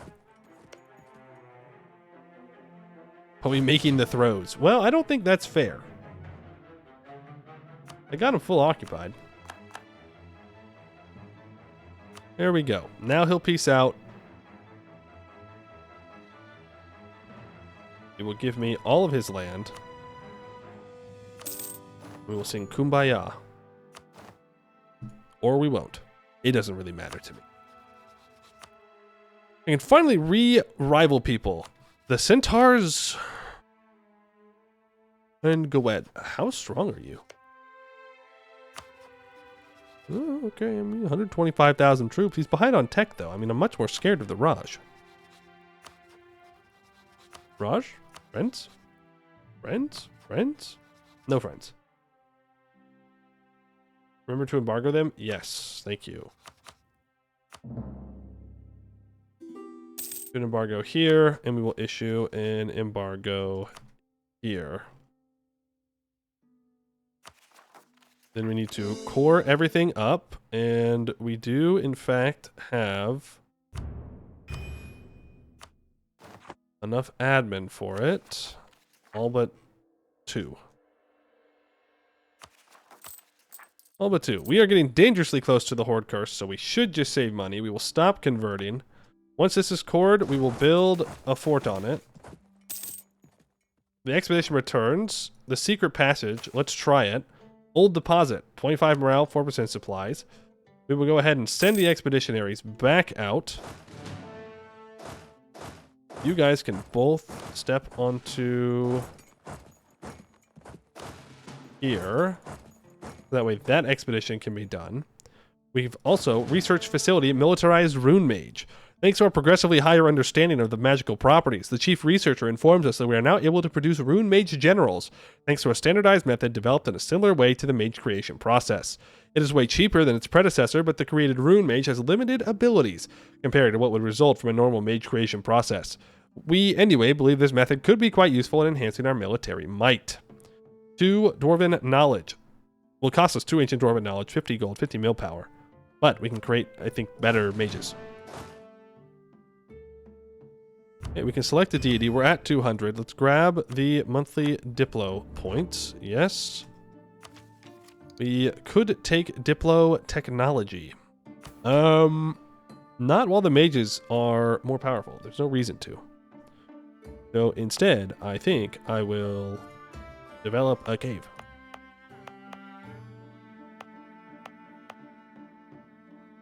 We're gonna have to find new caves to develop. Oh, might as well be this one. Go, 7 there. And 7 there. We have found zinc, a bluish-white metal known for its good corrosion resistance and moderate strength. It is relatively brittle at room temperature, but becomes malleable and ductile when heated. Zinc's primary use is as a protective coating for other metals, especially iron and steel, in a process known as galvanization, which helps prevent rust. Zinc is also a key component in many alloys, such as brass, when combined with copper, and is used in die casting and various industrial applications. And we found nothing. L. 1444. We're going to lose this colony again, I think. Not the end of the world. 2 corruption. Yeah, we are overextended. This much is true. Luckily, we're about to not be in just a moment.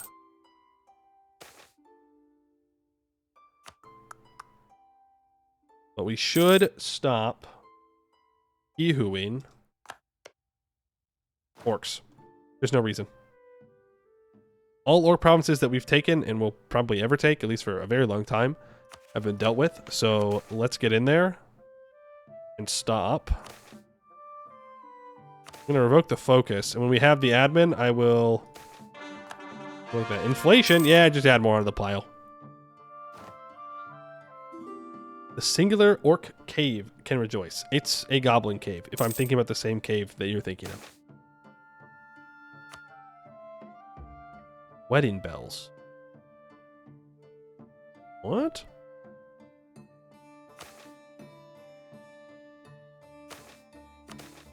What is this?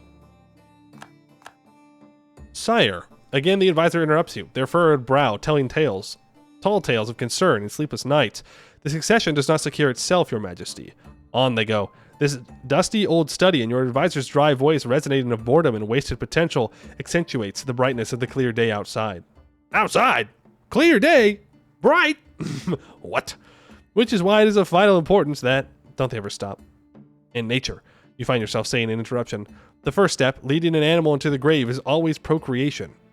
You're not sure if you believe it, only that there is nothing in their voice to convince you that marriage is preferable to the promise of a clear sky. What? Okay, man. Go outside. Go outside. Chess on the veranda, sought after bachelor till the end of the game. +1 yearly prestige, or I can get a royal marriage with Abdel Ledem. I'll take +1 yearly prestige under the game. Now I have a forever 100 prestige. Cool. Cool stuff. Let's go ahead. We can't actually start the expedition, so that's fine. You are going to deal with anyone that rises up here. Let's get this colonized. I mean, I guess it is a surface hold, but like, I think it would defeat the point of a surface hold if you had windows out onto the surface.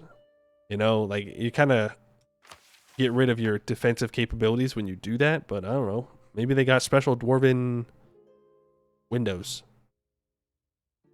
They got them dwarf windows. Bulletproof. Low class rune mages. Having nearly mastered the usage of runes upon the body, we have created a rune mage, which can be considered a lesser version of the process, which is normally used on the ruler only. Gain 100 mill points. Rune mage research will cost 1,000 crowns, so I will not click that one. Rent condos to Asgard. Oh, it's Sojover. Asgard, sir, you fucking... I don't... Why, man? Why? Why? Why? It's not worth dying. I'm like, no, I'm not going to rent condos out. One stack is not really going to make or break the thing here.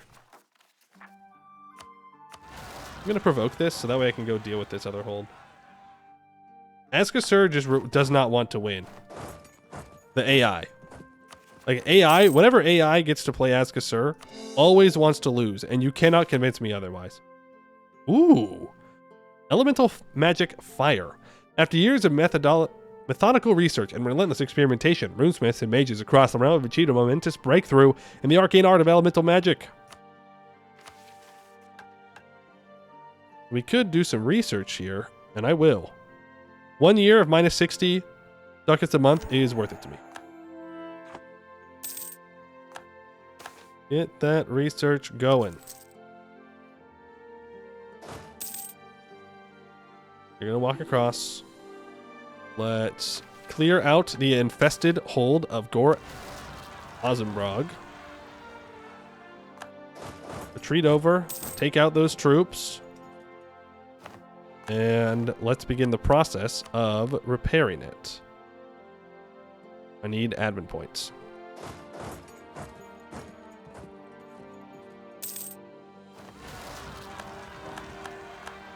Gold particularis. Okay. I don't know what all that said, and I'm not going to read it. All I know is I'm not paying money to not oppress Gabos. Sorry. Sorry, not sorry. No, we can now repair this. I can send my colonist over here. You can join this. Well, no, you're like a regular ass troop, so... Maybe not. Maybe it'd be better just to fire these mercenaries, and then... That's fine. Whoever gets taken in here gets taken. Whoever doesn't gets fired. Average Asgasur game plan, by the way.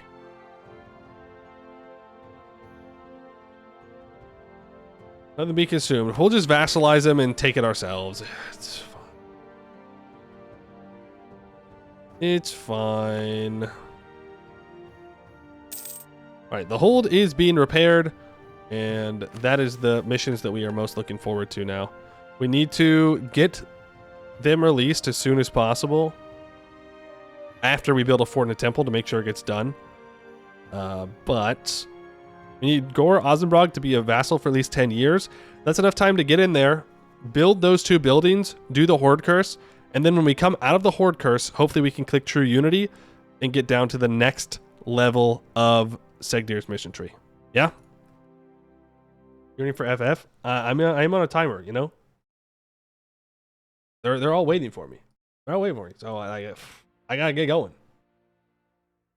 You know how it is. Rip stream progress? What do you mean rip stream progress? It's 4:30. It's 4:35. We didn't get a lot of missions done today, but what are you going to do? What are you going to do? All Askasur got to do is be lazy, do nothing. They do. They got to sit there, develop their capital, build a temple, and they will encounter prosperity beyond imagining. And they're like, nah. I'd rather defend Zaka, who I'm guaranteeing because I want to eat their stuff. Huge, big brain AI moment. Me, Askasur, 30,000 troops, feeling good. Zaka, 3,000 troops, gets declared on by the Raj, 160,000 troops. Greedy goose, are you hitting me with the greedy goose right now? The greedy goose? Hey, we got someone playing Eskin? Eskin gameplay? Oh. My only. Alright. I'm sending you guys to Eskin gameplay, yes? Have a good day, everybody. I will be back tomorrow, where we will hopefully get more missions done. That's the goal. We'll do the Horde Curse tomorrow for sure. We'll get through the missions and try and get some more metal, so that way we can actually mess around with the alloy system and see if we can do anything with that. But we will see tomorrow. That's going to be it for today. I'd like to thank you all for watching, and hope to see you in the next one.